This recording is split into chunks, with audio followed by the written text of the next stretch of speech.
The French portions that you're talking about in northwest Africa have been called Afrique du Nord. This is a famous area that the French had dominated in imperial times, and they've dominated it since then, certainly in many ways, linguistically and culturally. The problem is that the Africans resent it. They never felt as though they were given a square deal when it came to independence from France, because the French stipulated in all of the agreements certain French interests had to be protected and receive special treatment.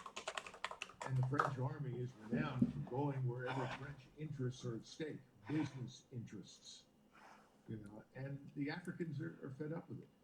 And so this is an example in Niger where a supposedly U.S. backed government with a U.S. trained military suddenly turned around and said, I think all of you white people need to get out of here. We've had it with you. Go away. Go, Europeans leave. The Russians, haven't done business that way. The Russians, in fact, Putin recently forgave $23 billion of debt owed to Russia by many of these countries in sub-Saharan and some of Saharan Africa. I mean, it was never going to be paid back. You had a much better shot at profiting if you just forgave it, turned back the clock to zero and started over, which is what he's done. We would benefit from doing similar things in many parts of the world. In fact, we would benefit enormously if we simply admitted that we can't go on with the enormous sovereign debt that hangs over our heads. But nobody will do that. The point is, I think it had less to do with the Russians or the Chinese and simply to do with the anger and frustration that built up for a long time towards colonialism. And the Africans said enough. We should say fine, good luck. And then we ought to question what we're doing in all of these places with military power. If you want to go into these places, by all means, look for business. Compete on a business level, but get out of this militarized foreign policy. It's a loser. Fair points, fair points. I couldn't agree more. Going back to Ukraine, I'd love to catch your thoughts on the recent developments with an American Chilean journalist, YouTuber, Gonzalo Lira. I don't know if you've had conversations with him in the past. Are you familiar with his case? Yes, I watched a couple of programs that he created and then broadcasted from Kharkov, which is where I think he and his family were living. Mhm. And I thought he was very important because he was telling the truth. And he was telling people from the very beginning, the Russians really aren't losing. Ukrainians are losing. The Russians are deliberate, they're methodical, and they're dealing with a problem. And we really want to find a solution to this, but stop running around and pretending that the Russians are losing. And that was pretty much what I was getting from my contacts on the ground. And I watched yesterday as a spokesman for the State Department was asked specifically about Gonzaga Lira, and he pretended to act as though, first of all, I don't know who you're talking about, and secondly, well, I don't know if any of that's true. I think what we're seeing is that the same disregard for the safety of an American citizen in Ukrainian hands is what we see with regard to the victims of criminality in New York, Washington, Philadelphia, San Francisco, Los Angeles, Miami, wherever, especially if they're white, especially if they're Northeast Asians. We don't care about them. And I think that's what the administration is saying. It's a terrible thing to say, and I'm sure not everybody in the administration agrees with that. But whether they agree with it or not, that's the Biden, Blinken, uh, Merrick Garland message to the world and to us. I guess I just don't understand the. I, I guess maybe that's the whole point. It's not to be understood, but the premise of sending $200 billion, maybe, I mean, who knows how much at this point we've sent to Ukraine, and now they're disappearing people like Gonzalo Lira. I mean, he tried to flee over the Hungarian side of the Ukrainian border, and we don't know where he is. We've seen some reports claiming that he was wrapped up again by ASBU. Some reports claim he's on the run. I just fail to comprehend how this is even a possibility for our government. But this is the new America, right? Well, let's be honest. If President Biden turned to his cabinet and he said, I want this man released immediately, I'm sure that our friend Gonzaga Lira would be on a plane tomorrow morning. There's no doubt about it.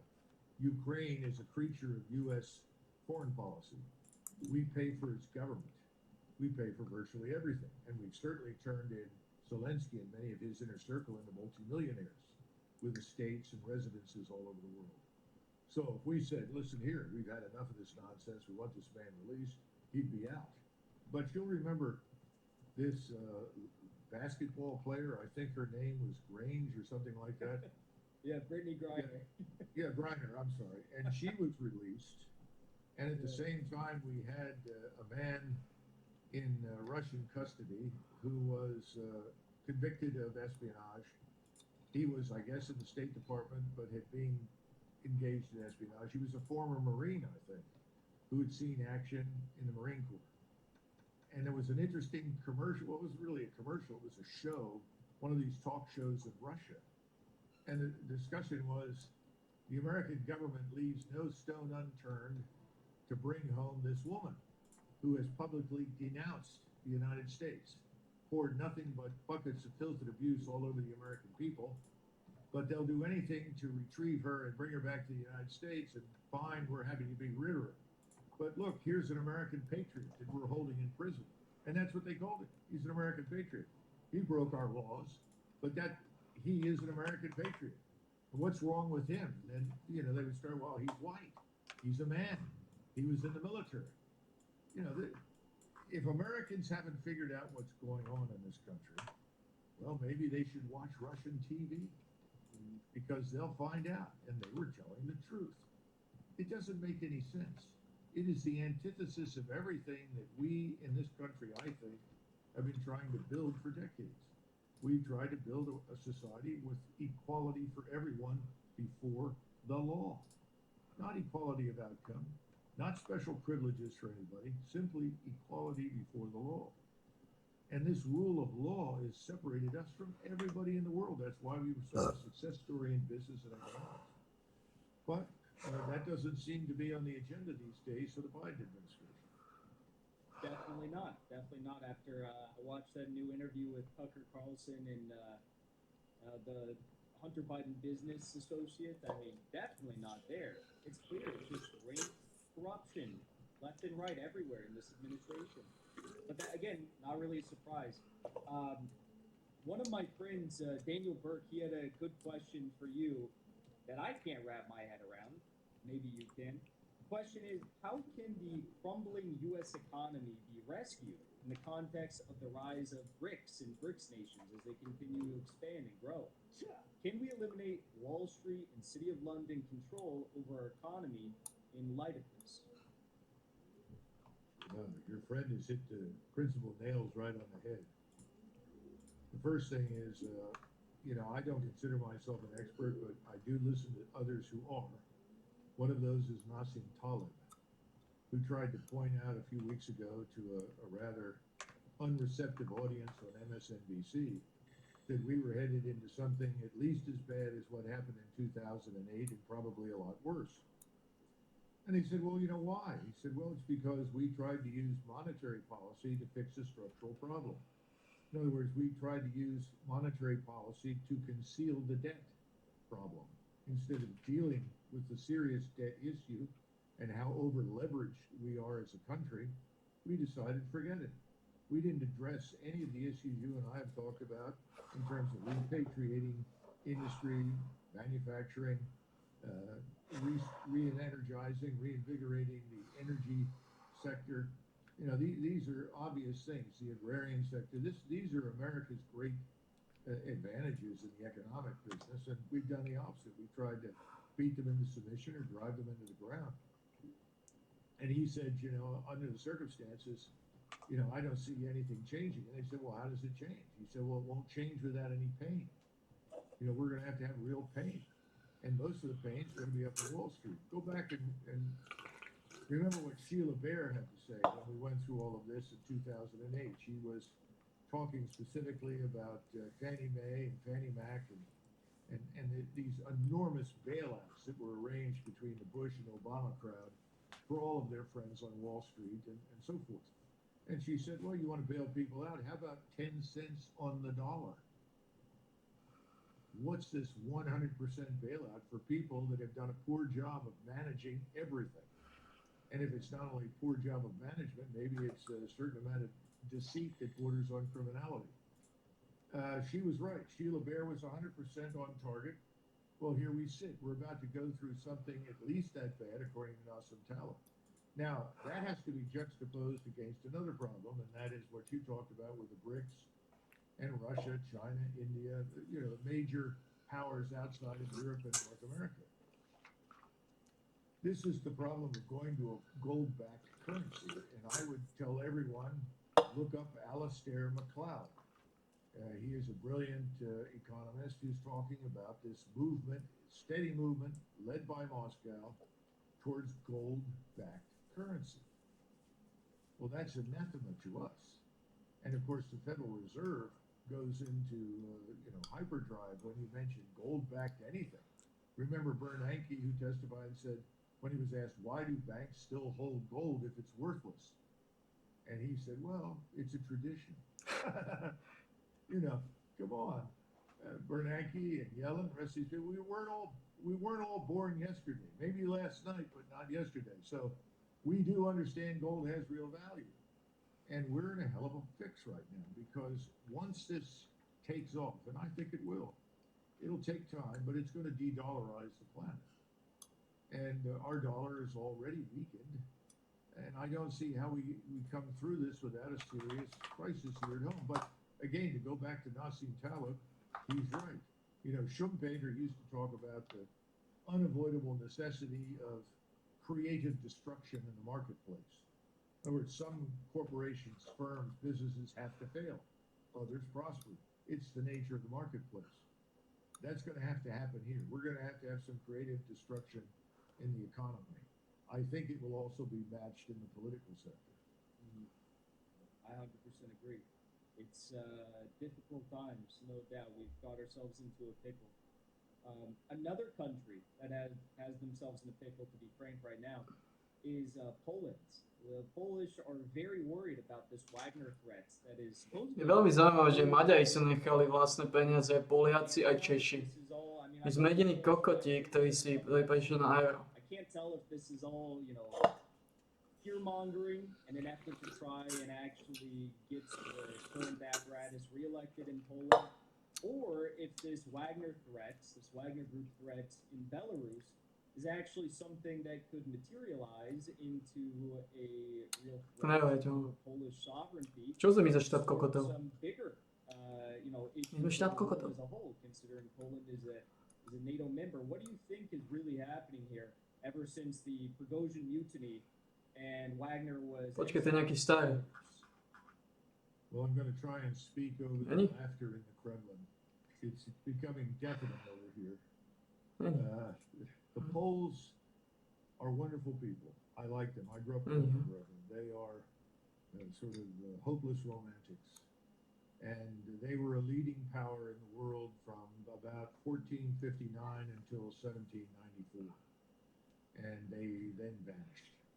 They vanished for reasons that had a lot more to do with them and their own internal problems, much as I do, than with anything else. So they've been To chcete povedať, že Poliaci, 1994 or earlier ever since.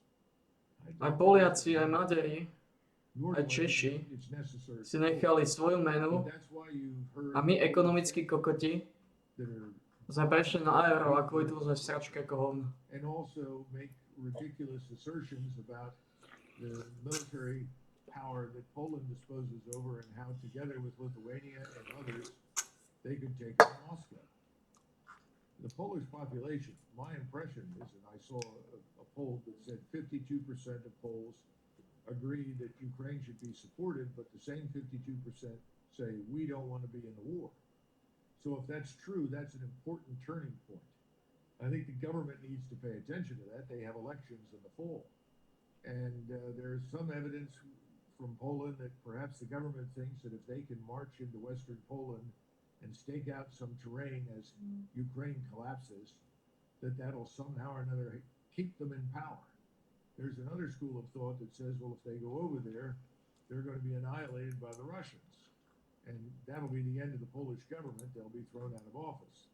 Or Perhaps the Poles hope that if they go over there and they're slammed by the Russians, that we'll rush in to rescue them. I mean, I don't know which of those is the most likely course of action. I hope the most likely course of action is forget it, we're not going. I hope somebody in Washington is telling them, don't even think about it. It's not a good idea. We want an end to the war. But as you point out, no one seems to be interested in ending this war. We keep deluding ourselves. Oh, we're winning. You know, Putin is lost. He doesn't know what to do.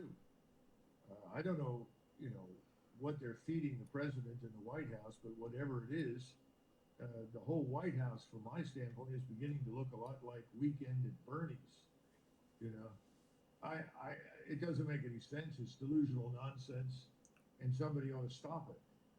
But you know, we're not in government, we're not in authority, and Washington is a bubble. You know, so a friend of mine who was in the Spanish Army that worked for me, very fine officer, Spanish General Staff officer, said, Douglas, the United States is not a country; it's a planet. And he wasn't wrong. We live on our own planet in many ways, and that can be very good in some ways and very bad in others. And right now, Washington is clearly on another planet. It needs to come back down to earth and deal with reality. Mm-hmm. I think you said it best. Government is a bubble, and we're not in it at the moment. But I hope you are very soon, really good, wherever you land in it. And I hope it's in as high of a position as possible, because we need you there. So, Colonel Douglas Macgregor, thank you so much for joining us today. I know you got a tight schedule, so I want to wrap up here. Where can people find you? I noticed you have a new Twitter account. So I know people can find you on Twitter at, I think it's, is it Doug A. Macgregor? Yeah, and you can also find me on YouTube and any number of places. I do have a website, but I get the impression nobody goes to websites anymore. We've got your website in the description here, so oh, that's fine. For anyone looking for a new read, I suggest going to the website as well. Sure, that's fine. All right. Thank you, Jackson. Thank you for coming on and joining us today. Really appreciate it. Bye-bye. All right, bye.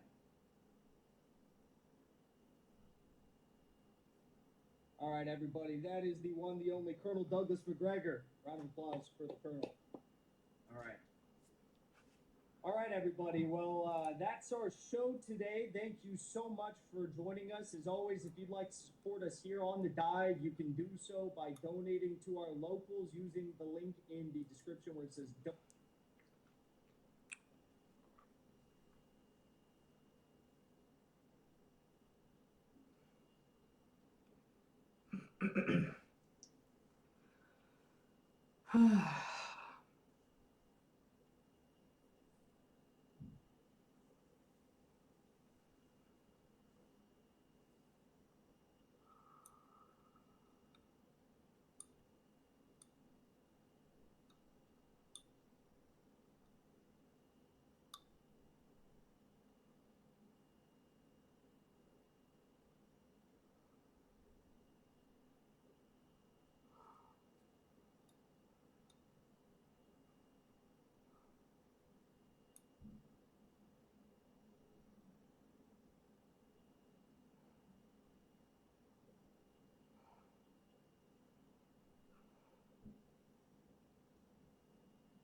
Today, an indictment was unsealed, charging Donald J. Trump with conspiring to defraud the United States, conspiring to disenfranchise voters, and conspiring and attempting to obstruct an official proceeding.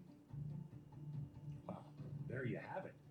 Donald Trump has been indicted not once, not twice, but 3 times in this year alone. For context, before April, no former president had ever been indicted. But what can I say? I mean, Trump clearly deserved it.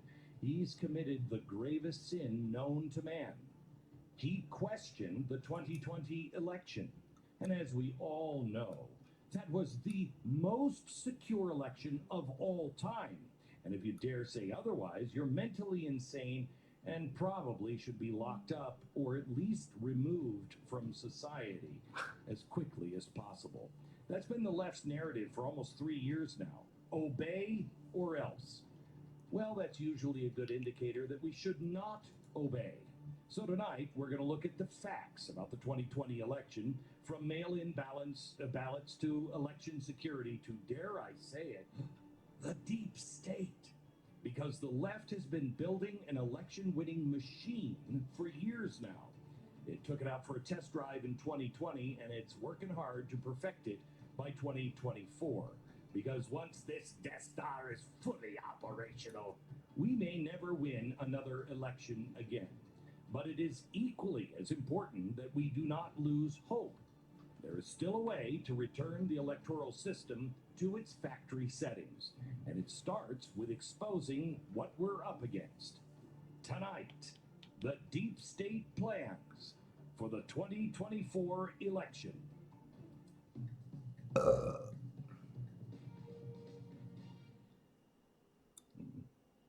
Hello from the Mountain West and my home at Standing Rock Ranch. America, there is a psyop going on right now in this country, and you are the target. It just might be the most dangerous thing in the country right now. Why? Well, because it attacks your mind. It diminishes your ability to ask questions and ultimately hold those in power accountable for what they're doing. Have you ever heard of the phrase black pilling? It is defined, quote, as a mindset characterized by extreme pessimism, cynicism, and futility. In short, it's what a lot of Americans are doing. Screw it, why bother? I don't watch the news anymore. I don't pay attention because I can't change anything. That is the psyop. This is what we have to resist, because if we don't, we may not only never win another election again, we will lose our freedom. And that there is one of the biggest things that we're being black-pilled on. You're not going to save the country, and you're not going to win. When it comes to this next election in 2024, how hopeful are you? Do you believe we can win? That's one of the biggest questions we're not supposed to ask. You and I know there was something funny going on in the 2020 election. I don't know if it was enough to sway the winner and cast Donald Trump as the loser. I don't know, but nobody looked into it. We know that there is something weird going on in the last election, and we know there's something weird going down on January 6th. We know something odd is happening with the Biden crime family, right? I mean, it's pretty clear. And we know that the deep state has been actively involved in just, well, all of it, everything I just mentioned. Now, the left and the deep state are not synonymous, but they certainly have a lot of parallel motives going on right now. And you can tell what those motives are by everything you are currently being black-pilled on. The next election is the biggest. Tonight, I'm going to show you some of the election funny business both the left and the deep state have been up to. It's a machine that they have been preparing for years. COVID brought it all together, but now they are doubling down. So what are we doing about it? And what am I even talking about here? There is no deep state, right? That's a conspiracy theory. That's an online black op itself. It definitely doesn't exist, and it isn't manipulating elections. It's just a coincidence that the entire intelligence community, the federal law enforcement community, all rallied together to accuse candidate Donald Trump of being in league with Russia. Once that didn't work, they just pressed in on the attempt to cripple his presidency. And that's just a coincidence. There is no deep state. They then impeached him, not once, but twice, even going as far as leaking top-secret communications from his presidential phone calls with foreign leaders. The people involved came from the State Department, the FBI, the CIA, the Department of Justice, and members of both the Democrat and Republican parties. And they all used the mainstream media to further push public opinion. It was all lies, we know now, but there is no deep state. It just happened. And then, as the election went into full gear, members of all of those government agencies, along with the media, and now big tech conspired to keep damaging information about Joe Biden and his son away from people like you and me. Don't ask any questions, just accept it. But it was just a coincidence. Except we have all the evidence now. It's out in the open. But no. It was a coincidence. Kind of like how the ensuing election was probably the most unprecedented in American history. Laws were being bent, new ones were being prepped. Nearly the entire electoral process was changed in the middle of the pandemic. But don't ask any questions about any of that or the pandemic. You accept it. You say the pandemic came from some animal we've never found, and the election, it was the most secure election, quote, in history. How do you possibly say that with a straight face? Vox says that even Trump's own people admit this. Really? The Associated Press says officials say this. And then the left-leaning Brennan Center declared it's official. The election was secure. Whew. Well, I feel better. I'm ready to accept it. Sure, it sounds ridiculous, but why would they lie to us? Yeah, they sound ridiculous, just like the claims that there is a deep state, right? Don't you dare ask questions about the election. And it was just the same with COVID, except the medical industry. All of these giant corporations that the left has never trusted, now suddenly trust them with your own life. Don't even look into what Fauci was doing in the Wuhan lab and all of the experiments. No. That obviously had nothing to do with the funding and the development of this. Take the vax. No questions asked. Take another one. And while you're at it, take 5 more. Wear your mask, stay indoors, stay off a plane, and don't ask any questions, except the fact that there is no deep state. Believe that as multiple federal law enforcement agencies were clearly involved on January 6th, pipe bombs were planted, but federal law enforcement won't say by whom. They don't even know. We have face tracking software everywhere, and we just can't find any of these guys. We have a picture of their face. We can't find them. DOJ promised shock and awe to frighten the public, and then they went after thousands. Shock and awe. Those are not my words. They're their words. They were said by the Department of Justice as they hunted down old ladies and grandparents. Are you scared yet? Well, you shouldn't be, because there is no deep state. You should just ignore some of these little inconvenient facts, like how the DOJ hamstrung the investigation into Hunter Biden. You should forget the fact that the FBI tried to hide one of their own reports that said the current president was possibly involved in a bribery scheme with a foreign country. Forget the fact that the current puppet-in-chief's main political opponent, now, after 3 years, has been indicted 3 times. And I'm sure they've got another one coming sometime, probably the day after some more bad news comes out about Biden and Hunter. Magically, all of these troubles began just as the campaign season began. But there's nothing to see here. There is no deep state. There is no puppet master pulling all of the strings. What are you, crazy?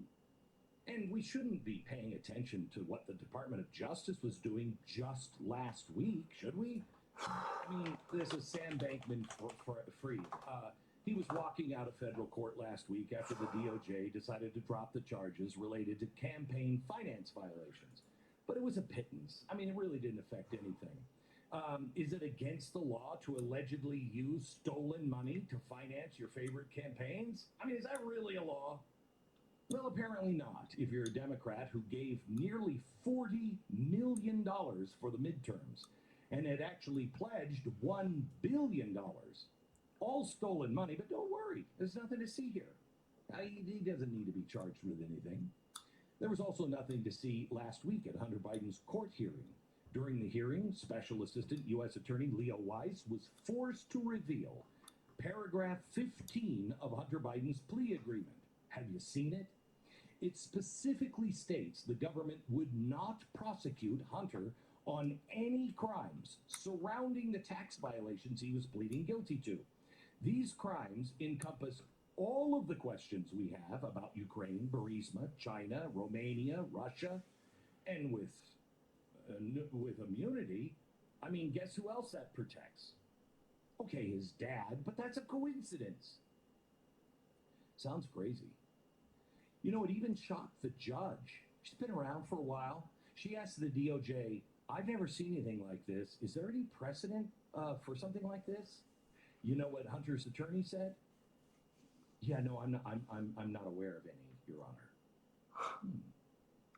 Wow.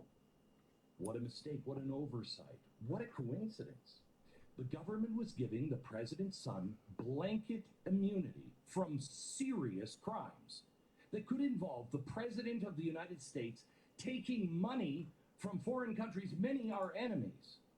And nothing like this has ever been done before. And the DOJ admitted it. Wow, what a coincidence. Now, I know what you're thinking. Kind of looks like deep state operatives just outed by, right in front of the entire country. But please, remember, there is no deep state. Everything I just described to you had to do with winning elections. They tried and failed in 2016, but that didn't deter them. There were no consequences. Everything we're seeing now, including Trump's latest indictment, is about 2024, not the past. Now, I'm not telling you this stuff to blackpill you, because you have to realize you have the power still. You have all of the real power. You just don't believe it. The deep state was forcibly exposed last week in court. Does that happen without people like you and me speaking out? Justified.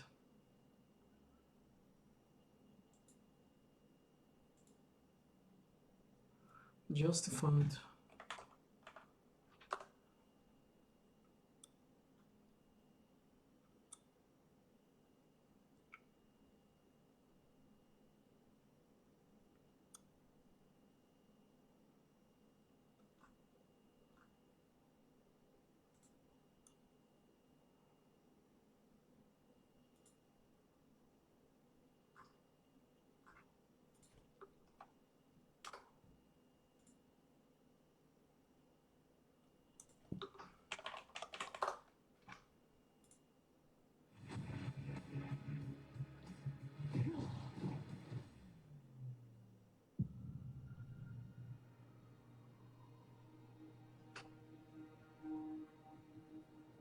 Just listen to me. I'm Deputy U.S. Marshal Raylan Givens, and I'm offering salvation. Talk to me. Come on, face to face. Not opening this door. Then, as they say in the Bible, you're screwed. Remember, Bruce. Marshal, welcome to Detroit. Detective, meet Raylan Givens. What's up, Slim? This ought to be good. Got a task force on Detroit PD. You've been special requested. I promised my kid we got a whole road trip planned back to Miami. Wasn't a question. This guy left a trail of shit from Oklahoma to Detroit. If he ain't got cash, we got ourselves a problem. Manziel shows up. Bad shit is in the air. Any information on this dude could help us. Clement Mansell is my client. He's a killer, and he enjoys it. You do your job, and I'll do mine. Hey, there he is. You supposed to be in that hat, Travis Tritt. You know, he did a great job. She's very sweet.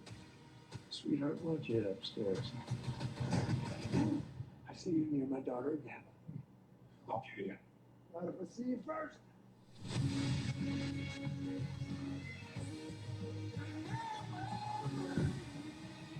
I ain't gotta sleep at night. This son of a bitch wins. I don't know what you think you're doing. You want to play? That's fine. You want a shooting match? Let's go.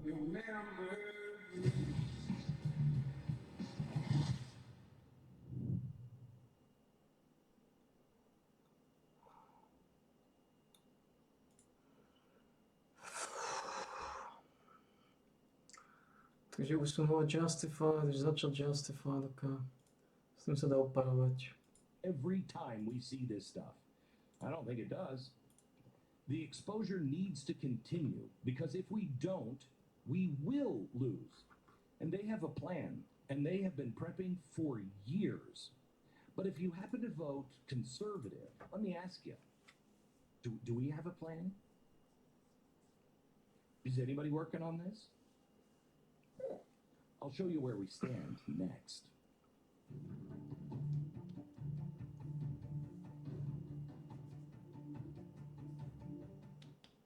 All right, you've heard me talk a lot about the Jace case from Jace Medical. The Jace case holds 5 of the most important antibiotics for emergency use. Well, I am happy to announce that they're launching a new product called Jace Daily. Oh no. No.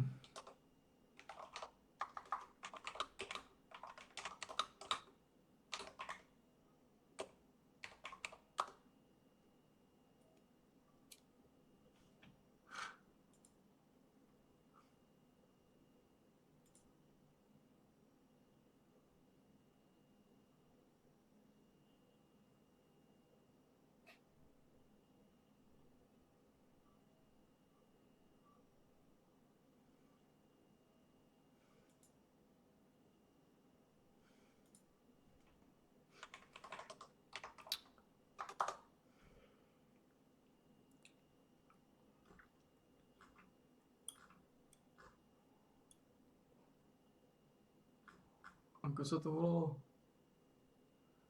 Ako sa volalo to, čo som používal?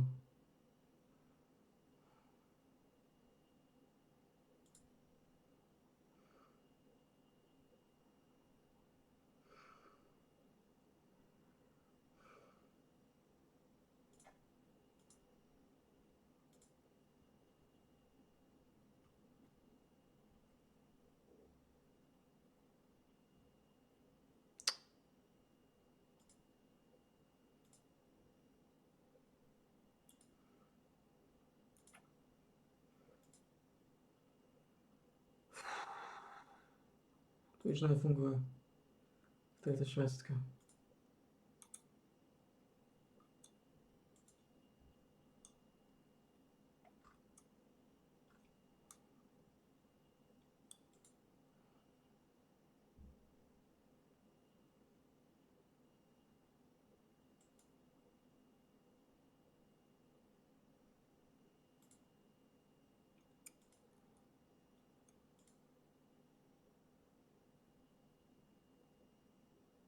Really?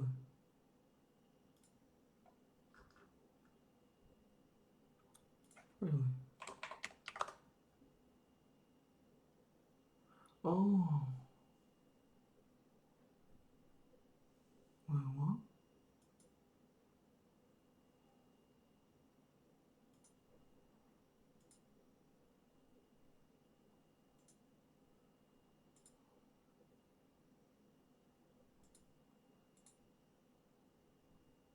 Well, what?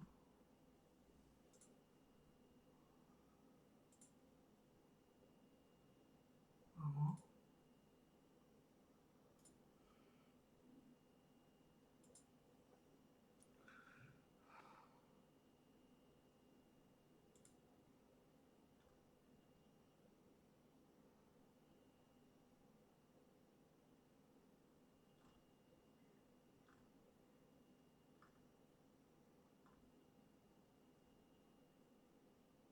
Mhm.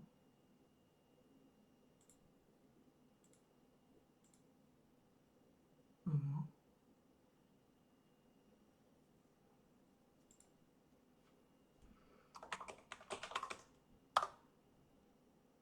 Musíš ty vonku. 4 části Justify jsou vonku. Mhm.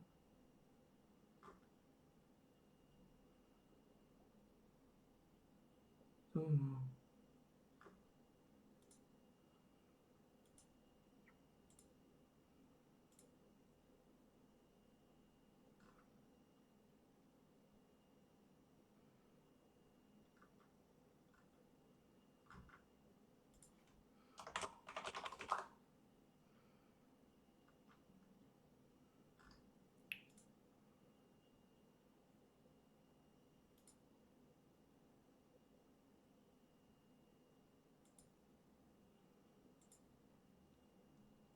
Digital TV.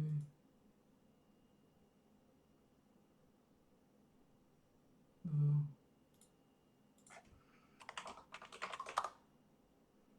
No. Doesn't matter. So justified.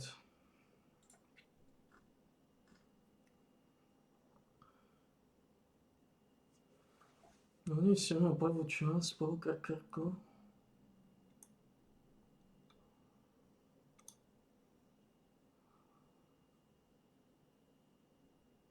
Siamo polka krku. Oh.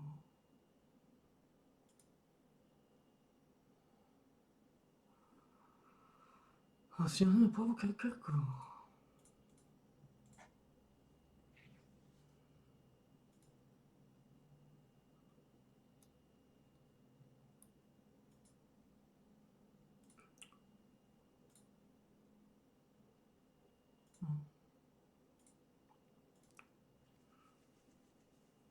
I participate in both of these products. This is a prescription supply service that allows you to get a 12-month backup supply of your prescription medication in case of an emergency.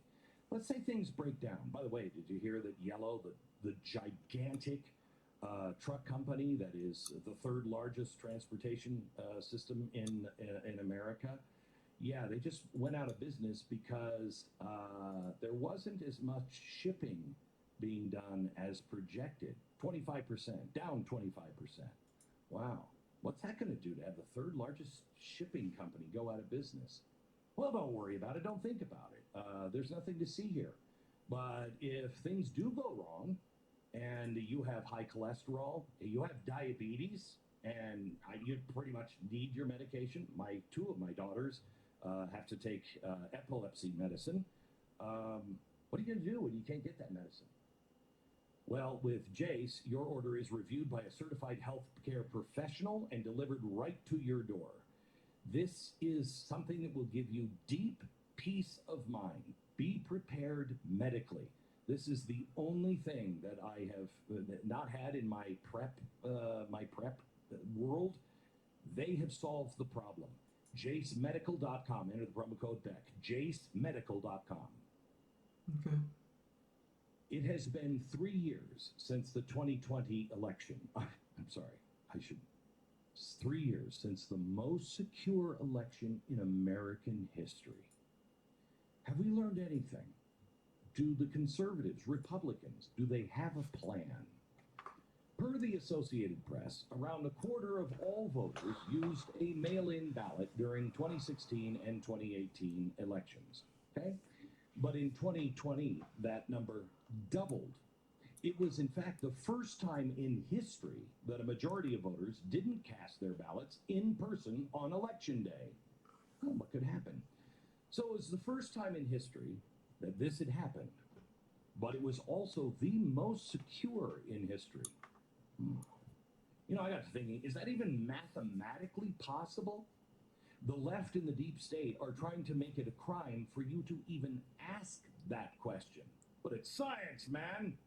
But here are the 4 conditions that cause people to question election results. Here's number 1. Make it easier to fake one's identity on a ballot. Number 2. Make it easier to manipulate voters. Number 3. Lengthen the chain of custody for ballots. And number 4, flood the system. Mass mail-in voting covers nearly all of this. And as I'll show you later in the show, the left is now planning to make this not only the norm, but vastly expanded. I'm sorry, did I ask, do we have a plan? Do Democrats actually believe that this is a secure way to conduct elections? No.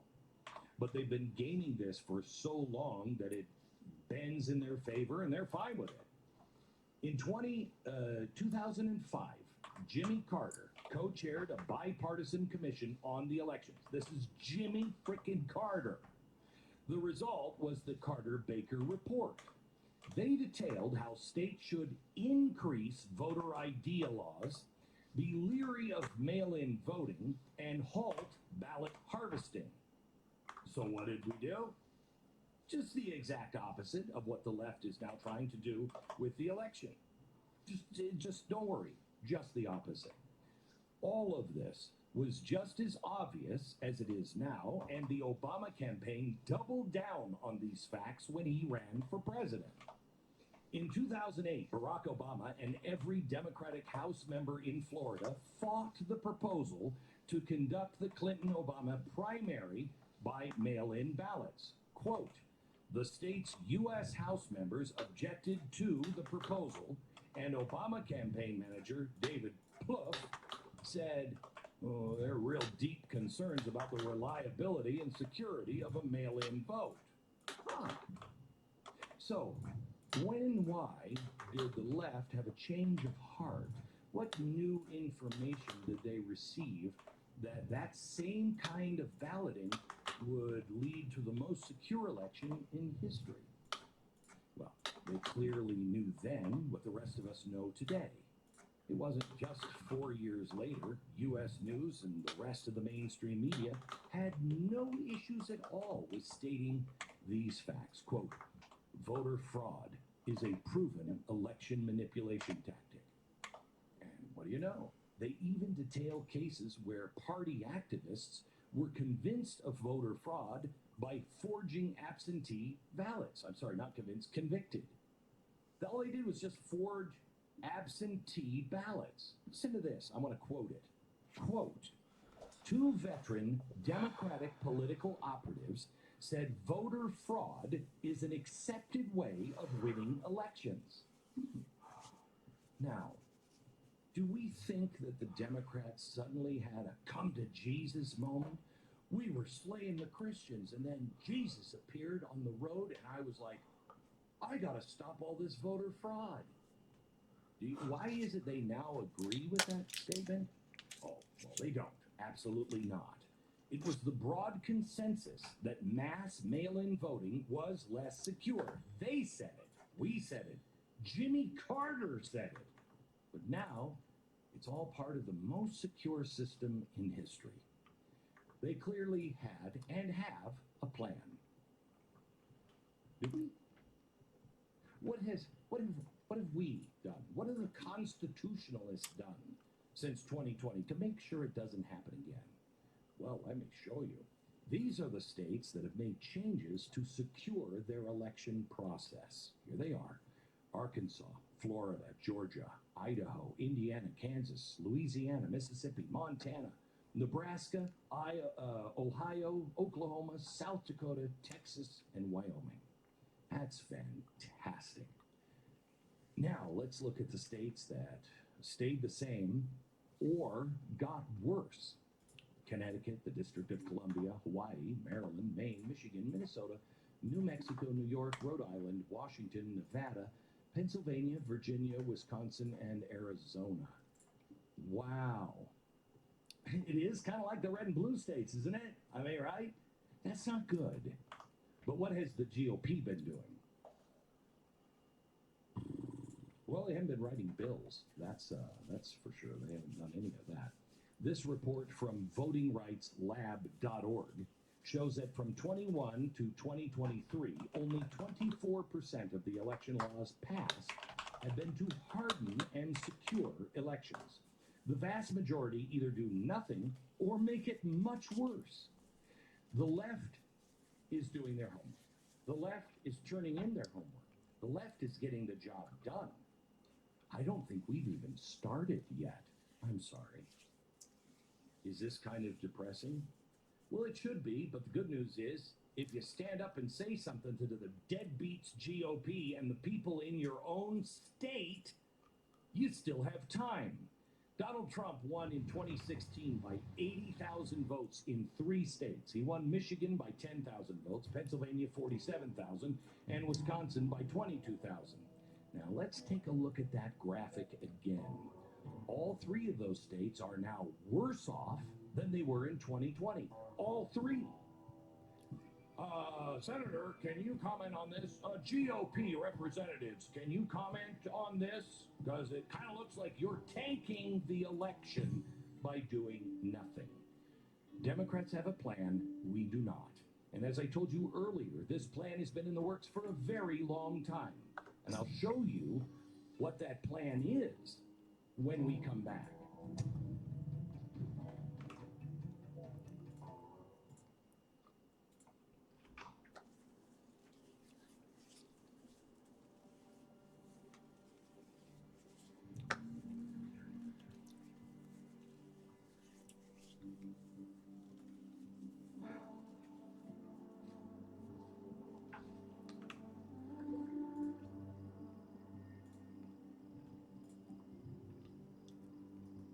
Strašně radikál. Strašně radikál, Marian.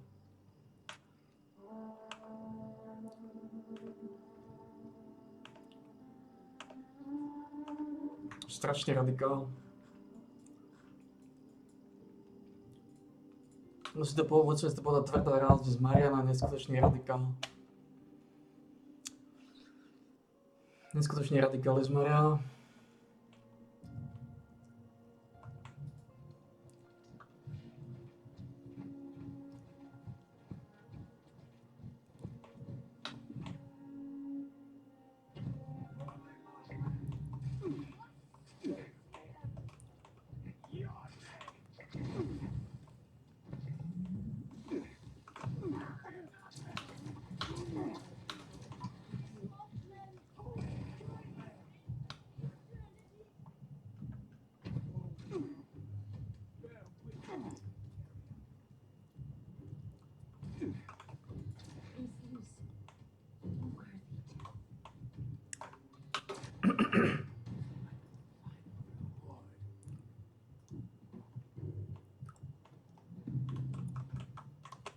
Strašný radikál z Mariana, strašný radikál.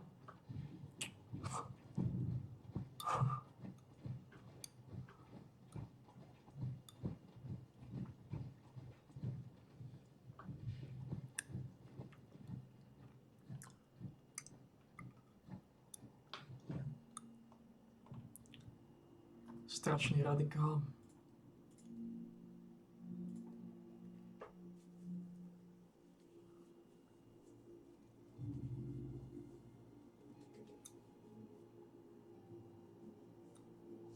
Masívny radikál. Radikálne hnutie. MRH. Marianovo radikálne hnutie.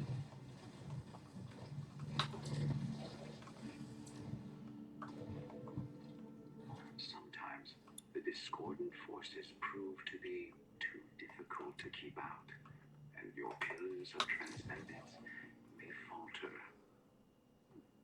Take solace, for the holistic light shines bright when you need it the most. Marianovo radikálne hnutie. Feel it reinvigorate your pillars.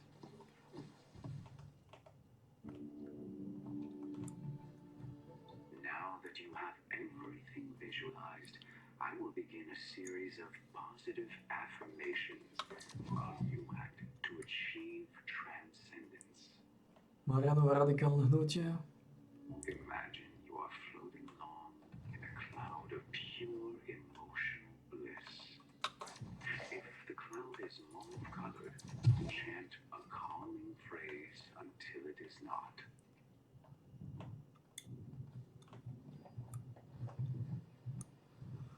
Marianovo radikálne hnutie.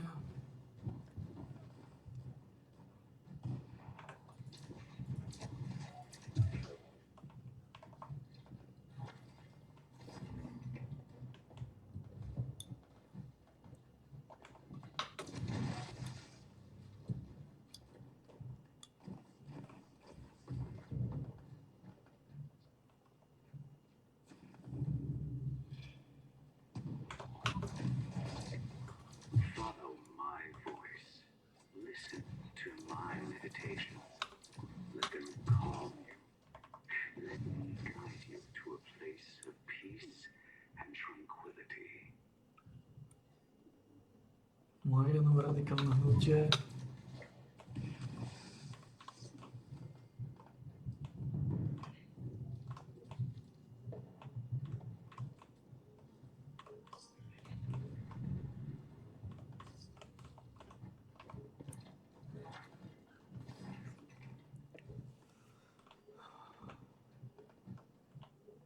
MRH. Align your spiritual aura with the pillars of transcendence. Draw in energy from the outside. Attune it to your spirit and pass it through.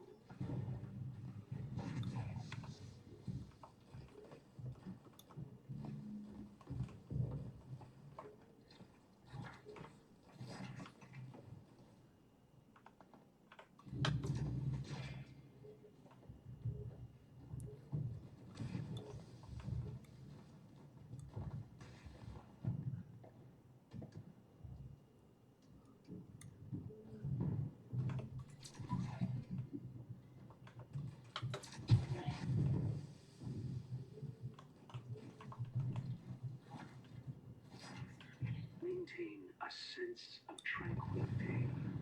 Push aside any internal strife.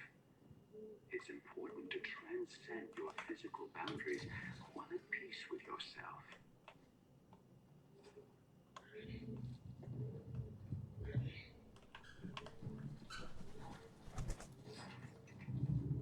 Víte, Pepo.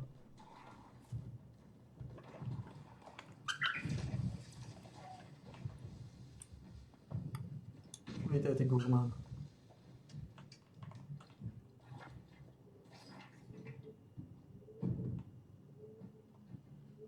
Your transcendental journey may be long, but patience is key to spiritual well-being. Be sure to book your next day with us now and save 10% Víte, on gurmán. future spiritual aura cleansing.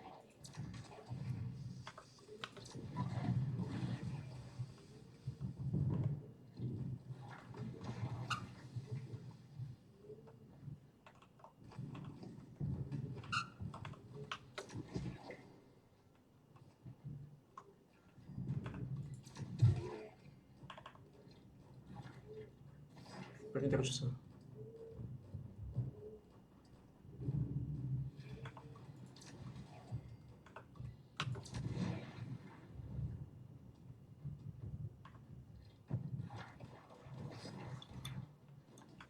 After you transcend, Víte, it kurva. is completely normal to feel a need to abandon your material wealth.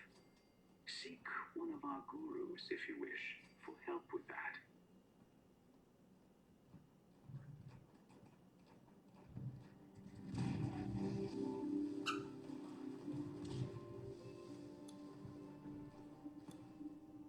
Víte, gurmán.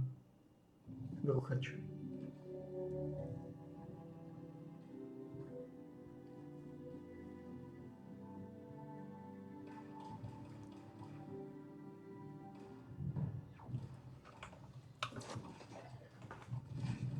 Marianovo radikálne hnutie.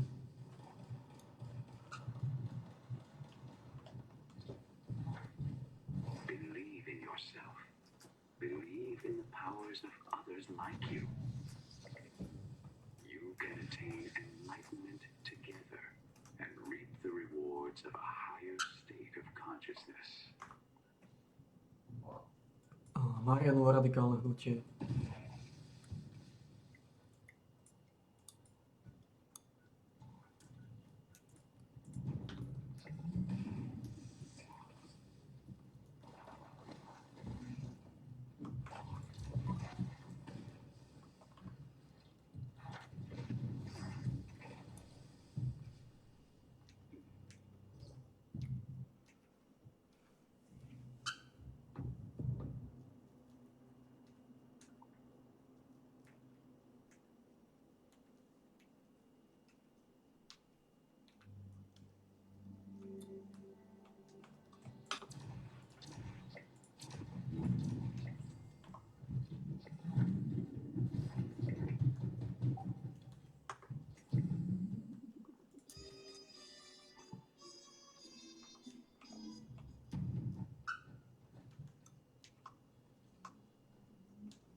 Je to Marianovo radikálne hnutie.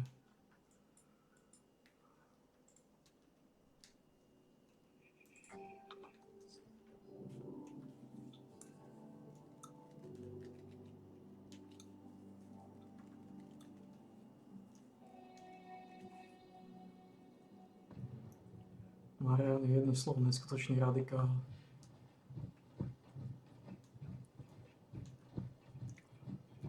Neskutočný radikál.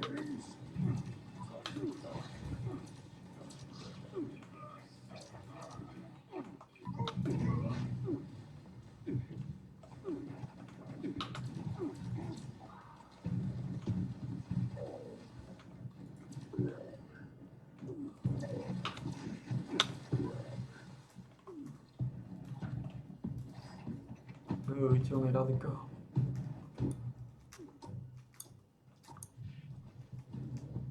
Hovorím, celé je to Marianovo radikálne hnutie. MRH.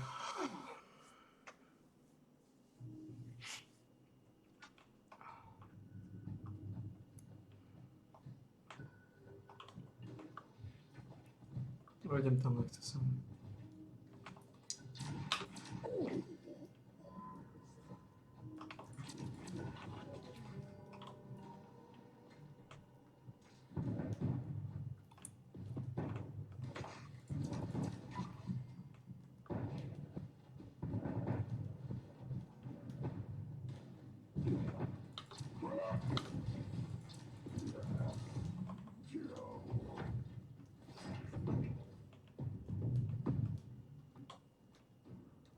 Všetci to vieme, všetci to poznáme. Že Marianovo radikálne hnutie je nebezpečná organizácia.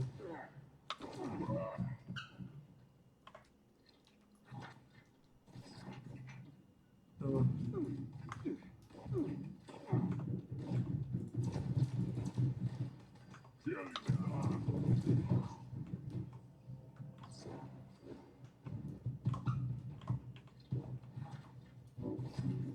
Veľmi nebezpečná organizácia.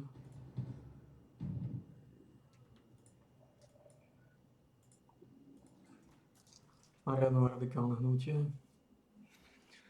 Nebezpečná organizácia.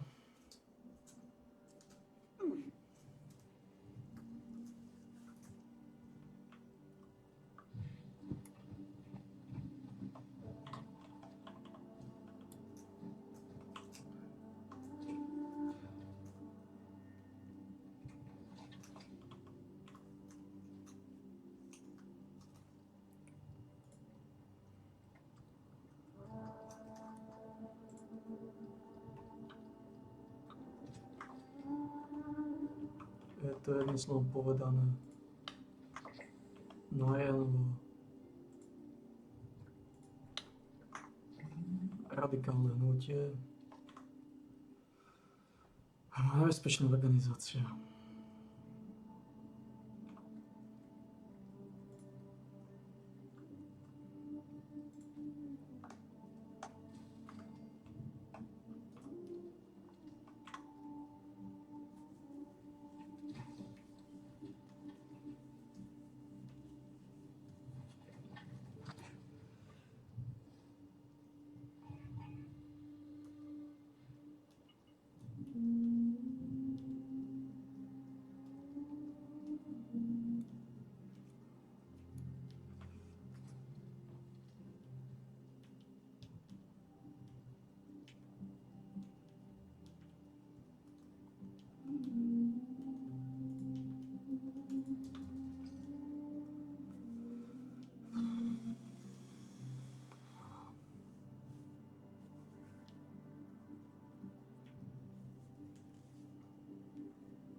Your service, sir.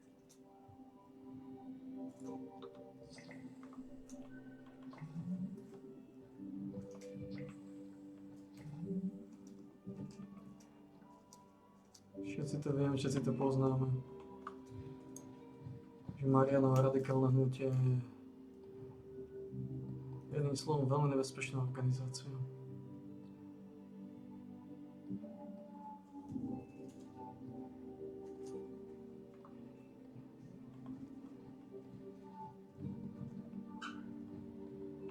trénují radikály. To by stačilo.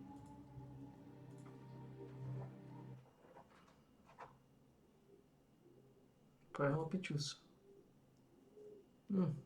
Asi ne.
Pěkně roube. Pěkně roubeš. Pěkný hladoš.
Čoj.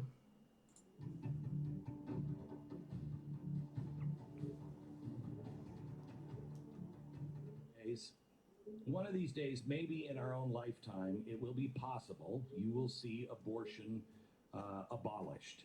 The history books of our future will write about this generational trauma that has been caused, the breakdown of families, the destruction of basic morality, and how one day it came to an end.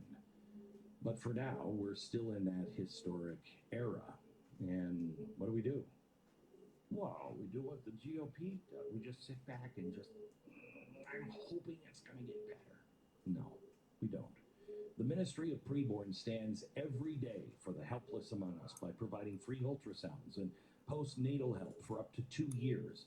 They're helping to move the needle tremendously. When an expecting mom hears her baby's heartbeat for the first time, the chances that she will choose life for that baby double. You can be part of that. Someday when people ask, what did you do when all of this was happening? What did your grandparents do? You can say, I helped save a life through Preborn. My grandparents, my parents saved many lives. And here's how you do it. One ultrasound is $28.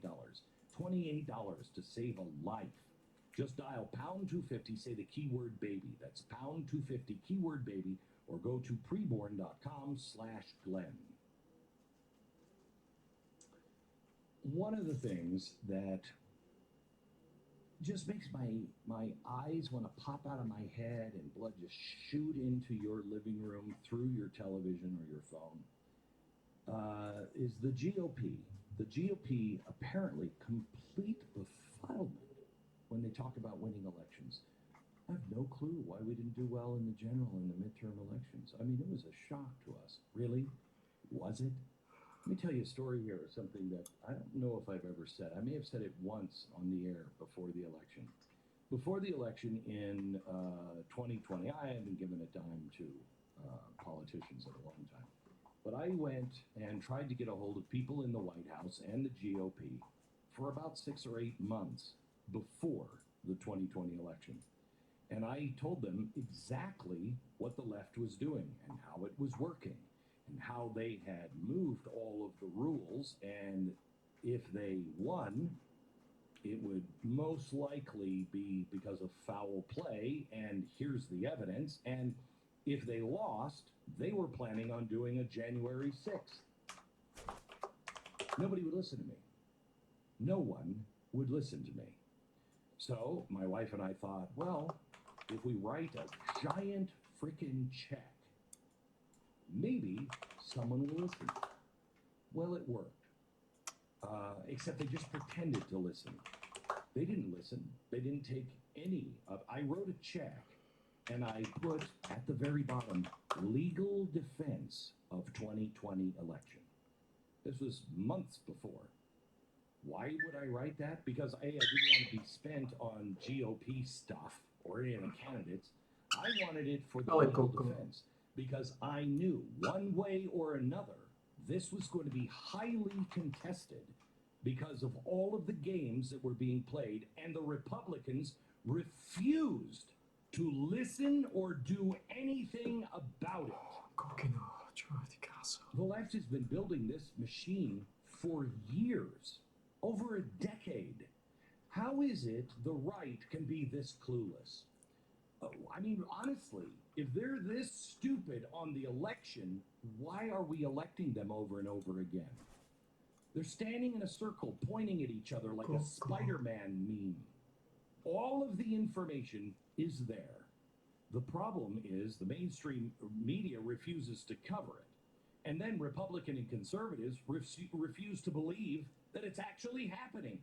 I can produce all the documents, all of the plans. Did you know that one of the first things the president did when he got into office in 2020 was to issue a executive order for government-wide, so every agency, people who watch over the farms and the toilets and the streams and the transportation, Department of Transportation, all of it, government-wide, needed to come up with their plan on how they were going to register people for the 2024 campaign. Did you know that? Did you know that Congress is trying to get any information on what does that mean? What did you do? And the White House refuses to produce it. But don't worry. Don't worry. I'm sure they're not doing anything underhanded. It is happening. And if we don't expose everything and put a big spotlight on what's going on, and you don't stand up in your state and local GOP and say, I'm done with you. Tell me exactly what our plan is to have secure elections right now. You're, what, 15 months away, 18 months away? I want to give a huge hat tip to organizations like Restoration of America. They have been doing an amazing job at uncovering the left's election strategy, kind of like this article by Hayden Ludwig. He writes, listen to this line, quote, "How the Voter Participation Center aims to cement democratic rule by remaking America's electorate." Remaking the electorate. I mean, it sounds kind of alarming, right? Do Republicans even know who or what the Voter Participation Center even is? Well, let me tell you, they go back to 2003 in the wake of Republican victories headlined by George W. Bush. Back then, their name was Women Voices, Women Vote, a tax-exempt 501c3. The stated goal of this organization is to get more people registered to vote. Hey, that's exactly what Joe Biden said. He's just trying to get everybody to vote. Now, before we go further, I want to clarify what is or isn't allowed for a 501c3 to do if they want to participate in voter registration and get out the vote drives. From the IRS, the organization cannot conduct activities, quote, in a biased manner that favors or opposes one or more candidates. Now, I find this interesting because in 2008, the NPR reported that strange robocalls from this organization were sending out confusing messages aimed at black neighborhoods. These calls appeared to help Hillary Clinton over Barack Obama. But did this organization have any connections to the Clintons? Well, let's look. Their founder, Paige Gardner, worked on Bill Clinton's 1992 campaign. Okay. Then John Podesta, Bill Clinton's former chief of staff, was a board member. Okay, he's pretty dirty. Hillary Clinton's campaign manager, Maggie Williams, she was on their leadership team and a consultant. Wow. Huh. Seems like something that you and I would go to jail for, but not them. Sure, there are a few ties to Hillary Clinton there, but it wasn't investigated any further. You know, they just rebranded, to the Voter Participation Center. Now, maybe more importantly, what have they been doing ever since? Well, have you ever heard of the Democrat super PAC called Mind the Gap? Of course not. A leaked internal strategy memo revealed that Mind the Gap was focusing on mass mail-in ballot initiatives by the Voter Participation Center and their sister organization, oh my gosh, the Center for Voter Information. Their stated reason and goal for using these organizations is stated on the same page, and I quote, "On a pre-tax basis, there are 2 to 5 times more cost-effective at netting additional Democratic votes."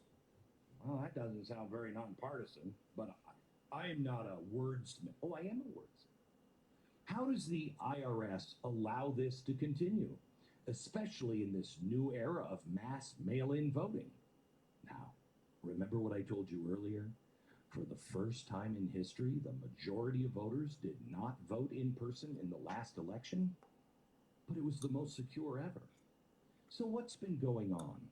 Well, let's check out this quote from that Restoration for America. We found this little book from the Victory Lab, The Secret of Winning Campaigns. Now, this is from a liberal journalist, Sasha Eisenberg. She said, quote, "Even though the Voter Participation Center was officially nonpartisan for tax purposes, there was no secret that the goal of all of its efforts was to generate new votes for Democrats." End quote. May I remind you that that was a liberal journalist. If it's no secret what's going on, then where's the IRS? What the hell have the Republicans been doing about it? Has anybody even said anything? Does even anybody know in Washington? Or are you all in it for some reason? While the GOP was counting on Joe Biden's low polling numbers to propel Donald Trump to victory, the Voter Participation Center went to work. This document is directly from their website. They were responsible for more than 360 million registration mailings. That's just in 2020. Half of all of those went to key battleground states, places Trump won in 2016 but just narrowly lost in 2020. For the midterms, the Voter Participation Center sent 85 million mailings to 32 states. Yeah, remember how the Fetterman election shocked the entire planet? How the heck did that dude win after his hilariously sad debate against Dr. Oz? Oh, Pennsylvania was the main target of the Voter Participation Center. They sent in 14.2 million mailers.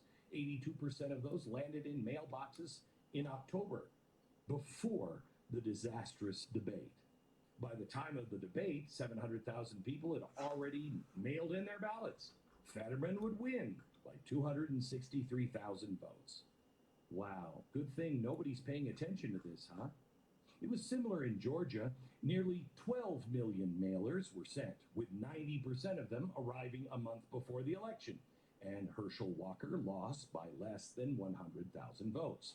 I could go on and on for every battleground state, but the results are the same. The left has built this machine a long time ago. The legality is questionable even by their own admissions. But nobody seems to care. Black pill, black pill. Why do I care? Because nothing's going to change. It better. The process is expanding. Progressive nonprofits are sprouting up all over the place, and they're doing exactly the same thing. As I showed you earlier, more states are passing bills to ensure this gets easier and worse. The 2020 debacle is now becoming the norm. You know, can I ask you a question? Have you ever wondered why the Democrats don't seem to listen to even the Democrats now? They just keep going. None of their stuff is popular. None of it. President has an extraordinarily low popularity with his own party. But they just don't seem to care. Maybe we should look into their plans for 2024. Next. Ui.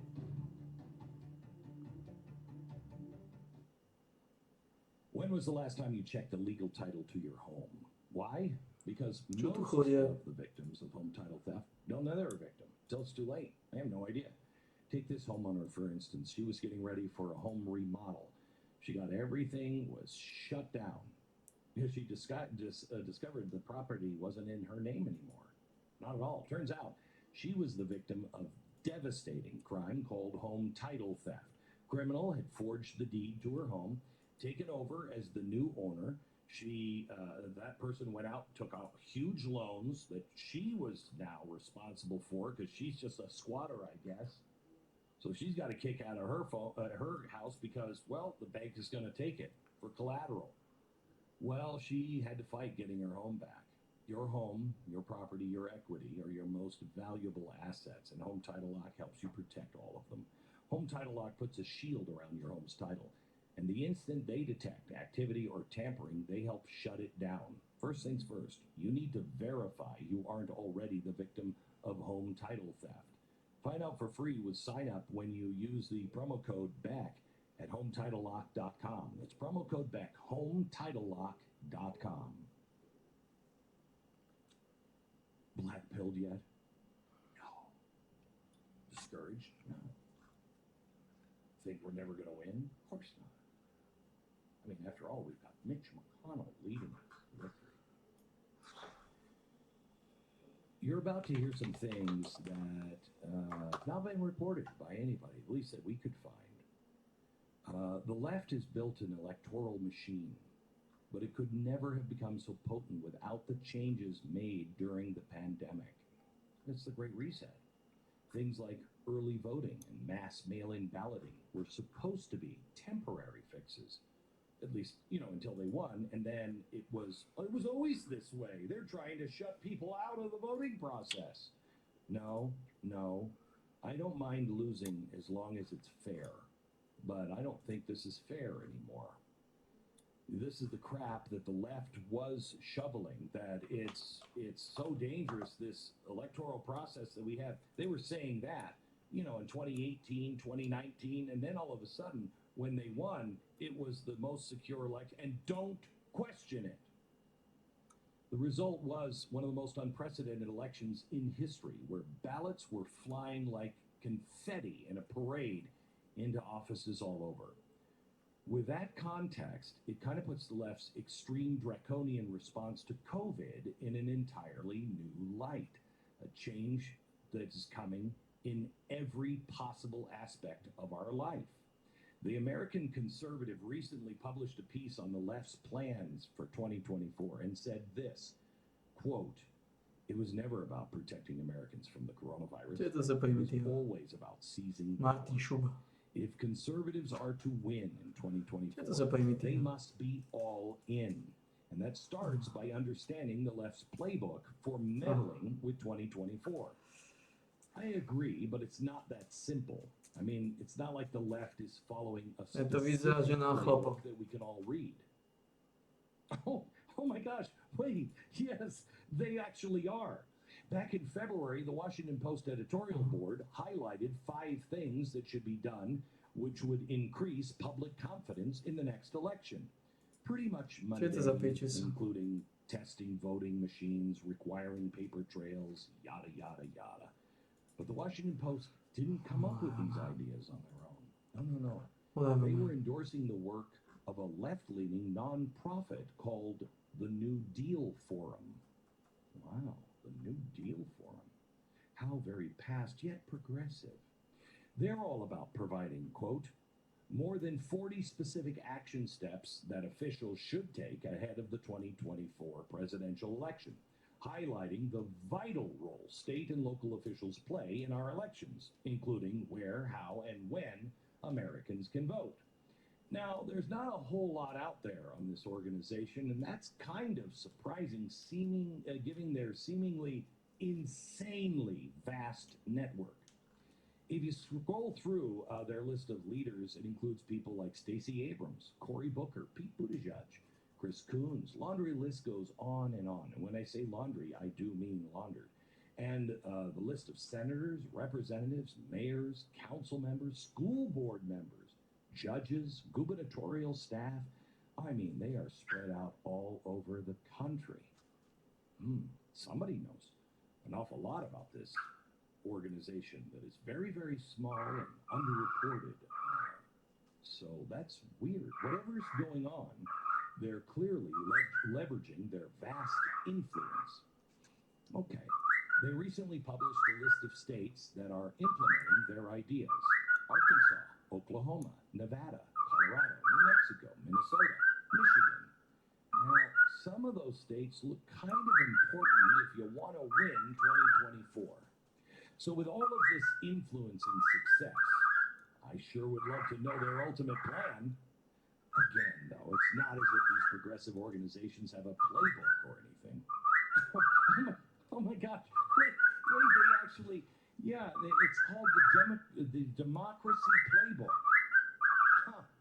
It includes measures that would fully transform how Americans vote. Voter registration, of course, would completely change. It would be much easier. They want automatic voter registration. You're born, you're a voter. It can be done online. It can be done the same day. Wow. And all without blockchain or any of that kind of stuff. There's no way anyone would be able to take advantage of that. I mean, what are you thinking? Should we say it together?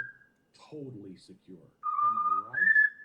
It would also allow pre-registration for kids who are 16. So when they turn 18, they're all ready to go.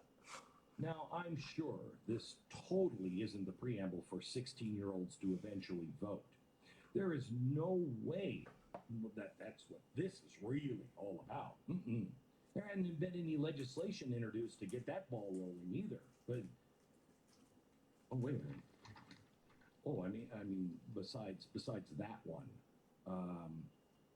yeah. The playbook also includes expanding early voting, doubling down on absentee and mail-in voting, and plopping down more of those totally secure drop boxes. You know, seriously. Sulik Joe ten Totally pičus. secure. How do we know? Because the playbook says the AP told us they are. Yeah. Stop questioning. Can you just start to believe? Believe. It's got that Christmas flavor to it even. These are all the temporary solutions brought in for the pandemic. But now they want all of that to be the new and permanent system. And why wouldn't they? This is the culmination of the plans that they have been building and perfecting for over a decade. Democrats have 100 organizations like the Voter Participation Center, targeting groups by the millions. What do we have?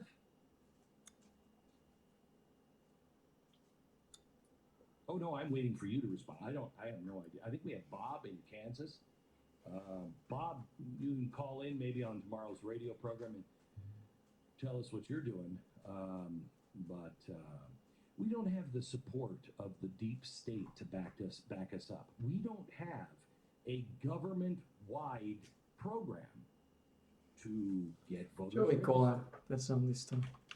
I don't know. I asked that question, of the GOP when they wouldn't listen to the very same kind of plans that they had in 2020. I don't know. They just couldn't find the gear. They took that stick out of their butts and they were just like trying to get their butt in gear, but it was like, and it didn't happen. Until the Republicans and the conservatives can actually slip that into gear and strengthen the election system in every state, then we're going to lose. We're going to lose. We will have to play the left's game. To či kola cíti s You chudobou. need to triple down on how the left is using mass mailers to target areas like battleground states. The numbers are extremely clear. That is how they won in 2020 and 2022. We haven't even started, and the rules are all being skewed to make all of this worse. I want you to call every member of your local and state GOP membership and ask them tonight, tomorrow, the next day, and every day until the election, what the hell are you doing? We also at The Blaze will dedicate to you and promise you that we will increase our efforts in exposing the deep state.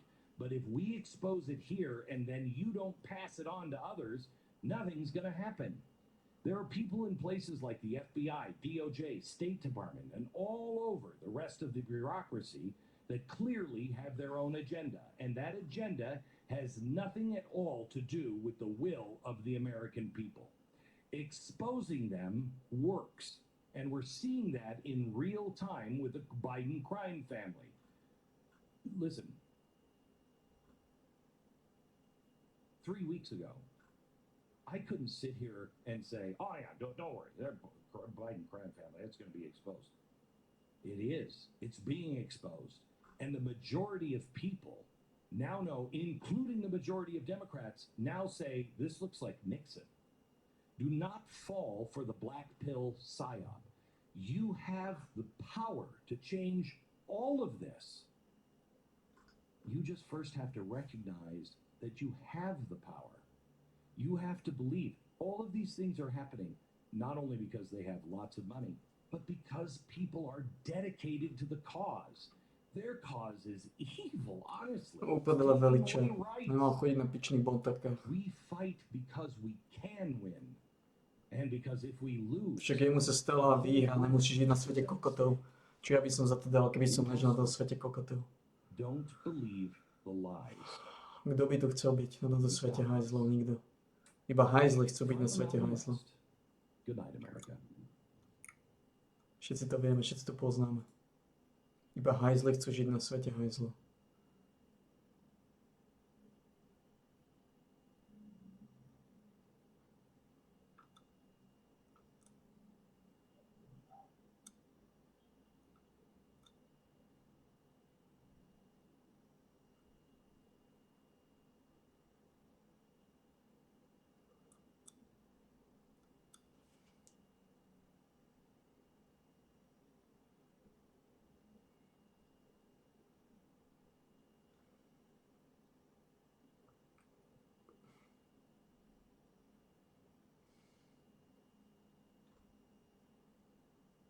Každý, kto zomrel a nežije na svete kokotov, vyhral jackpot.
Tu to poznám.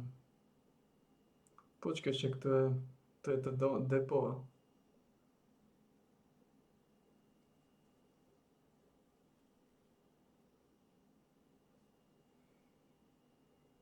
To depo.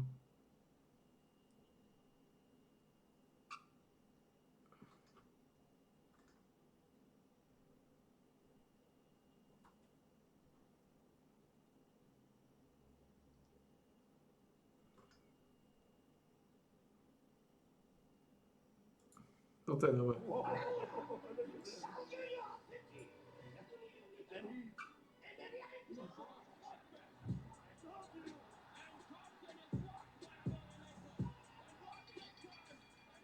Once upon a time, Alexander Emelianenko was among the heavyweight cream of the crop. Blistering speed.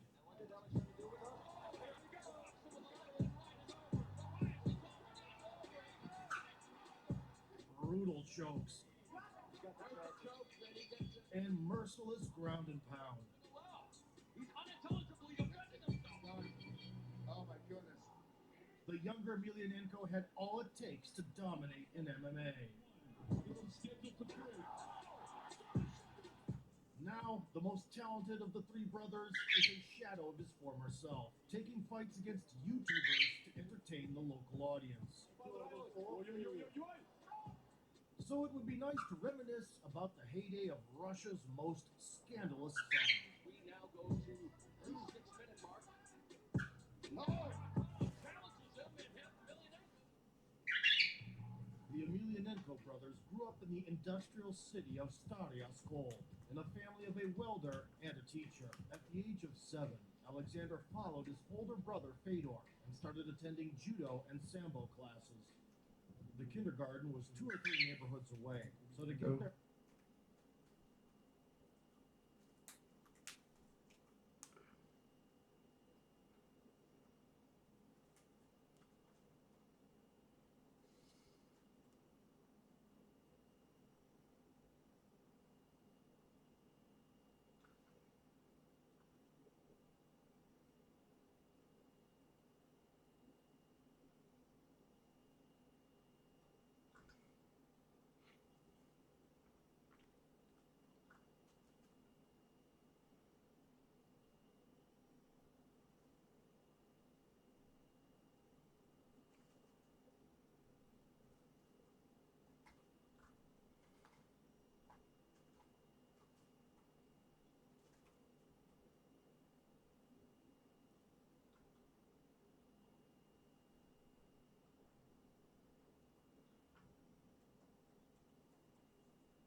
No.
No.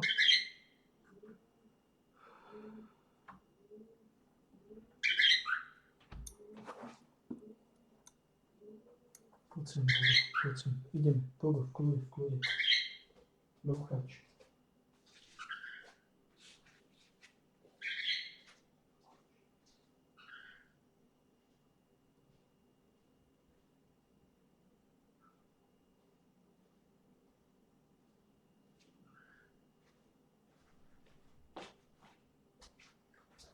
Sme skončili?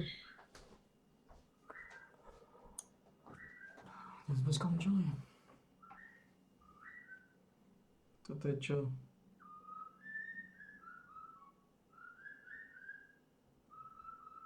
Rozhovor.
Čo sa tu zase dialo? He had a short-term period of time when he was working with Donald Trump, and that's a story in itself. But we're very glad to have you with us today, Colonel, and I appreciate it very much. Happy to be here. Well, good. You know, before we start and ask you the really hard question, I'm always fascinated by people who have had experience, have precise views, and challenges the status quo, and how ideas evolve. But if you could just briefly just tell me yes or no, was there a time in your life where something happened that shifted your views on militarism and foreign policy and this thing? Or do you think that you've had this position when you graduated from college? Well, I missed college. I went to West Point. In my day, it was hardly a college. But after, I would say if I look back on the 28 years of service after I graduated, I think the seminal event in my life was the Gulf War in 1990 and 91. And that's because I watched the whole thing unfold in very strange ways. I fought in it and saw some of the real action that there was to be seen at the time, and then was horrified at the decision to simply suspend operations and halt out of the blue. And I began to wonder what was the real purpose, and I began to understand the criticality of judging things from the standpoint of, first of all, what's the objective, what's the purpose, how are you going to achieve that purpose, and what do you want things to look like after it's over? Right. And I discovered that nobody really answered those questions before we started to do anything. Right. That's an eye-opener on the job. Daniel? Well, thanks so much for joining us, Doug. We've known each other for a long time. You were gracious enough to join us on Dr. Paul's famous Thursday lunches when he was back in Congress, and we needed someone who was not on the left to tell us that what we were doing in Iraq and Afghanistan was stupid. So you did such tremendous work there, and we appreciate you being there, and also we appreciate you speaking at several of the Ron Paul Institute conferences, including our upcoming conferences, I understand. So we're going to be really happy to see you again. Now, you have a great piece in the recent American Conservative called "Make Peace, You Fools," with an exclamation point. And it goes down the list of what's happening in the very shifting landscape when it comes to the U.S.-NATO war against Russia through Ukraine. So one of the points you make toward the end is the reason why you say "make peace, you fools," which is your recognition that the neocons have no reverse here. They only know how to escalate, and things aren't going according to plan. Now you bring up the topic of a Polish-led division, including the Balts and some mercenaries, going into some areas of western Ukraine. Do you think that might be the next chapter in escalation? And if so, how do you see that playing out? Well, I think unfortunately it's plausible. One of the things that we need to keep in mind is that this is another unnecessary war. This could have been avoided very early if we had simply listened to the Russians and treated their security interests seriously.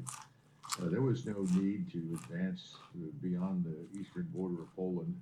Some people would argue there was no reason to advance NATO beyond the borders of Germany. But at this point, having gone into Ukraine and then worked tirelessly to turn it into a platform for attack against Russia, we have essentially consigned Ukraine to destruction.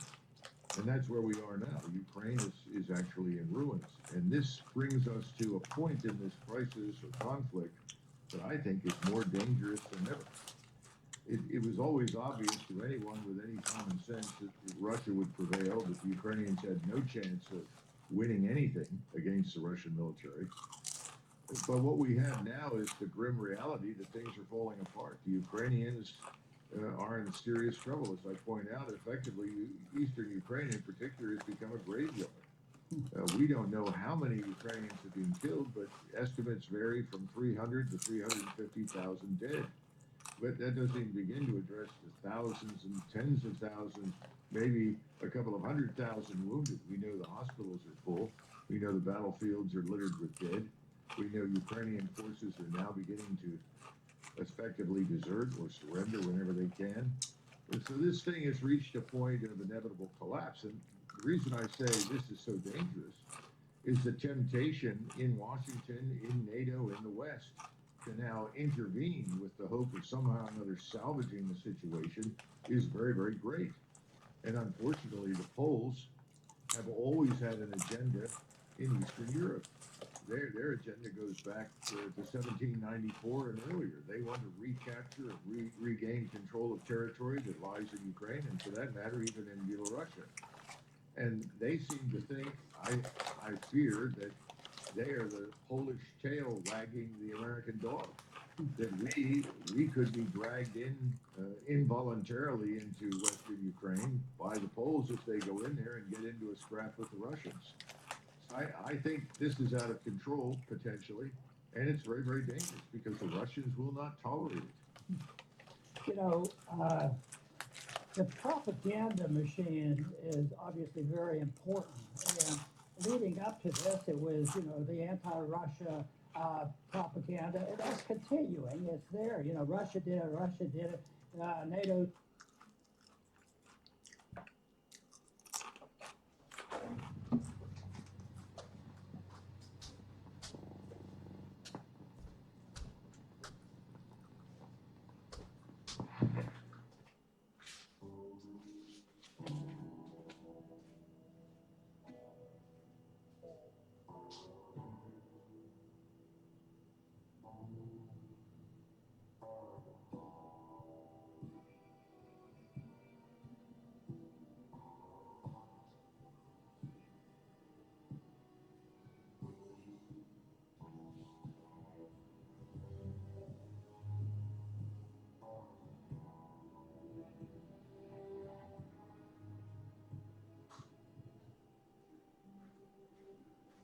Ako tupí ľudia by si zaslúžili na tomu vojnu.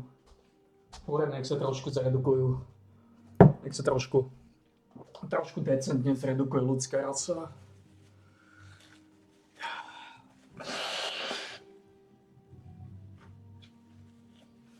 Nech sa trošku zredukuje planéta od ľudí, ako bohužiaľ.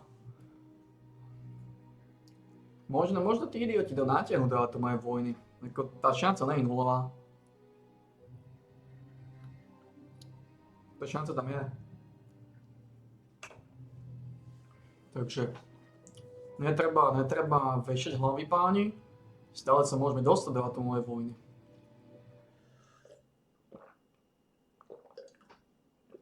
Netreba vešať hlavu. Zatiaľ nie je všetko stratené. Možno ľudia budú redukovaní. Tvrdo a rázne.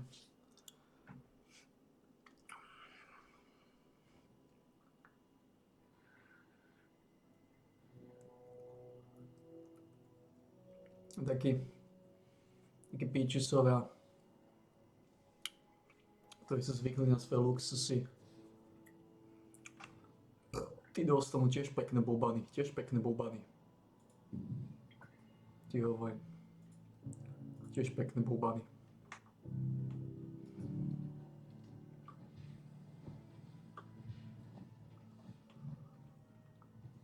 Dostanú pekné bobany.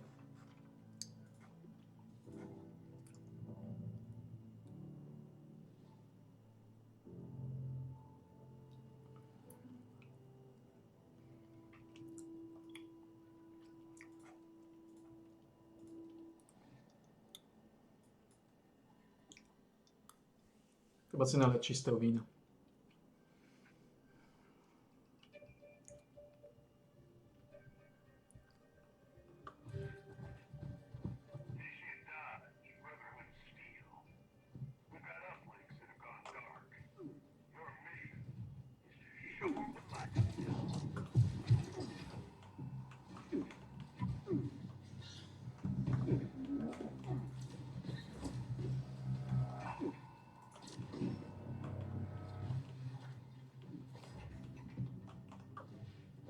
Si nalejeme čistého vína, píče,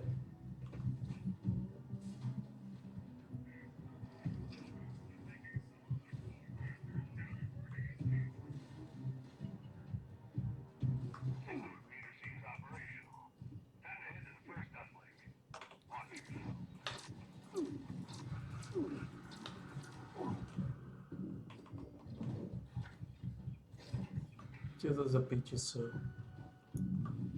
Čo je to tým za tým píčes?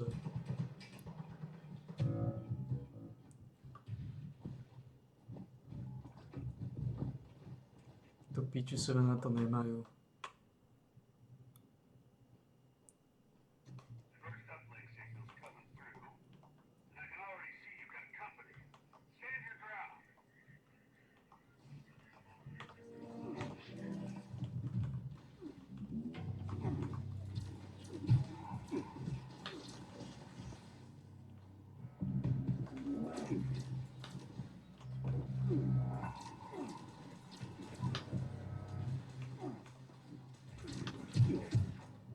Piče, naozaj som to nestihol? Naozaj mi toľko vracali damageu? Really som sa nevšimol.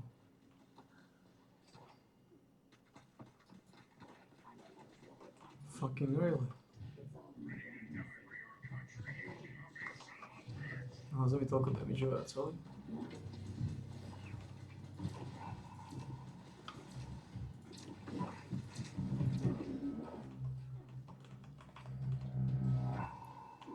Fucking really.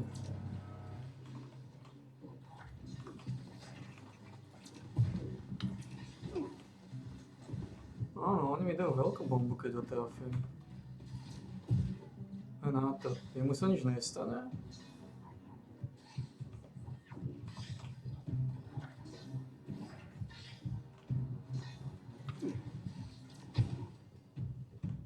No ale to treba sledovať, ty kokos. To píče sú mi dajú veľké bomby.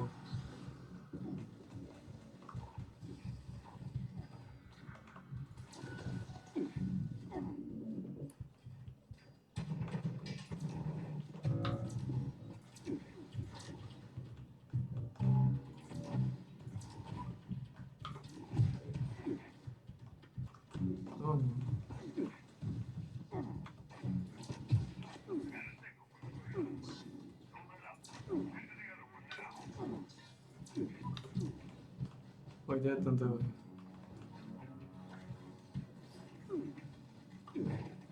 Kde je ten druhý? Idú aspoň k nám? Zaže?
Gdzie są? O.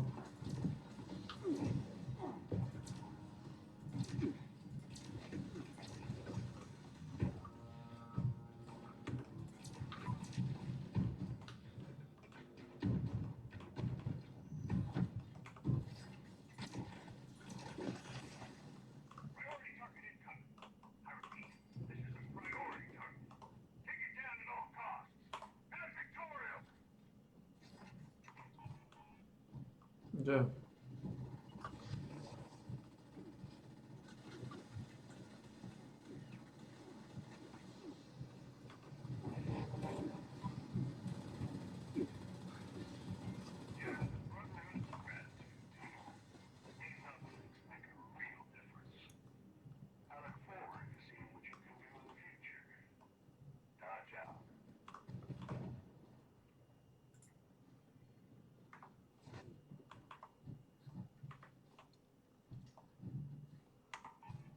Wszystko, no.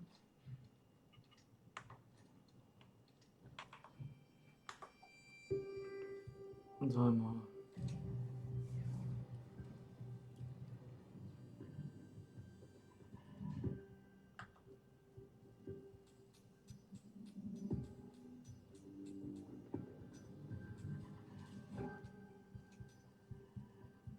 Medical malpractice. What the fuck is that?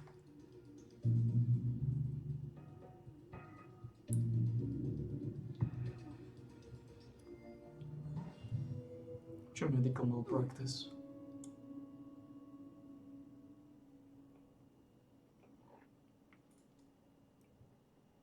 I'm host tomorrow.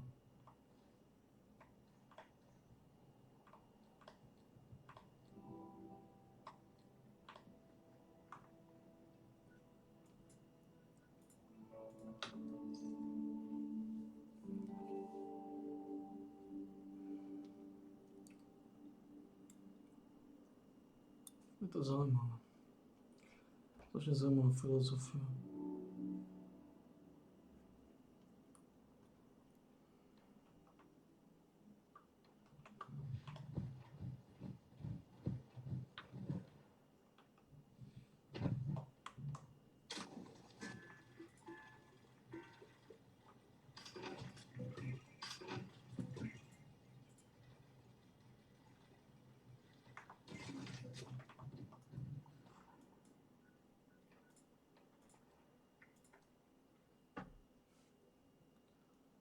Zajímavá filozofie.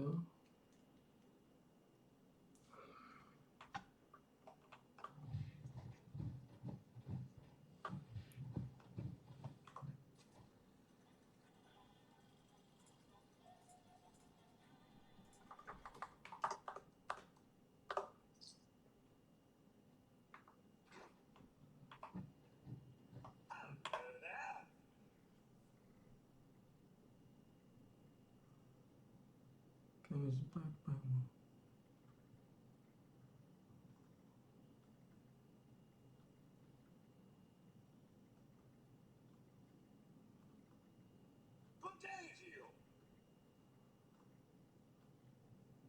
Popcorn machine.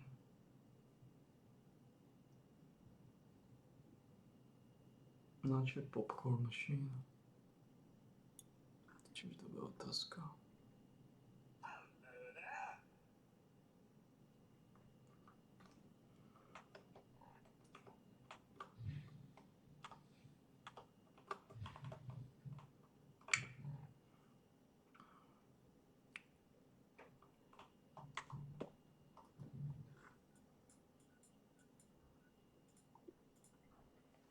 Znaczy popcorn machine.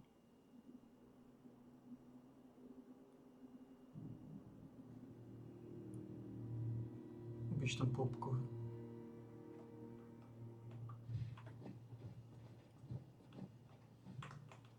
Lubisz ten popcorn jako bitches? Aha.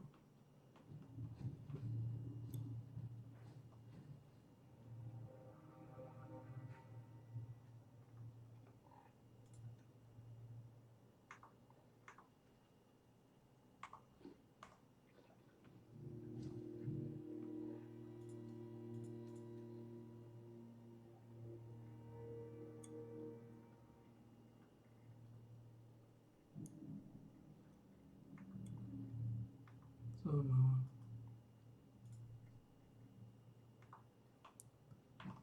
Lubisz ten popcorn?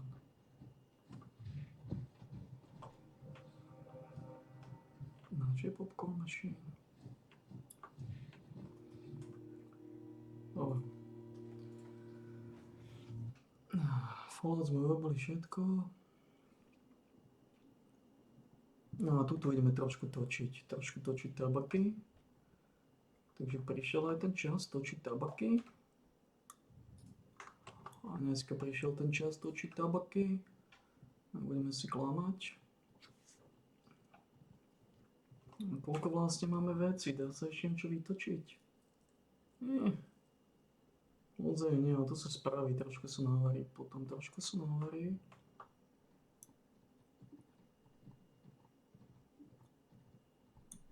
A tentokrát ideme znova trošku točiť tabaky. Už dlho sa nebude točiť, tak využijeme tú šancu. Teraz je taká relatívne dobrá doba točiť tabaky. Že dneska sme vytočili 3000, dneska bude možno 4000. To ukáže samozrejme čas.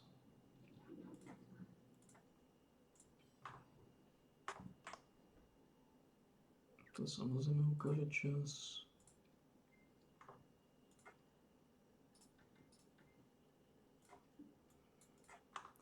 Ale to, čo treba s určitosťou robiť, je teda trošku točiť. Tak to poďme vytočiť. 3120. Máme 140 000 reďkovky. Už sa blížime do tých čísel, ktoré chceme samozrejme vidieť.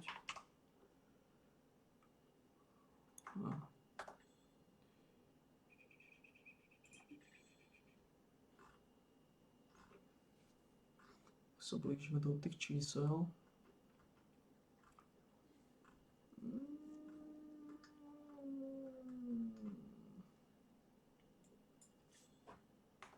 Ktoré teda chceme úspešne vidieť. No.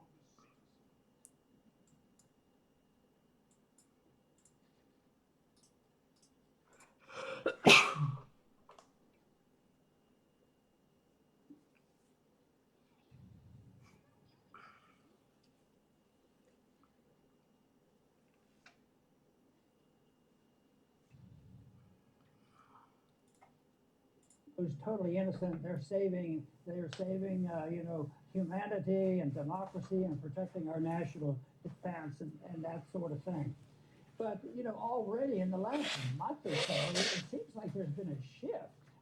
Not that everything you said is absolutely true and is going to continue until it really collapses, but I think the propagandists have shifted. At least the noise I hear is it's China, it's China, it's China. And this to me means, you know, maybe they had to shift. They blamed Russia for everything. Who knows? They're not going to blame NATO, and maybe they can get away with saying, well, it was all Ukraine's fault for getting us involved in that over there. But they're right now, this China bashing, how do you see that in context of what's going on in Ukraine? It just seems like they're preparing. Well, we have to have another enemy, and when you talk to the politicians and listen to them, the right and the left, Republicans are probably worse than the Democrats, but they're all terrible. But they're pretty much together. We got to go for China because they are the real enemy. They've sort of diminished, you know, the attack on Russia for the moment. Well, I think there's much truth in that. Let's face it, they failed miserably to quote-unquote weaken Russia. If anything, Russia is stronger now, more capable militarily than it has been since the 1980s. So the whole operation in Ukraine from a purely American standpoint is a total failure. And no doubt there is a desire to distract attention from this inevitable failure that's going to creep into the news and eventually find its way into American consciousness. So there are two things going on. I think, as we pointed out, you have this lingering potential for a terrible, terrible regional war in Ukraine that persists. And at the same time, it's obvious that people are looking privately for a way to sort of disengage by saying, well, look, we did everything we could. We gave these Ukrainians everything. They just couldn't make it happen. So it's their problem now. Meanwhile, let's look at China, the new boogeyman. And, you know, the Chinese problem, most of the problems that we have with China are economic, business, a result of our open borders, a result of the fact that we don't pay any attention to who comes into our laboratories, who works in our government, who enters into partnership with our corporations, and then we're unhappy to find out that 100,000 Americans are dying every year of fentanyl poisoning. And we point the finger at China as though the Chinese have sat down and said, great, let's send more fentanyl to America. In reality, the Chinese are doing what we all do. They're selling to the highest bidder. If you pay them, they'll sell it to you. It ends up in Mexico, and then it is shipped north, but it's not being shipped north by the Chinese. It's being shipped north by the drug cartels. But how often have you heard anybody talk about the drug cartels or the open border and 7 million people that have now poured in since President Biden took over, about whom we know absolutely nothing? I mean, what's to stop any of these people from staging an incident at a nuclear power plant? What do we say the answer is then? Oh, well, this is obviously Chinese. Let's go to war with China. I mean, this is insanity. It's stupid. It's pointless. But, you know, it's sort of, remember we used to say that patriotism was the last refuge of a scoundrel? Well, right now, I think the threat industry is the last refuge of most of the scoundrels in Washington. It's interesting you mentioned the cartels, Doug, because there was that recent picture that was shocking with one of the cartel members holding a javelin that obviously they got from Ukraine. So I think your discussion of the threat of this open border is real, and it's existential having these weapons come over. Now, Dr. Paul, you mentioned a propaganda shift and a media shift, and we talked about it before the show started, Doug, is this extraordinary New York Times article. It was titled, "Ukrainian Troops Trained by the West Stumble in Battle." You never would have seen that just a few weeks ago. And if you go through the article, it talks about how, well, Ukraine started off fighting the way NATO trained them, but then they changed and went back to their old ways, and now they're getting slaughtered on the battlefield. I don't know. This almost seems like a narrative shift. How do you read this, Doug? No, I think so. I think there are multiple factions right now inside the White House that are saying we got to get out of this. This is a loser. We've got to disengage. Sometimes I think it's similar to Vietnam. Certainly in 68, 69, after Nixon became president, there was a recognition that we had to end the war. And at the time, privately, lots of people said, well, the answer is to just leave, to simply say, we've done all we can do. Let the South Vietnamese have whatever equipment there is. We'll continue to send them aid, but fighting this on our own is a waste of time, and it's not going to lead to anything. But then you had others that said, well, we can't just leave because that will be seen as a defeat. Therefore, we have to launch a new offensive into Cambodia and kill thousands of Americans and God knows how many Vietnamese and Cambodians in order to conceal the truth of our failure in Vietnam. I mean, I see something similar going on in this White House. People don't want to admit this has been a terrible disaster. We were wrong. We miscalculated. We said Russia was weak. Russia's strong. We said that we would prevail. We haven't turned out to prevail at all. And in the meantime, we've sacrificed a nation of people called Ukraine. So I think there is a shift in that direction. But as I said before, I often wonder if anyone is really in charge, because instead of getting a true, unambiguous direction, in other words, some sort of coherent strategic response, we're seeing multiple moves in different directions. And one of them is what you said, a new narrative to conceal the disaster, blame it on the Ukrainians and get out. But there's this other one that says, well, let's let the Poles and the Lithuanians give it a shot. Maybe they can go in, and if they can grab some portion of Western Ukraine, we can point to this and say, see, it's not all hopeless. We've gone in to rescue what's left of Ukraine.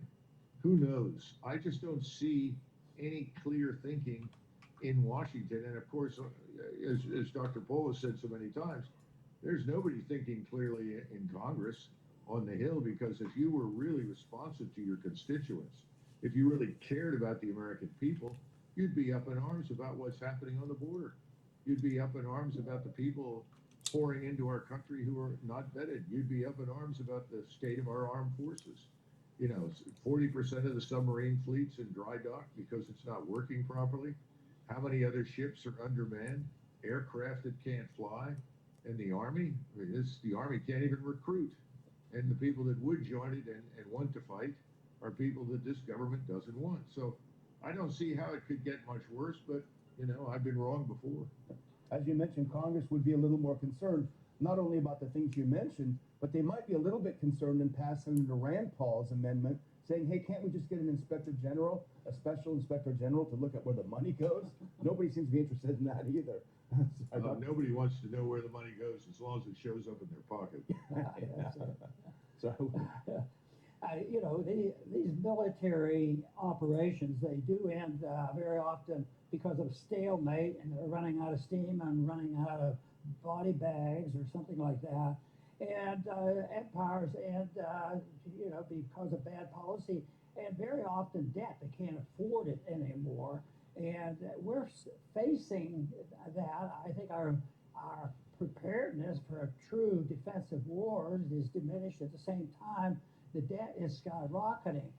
So every year, you know, the military budget comes up. They just passed it in the House and the Senate. They haven't had it signed yet. But my effort to try to diminish that was a proposal I want you to comment on. That is that maybe we could agree on cutting the military because we don't need it if we had a slightly different foreign policy. Now, in a practical sense, you wondered if you think that's a possibility or you think the politician would ever do that to actually cut back. But, you know, the Republicans and the Democrats are really gung-ho. That is like a sacred bill, you know, in the Congress, although we see signs that the number in opposition is growing right now, and hopefully that will put them in a position where they think, well, maybe we will have to cut.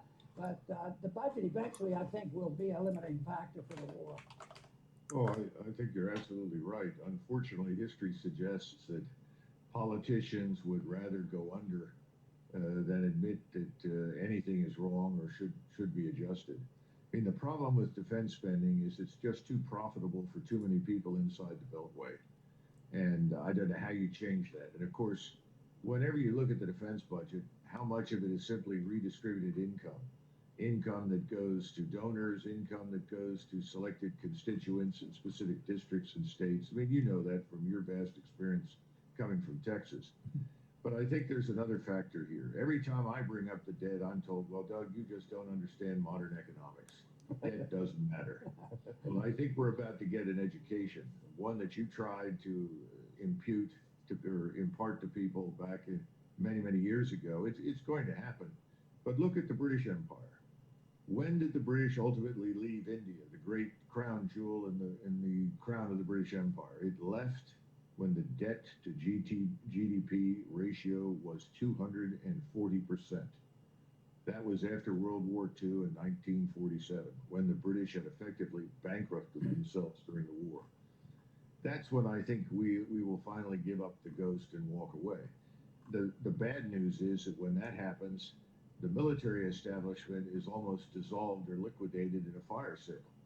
Now, some people will say, well, that's just fine. My argument has always been that's not a good thing because you do need a military establishment, but you don't need what you have.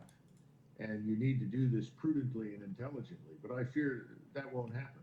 I mean, just trying to explain to people that, you know, you don't want large numbers of U.S. forces at sea or on land overseas in forward bases anymore because the world has changed. Precision-guided munitions that can be launched over thousands of miles make that sort of thing self-defeating. It means that if you do have forces anywhere and somebody shoots at you at the people where you happen to have troops stationed, you're going to be dragged into something that you may want nothing to do with.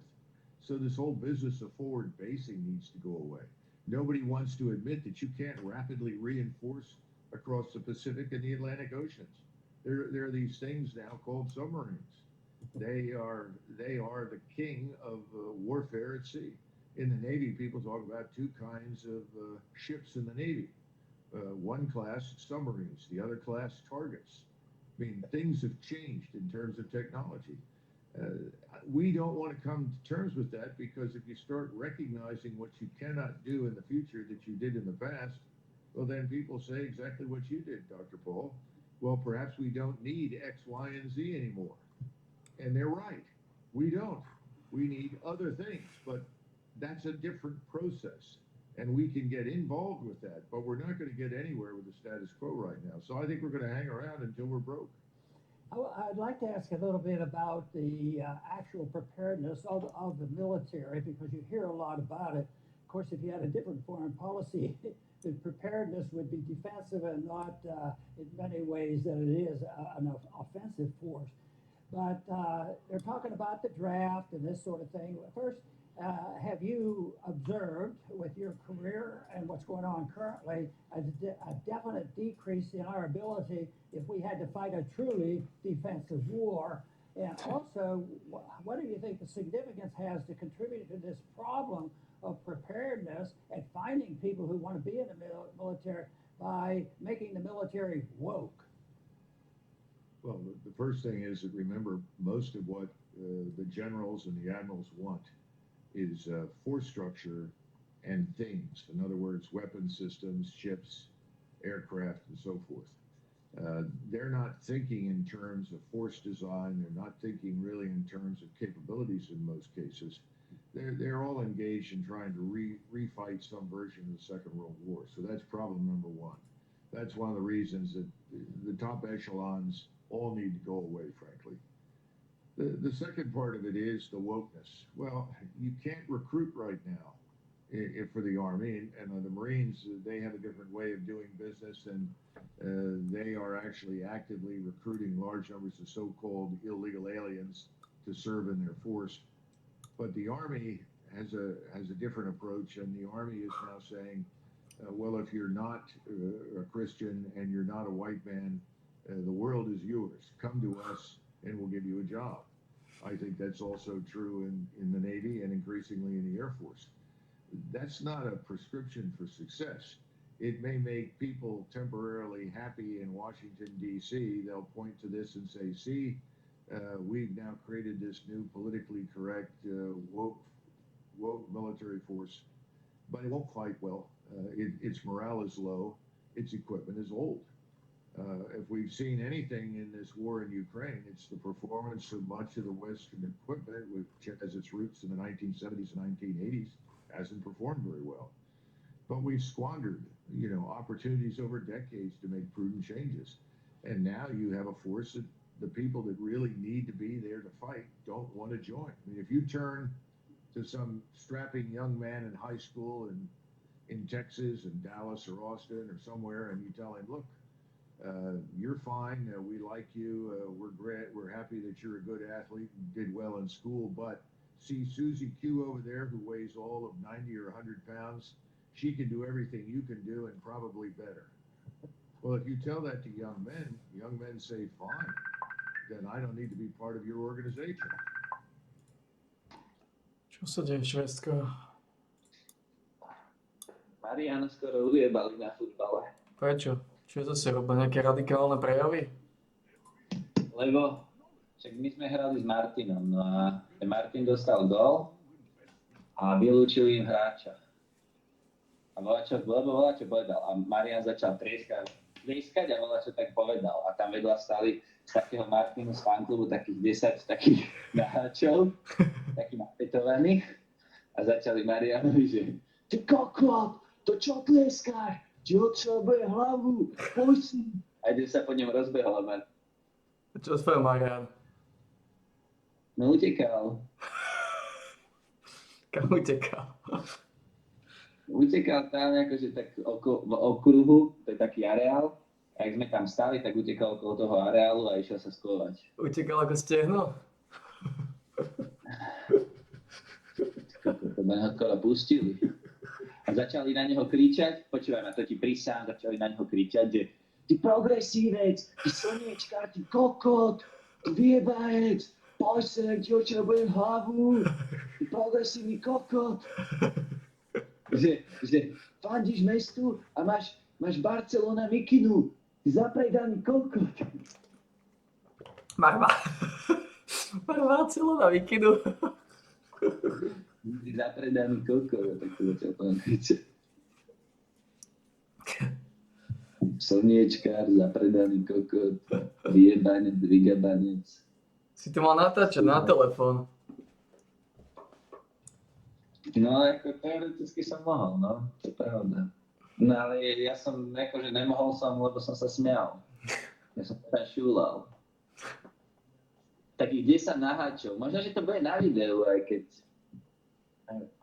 Na videu to asi bude. Ale nebude to počuť, no to je škoda, ako to bolo geniálne. Jeden taký naháč, oni si mali vyzlečené trička, on si vyzlekol tričko a začal hučať na Mariana. A Marian, že kokot vyjebaný, keď mám brokovnicu, tak mu odstrelil hlavu. Úplne nasratý bol, ale nekúkal sa ani na nich, alebo tak sa bál. A jak sa tak voláčo pohol, tak hovorí, poďme do piče, poďme odtiaľto do piče, rýchlo, poďme preč. Však oni nás tu ujebú, rozjebú nás. A že ja sa k teba chcú zbiť, nie nás. Ja vás jebem a proste išiel preč. Nič, tak sa polorozbehol, lebo ten jeden sa tam bola, čo tam naklánal a začal na ňu kričať, že kam ideš? Ty kokot, ty progresívec, ty vyjebaný progresívec, ty kokot zapredaný. Poď tu. Ti odšrobujem hlavu. A tak to hovorí. Škoda, že ja nechodím na takéto akcie. Ja mám rád takéto. Teraz mám rád takéto sravátky. Ako Martin? Ja som sa narodil v Martine. Ty kokos. Ako Martinčania. A potom išli okolo takí dvaja cigani a začali na nich kričať, že odtrhnite hlavu negrom. Začali tak skandovať. A jeden ten cigán sa tak na nich kúkal a sa tak chcel ísť do nich volačom. To vyzeralo, ako by chcel sa, ja neviem, sa s nimi byť. Ale tak potom uvidel, že ich je tam veľa, tak sa tak stiahol. A oni na jeho, poď sem, ťa zožereme zaživa, ty koko čierny. Ako Martinčania, holy fuck. Masívne nakladali. A tam musí byť rozdelené PCLO, že vy ste boli museli byť potom úplne nahrané. Čo? To sú rozdelené. Tam nepustia medzi sebou sa takto miešať. Fanúšikov iných tímov, každý má svoju časť. A medzi nimi stojí polícia, tak toto chodí normálne. No nie v tretej líge. Nie v tretej líge. V tretej líge to má úplne každý na salme, tam nebol žiadny policajt. Reálne, keď chceli po Marianovi a chytili, tak tam zažíva. Lebo to bolo čo? 15 fanúšikov. Jeden Marian, jeden Pipo, čo háde pod seba hádzal ty kokos entie. Jak sa hubičky, máš hádzal pod seba. Neutekol by im naghostovaným ty kokos Barvikom. Oni proste chytili dvojité Včko a bežali po Marianovi. Marian iba taký tým a taký drobec. Marian ušiel, ale. No ušiel, ale proste tak sa nerozbehli, lebo nič nepovedal, oni čakali na nejaký impuls, ale Marian proste nič nehovoril a pomaly dúchal. To tak odbaloval od nich, až postupne utiekol. Ale dokonca zápasu ho spomínali, kde je ten kokot. A vyhral aspoň Martin. Nehral 2-0. Tak to nie je príjemné pre nich. A dostali gól rukou. Normálne jeden Mešťan nabehol do hlavičky a netrafil mu hlavu, ale ruku a dali sme tak gól. A Marian začal tlieskať, tak to ich podráždilo. A tak keď to nerobil úmyselné, tak bohužiaľ sa to ráta.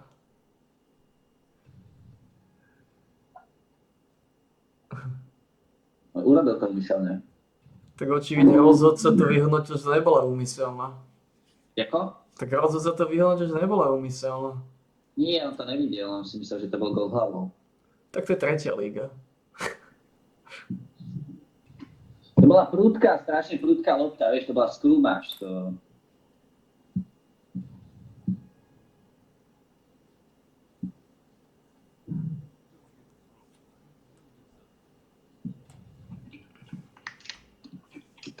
Sa čudujem, že bez teba dávajú góly. Bez svojho Špílmachera.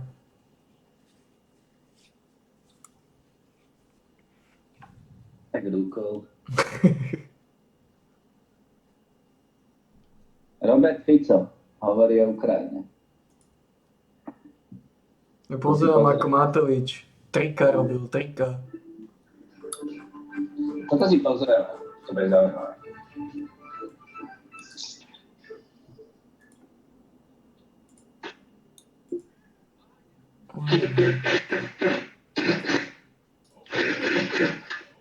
Takže Marian mal husto.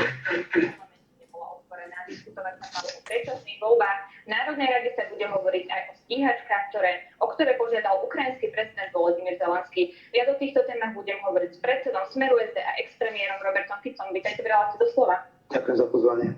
Pán Fico, poďme najprv potom, čo ste vlastne prijali aj neprijali pozvanie do sobotných dialogov. Mal tam najprv teda diskutovať Marian Kerry, ktorý ale neprišiel. Na moderátorskej karte Jančkárovej začali chodiť vulgárne nejaké správy a e-maily, vyhrážali sa násilným. Vy sa cítite byť nejakým spôsobom zodpovedný za túto situáciu? Jančkárova. Čo je to zač? Je aspoň mácna Jančkárova? No, solidná. Mohla byť lepšia, má lepšie fotky, má horšie fotky.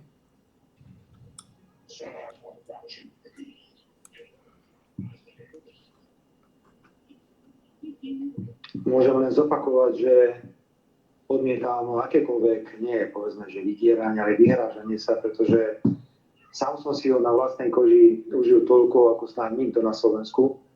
Preto pre mňa je táto téma uzatvorená a treba tú otázku postaviť inak. Spýtajte sa vy, novinári, prečo sa na vás ľudia hnevajú.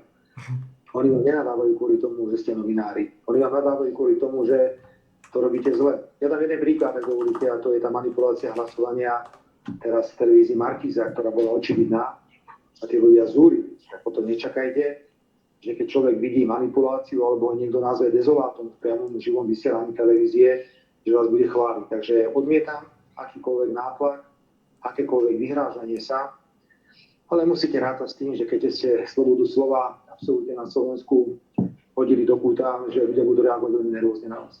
Pri tej Markíze to bolo tak, že to odhalila aj samotná televízia, zistili to, ospravedlnili sa a rozhodli sa najprv to hlasovanie stiahnuť. Dočasne uvidíme, či to bude teda natrvalo. Ja to doplním, nie je celkom tak. My sme predsa cez deň okamžite v nedeľu avizovali, že to nie je v poriadku, pretože tie čísla vôbec nesedeli a bolo zrejme, že niekto tam kliká umelo na podporu pána Náďa. Tak priznám to aj riaditeľ televízie, ktorý povedal, že tam boli štvornásobne väčšie. No a večerná Markíza odkázala, že sa musíme niekedy bohužiaľ uskromniť a priznať porážku. To nám povedala Markíza. Všetko bolo v poriadku, všetko bolo perfektné. Potom sa začali variť sťažnosti na samotnú Markízu v pondelok. Potom v pondelok večer musel pán Setele priznať, že došlo k grubej manipulácii a od toho okamihu už ani nebude hlasovanie na Markíze. Takže ďalší dôkaz objektivity slovenských médií. Dobre, ostaňme pri sobotných dialogov a pani Jančkárovej, pretože vy ste o novinároch hovorili ako o protislovenských prostitútkach. Váš podpredseda Ľuboš Blaha hovoril, že pred novinármi si treba odpluť. To je slovník, ktorý vlastne vulgarizuje celú tú spoločnosť a legitimizuje takéto vulgárne slovník voči novinárom. Pani redaktorka, viete, že som zastupoval pomerne veľa rokov Slovensko na Európskom súde pre ľudské práva. Dobre viete, že expresívne výrazy patria do slovníka politika. Ty odmietáš vytasiť Kartusa. Expresívne výrazy niektorých politikov na adresu novinárov hodnotilo ako sloboda prejavu. Takže nebuďme prosím úzkoprsí. Ja vám dám konkrétny príklad, ak dovolíte. Ak tu niekto niečo napísal, a neviem, kto čo napísal pani Jančkárovej, tak celé Slovensko je na nohách. Ale keď vyšetrovatelia NAKA chceli podpáliť auto vyšetrovateľke Santusovej, chceli ju nakopať do P a nechcem povedať čo, tak vtedy pani prezidentka Čaputová obhajovala týchto vyšetrovateľov. Prosím, nebuďme úzkoprsí. Zostalo ešte napriek tomu pri pani Jančkárovej, pretože vyšiel prieskum agentúry ako pre investigatívne centrum Jana Kuciaka a tam na otázku, či zažili novinári incident za posledných 12 mesiacov, odpovedali kladne v 66%.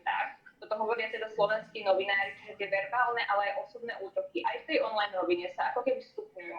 A to všetko sa deje v čase, keď sme si pripomínali 5. výročie zavraždenia Jana Kuciaka. Čiže toto nie je len tak rozprávať sa o tom, že niekto takýmto spôsobom útočí na novinárov. Pani redaktorka, ešte raz, ja som odmietam akékoľvek vyhrážanie. A ja som sa vás pýtala, či za to cítite zodpovednosť. Absolútne žiadne. Ja jednoducho by som sám mohol rozprávať o tom, ako mi niekto stáva pred domom šírnice a dokonca boli situácie, že mi nejakí opilci od Matoviča ráno pod oknom kričali, že poď von, zastavili mi to ako Čaučeská. Nesťažoval som sa. Ani som nezvolal výbory, ani nič. Čiže odmietam vyhrážania. Ale na druhej strane... Ale sú to politici, ktorí... Počkajte, pani redaktorka, Ja na druhej strane vám môžem citovať mnohých komentátorov mienkotvorných médií na Slovensku, ktoré povedali, že tí, čo odmietajú očkovanie, by mali kvičať ako prasce na bitungu. Citujem konkrétneho novinára, ktorý takto píše. Nie, pani redaktorka, ešte raz. Majme v tomto úplne jasno. Tu je čistá propaganda, ktorá sa šíri. A kto má iný názor, je okamžite označený za človeka, ktorý je extrémny, to je hoaxer, alebo kto robí veci, ktoré sú pre Slovensko nebezpečné. Prosím, zachovajme v tejto krajine slobodu prejavu. Ja si vyhradzujem mať iný názor. Vyhradzujem si právo mať kritický názor. A znovu, mali by sme Fico prestať používať to slovo. Kazí si reputáciu. Mediálna scéna je jednofarebná. A každý, kto čokoľvek povie iné, je okamžite vyraďovaný na bok. Ja som dnes urobil jeden príklad, ja ho zopakujem. Dokonca niektoré hudobné skupiny sa rozhádali kvôli vojne na Ukrajine ako Pink Floyd. Tí, čo sú za vojnu, alebo tí, čo podporujú vojnu na Ukrajine, ktorí podporujú Ukrajinu, sú slovenské médiá národní hrdinovia. Ale ten spevák alebo ten gitarista Pink Floyd, ktorý má opačný názor, ten je vraj ďalšia tehla v múre propagandy Kremla. Prosím vás, uznávajte iný názor. Ak nebudete uznávať iný názor, ak nebudete napríklad medializovať veci, ktoré sa objavujú v iných médiách, uverejnili ste vy, ale vo vašich novinách a vo vašej televízii prejav Donalda Trumpa, ktorý bol presne pri prvom výročí vojny na Ukrajine. Donald Trump, americký bývalý prezident, ktorý asi bude znovu prezident, hovorí o skorumpovanej Bidenovej administratívy. To by si mal povedať Marianovi. Marian by si ho nesúhlasil. Tvrdo a rázne. Ja to hovorím tu vás, vidíte, vy to počúvate na našich tlačových konferenciách, ale to neuverejňujete. Vašou povinnosťou je poskytovať vyvážené informácie. Keďže to nerobíte, tak potom ste prezentom kritiky zo strany verejnosti. To je bodka. A to tak je. Pokiaľ sa nespamätáte a nezačnete si normálne robiť svoju prácu, budete predmetom veľkej kritiky. Ak budete ľuďom navávať do opíc, do dezolátu, budete manipulovať hlasovania, budete robiť ďalšie veci, tak tá kritika od verejnosti príde. My sme kritizovaní. My tiež znášame zodpovednosť za svoju prácu. Vy viete perom ubližiť viac ako nejaký právnik alebo kdokoľvek iný. Vy to veľmi dobre viete. A dobre viete, že tá mediálna scéna na Slovensku je mimoriadne pokrivená. Tomu úplne rozumiem a politici to tiež často využívajú, to ubližovanie slovom. Ten Kindred musí byť zdrogovaný, ten Kindred a Zik sú zdrogovaní. Povedali je to, že vaši voliči by vás teda mali sledovať na sociálnych sieťach alebo v alternatívnych médiách, pretože v normálnych médiách je cenzúra, tak to si tlačíte tlačové. Kindred a Zik sú zdrogovaní. Priznal, že teda Rusom Bohuž Garbar, hlavných správ, prispievateľ, sa priznal, že teda bude Rusom donášať informácie o Slovensku, spolupráci Slovenska s NATO, z USA a tak podobne. Za to bol právoplatne odsúdený. Tak toto sú tie alternatívne médiá, na ktoré odkazujete? Netuším, to je pán Bohuž Garbar, či ako sa volá. Ale vrátim sa, ja neviem, však ja nemám z hlavných správ ani nič. Hlavné správy a ďalšie sú alternatívne médiá, ktoré našťastie ponúkajú aj iné informácie, ako ponúkate vy, pretože ja keď si položím pravdu z denníke na Hospodárske noviny, tak ich nemusím čítať všetky, takto si dám na seba a to je vlastne jeden kopírák, to je to isté. Všetky 4 noviny píšu to isté, úplne do bodky a do jedného písmena. Tak hovoríte, že oni ponúkajú iné informácie. Toto máme rukolapné dôkazy, dokonca právoplatne odsúdeného prispievateľa do hlavných správ. Pani rektorka, sú všelijaké zdania. Netuším, ja som to čítal takisto ako vy. Ak niekto takto konal, tak bol spravodlivo potrestaný. Ja len opakujem, že ak... Hovoríte, že sa majú na tieto médiá obracať. Nie je to nebezpečné, že prečo by sa nemali obracať, pani rektorka? Prispievateľia do takýchto webov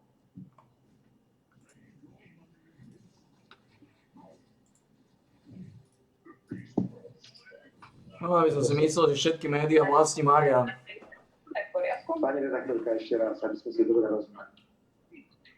Ak sa takto ďalej budú správať niekotvorné médiá na Slovensku, ako sa správajú tie hlavné, ten mainstream, nečudujte sa, že prudko stúpa význam alternatívnych médií aj s nejakými zlyhaniami. Každý zlyháva. Ja som hovoril o brutálnych zlyhaniach, pred chvíľkou vy ste vôbec nekomentovali, ako napríklad manipulácia s hlasovaním. A nečudujte sa potom, že ľudia siahajú aj po sociálnych sieťach, študujú, čo politici hovoria na facebookových stránkach. Takže veľmi vás poprosím, ja tu nie som na to, aby som obhajoval kohokoľvek. Ja nemám pod vplyvom, pod kontrolou žiadne médiá. Ja som neurobil zo slovenskej televízie a slovenského rozhlasu štátnu inštitúciu s rušením koncesionárskych poplatkov. Ja som povedal, že pôjdeme pánovi Machovi po krku, čo na tom je. Áno, my budeme v prípade, že budeme súčasťou vládnej koalície žiadať odstúpenie pána Machaja, pretože... Pán Macho musí ísť. Ja slovenských rozhlasov zďaleka nie sú verejnoprávne inštitúcie. Ale asi sa zhodneme, že to, že niekto manipuloval hlasovaním pri televíznej relácii a to, že niekto donášal štátu, ktorý nás označil za svojho nepriateľa za prosím, asi netreba ja vás chcem poprosiť, nehrajme sa na priateľov a nepriateľov. Viete, že mám úplne iný názor na vojnu, ako máte. Ale ja neviem, o kom sa baví, ja toho chlapa nepoznám. Netuším, o čom sa teraz v tejto situácii bavíme. Ja vás len, aby ste zachovali normálny priestor aj pre kritický názor, to je celé. Áno, ja budem držať alternatívnym médiám, pokiaľ budú poskytovať kvalitné, objektívne informácie palce, lebo ľudia prestávajú pozerať televíziu, prestávajú čítať médiá. Prosím, pozrite si, ako vám klesá čítanosť. To je vaša zodpovednosť. Vy predsa nemôžete teraz obviňovať politikov z toho, že ja neviem, koľko kusov predá Pravda alebo Smečko, že to sú smiešné čísla. Nikto neobviňuje z toho. No počkajte, no ale to znamená, že keď sa vám nedarí, keď vás nemajú radi, tak to asi dobre nerobíte. Viete, ja používam ten výraz, že keď prestane fungovať bordel, tak treba vymeniť dievčatá, nie v postele. Takže prosím,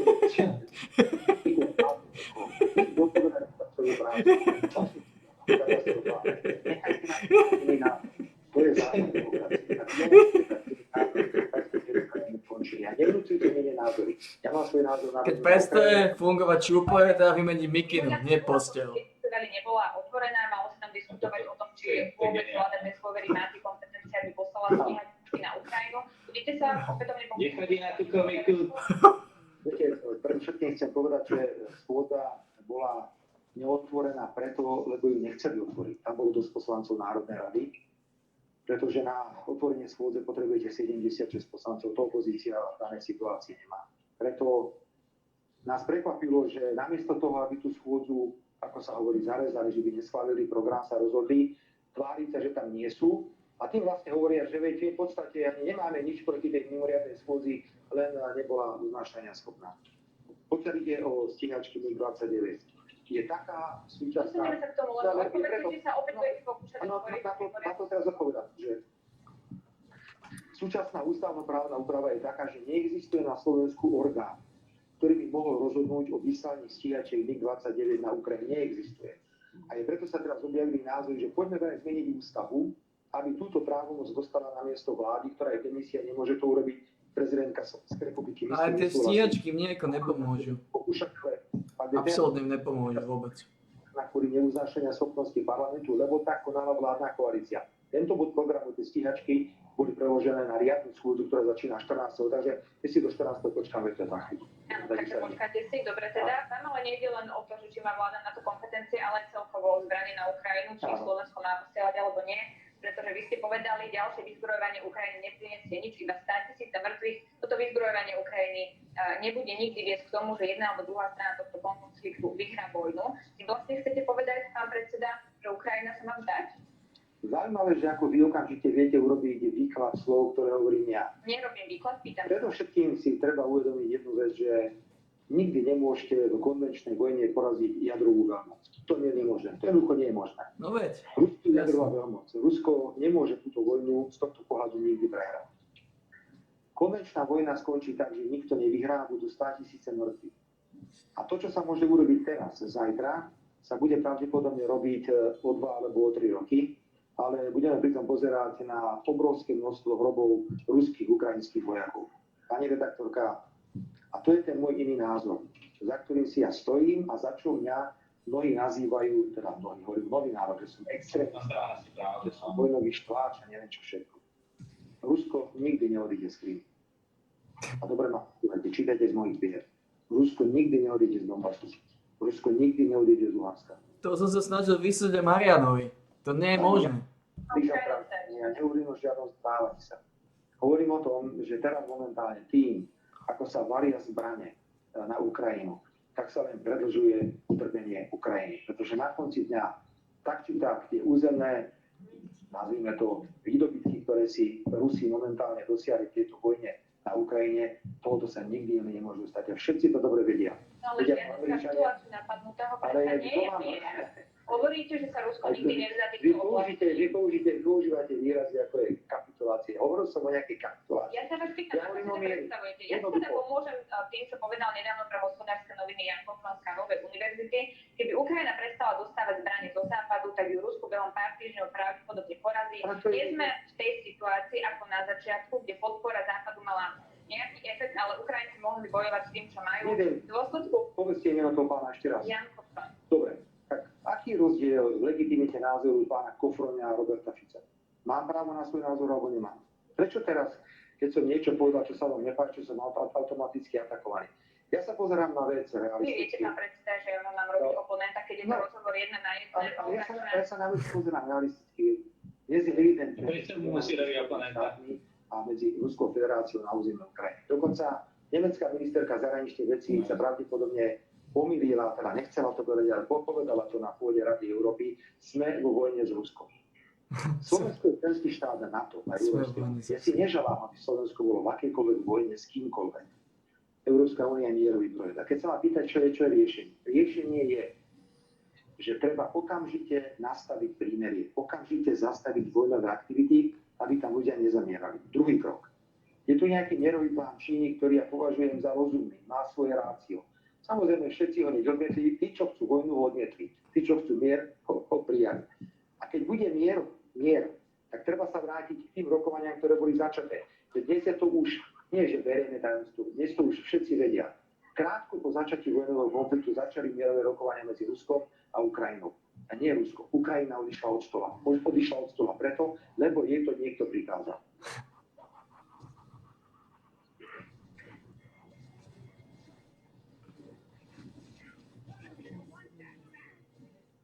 Americká vláda je to prikázala. Však Ukrajina je len kolóniou Ameriky. To je koloniálny štát. Nič viac. Koloniálny štát. To je kolónia, to je americká kolónia.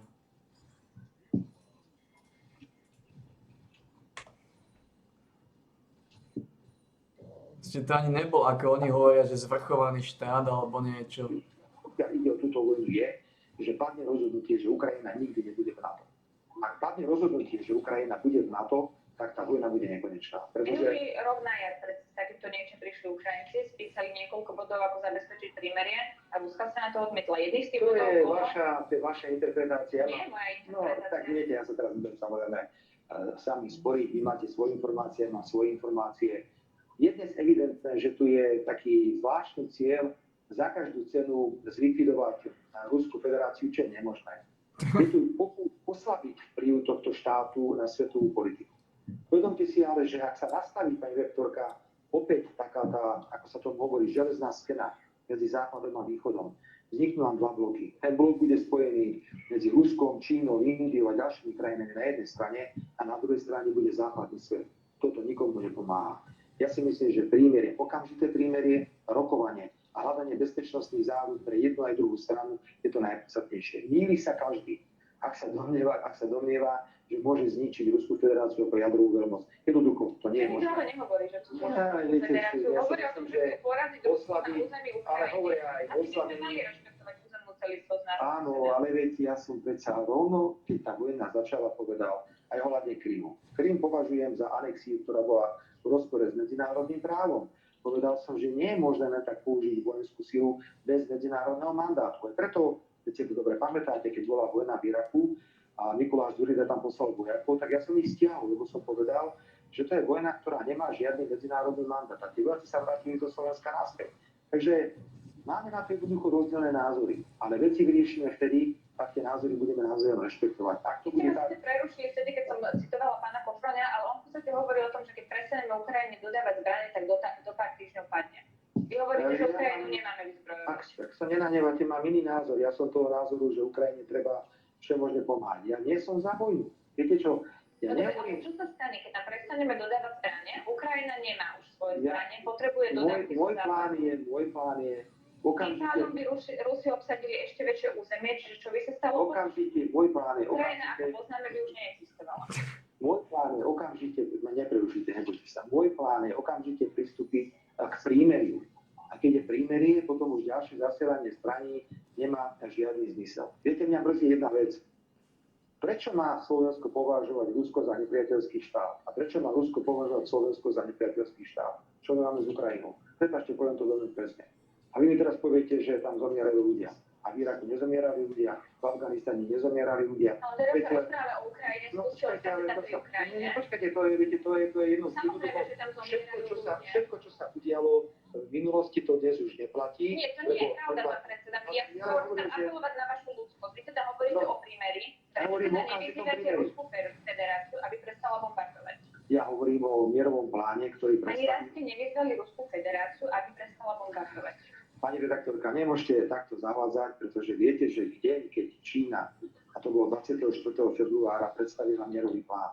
Ten istý deň, bol to 5. minulý týždeň, si teda pamätám, alebo teda ten predchádzajúci, sa stretli s delegáciou čínskeho veľvyslanca tu v Bratislave a povedali sme, že maximálne vítame plán, ktorý predstavila Čína, ktorý je postavený predovšetkým na okamžitom zastavení všetkých vojnových operácií na území Ukrajiny. Tak vy nehovorte, že som nevyzval niekoho, aby neprestal bombardovať. My sa hlásime k čínskemu plánu. Ja sa takto hlásim, lebo to je veľká krajina. Keby počúvali veľké štáty Čínu a keby sa správali ako Čína, dnes už mohlo byť po vojne na Ukrajine a veci mohli byť vyriešené. Hovoríte, čo máme s Ukrajinou, toto mi skúste vysvetliť. Je to náš sused, asi je dôležité aj pre stabilitu Slovenska, aby na Ukrajine bola stabilita, aby tam bol mier, aby tam nebol vojenský konflikt. Pani redaktorka, nie ja, ale Donald Trump povedal, že pri Majdane v roku 2014, keď to všetko začalo, zohral rozhodujúcu úlohu ministerstvo zahraničných vecí Spojených štátov, hovorím teraz o Kieve. Nie ja, ale všeobecne známe, že od roku 2014 došlo k masívnemu vraždeniu ruského obyvateľstva na Donbase na fašistickými jednotkami Ukrajiny. Tá vojna je nezákonná, je v rozpore s medzinárodným právom. Rusi nemali použiť vojenskú silu, ale má svoje príčiny. A tie príčiny sú od roku 2014. Preto o Ukrajine hovoríme ako o území, za ktorého si Američania a Západ urobili klasické Waterloo proti Ruskej federácii. Takže my s touto vojnou, ak dovolíte, my s touto vojnou nemáme nič. Jediné, čo máme, je to, ľuďom pomáhať. A ja som rád, že Slovensko pomáhalo, dokonca mnohí členovia a sympatizanti strany, ktorú vediem na východnom Slovensku, individuálne pomáhali desiatkam ľudí z Ukrajiny. Hovorím o mierovej pomoci, hovorím o humanitárnej pomoci. Mám iný názor na vojnu, tak ma vyhláste. Ja som zamietač, som vojnový štovák. Ktorý je za vojnu, je mierový aktivista. Máme to nejako otočené v tomto okamihu. Ja si myslím, že to len tak nemáme otočené. Skôr ide o to, čo sa pod tým slovom ja som za mier skrýva. Lebo vy hovoríte, že nemáme vyzbrojovať Ukrajinu a všetci... Ale ona tomu nerozumie. Oni tomu naozaj nerozumejú. Keď nebudeme vojensky podporovať Ukrajinu, tak Ukrajina padne. No. A ona padne aj tak, s tým rozdielom tam zove viacej ľudí. Oni tomu nerozumejú. Čo si myslí? Tomu nerozumejú. Dôjde k oslabeniu Ruskej federácie, však snáď tu nie sme trojročné deti. Tak asi chápeme, o čo na tej Ukrajine ide. Ukrajina sa stala nárazníkovou zónou medzi západom a východom. Stretli sa... Toto hovorí Vladimír Putin. Ale prosím vás, nechajte mňa, aby som si ja povedal, čo chcem. Ja tu nikomu nebudem šíriť propagandu ani Rusku, ani Spojeným štátom americkým. Hovorím svoje vlastné názory. Viem čítať a písať. Pozerám si rôzne zdroje. Dovolíte, nečerpám, pokiaľ ide o vojnu na Ukrajine z hospodárskych novín, z denníka N, z Mečka, pozerám si americké médiá, pozerám si európske médiá, dokonca ak môžem, preberám čínske informácie, dávam si ich do anglického jazyka. Ja vás veľmi poprosím, nevkladajte mi do úst, že tu niečo rozprával pán Putin alebo pán Biden alebo kdokoľvek iný. Ak dovolíte, ja mám teda dosť vlastného rozumu, aby som si mohol urobiť vlastný názor na vojnu. Povedal Vladimír Putin pri tom prejave k výročiu vojny. Vy tvrdíte, že vojna je medzi Spojenými štátmi a Ruskom na území Ukrajiny, ale nie to tam predsa nebojuje pod americkou zástavou. Kriste, páne. Zbrane sa priamo zasielajú do prvej línie. Dnes už nikto nespochybňuje, že to hovoria v Spojených štátoch otvorene. To je vojna medzi Západom a Ruskou federáciou na Ukrajine. Podľa karty OSN, viete, pán predseda, štáty, ktoré sú napadnuté, majú právo požiadať aj o vojenskú pomoc od iných krajín. Pokiaľ ide o vojenskú pomoc, pani redaktorka, uvedomte si, že jediný taký jasný článok, ktorý hovorí o vojenskej pomoci, je článok 5 zmluvy o Severoatlantickej aliancii. To sa ale netýka dnes Ukrajiny, lebo Ukrajina nie je členským štátom NATO. Ja si ani celkom neviem predstaviť, že by mala byť členským štátom NATO, lebo to len spôsobí obrovské napätie v tomto regióne. Potom treba zvažovať, či sme alebo nie sme schopní zabezpečiť nejaký mandát na použitie vojenskej sily. Taký mandát nie je. A z toho titulu aj ja považujem použitie vojenskej sily Ruskej federácie na území Ukrajiny za porušenie medzinárodného práva. V tomto sa zhodneme. Len tvrdím, že treba s tým okamžite prestať na rozdiel od vás, ktorí chcete, aby vojna pokračovala ďalej. To je celé. Medzi nami v tomto dosť principiálny rozdiel. Vy ste za vojnu, ja som za mier, ak dovolíte. Ak je to teda smrtonosný názor, treba ma zatvoriť. Ak niekto dovolí. Ja si to nemyslím, že Čo urobíte zajtra? Neviem, tuším zajtra 3. marca, tu má byť veľký, nie že protest, malo byť veľké zhromaždenie, ktoré bolo veľa na Slovensku. To je zámier. Vidíte, vôbec o tom neinformujete. Vôbec. Keď sa nejakí traja stretnú pred úradom vlády a kričia na Fica, tak všetky médiá ste tam. Alebo prídu traja pred Smer, teraz tak dávate to všetkým médiám. Ale keď tisíce ľudí idú do ulic a kričia mier, tak ich nedávate. Pretože vám to nesedí. Prosím, nechajte ľudí už na pokoji. Ľudia majú vlastnú hlavu. Sledovali ste tie protesty po Slovensku? Nie, čo som videl som Nitru, to bolo veľmi pokojné, veľmi príjemné. No myslím si, že tá účasť v Nitre bola pomerne veľká. Ľudia tam chodia s ruskými vlajkami. Je tam niekto, ktorý s ukrajinskou vlajkou, väčšinou sú tam potom konflikty. A to nie je akcia. Ja viem, len vy hovoríte o tejto akcii ako o niečom, o čom by sme mali informovať a o tom, že tí ľudia sú mier. No oni kričia, že Vladimír Putin je ich prezident, napríklad, toto tam odznelo. Nemôžem dniesť odpovednosť za to, keď niekto niečo vykrikne na nejakom zhromaždení.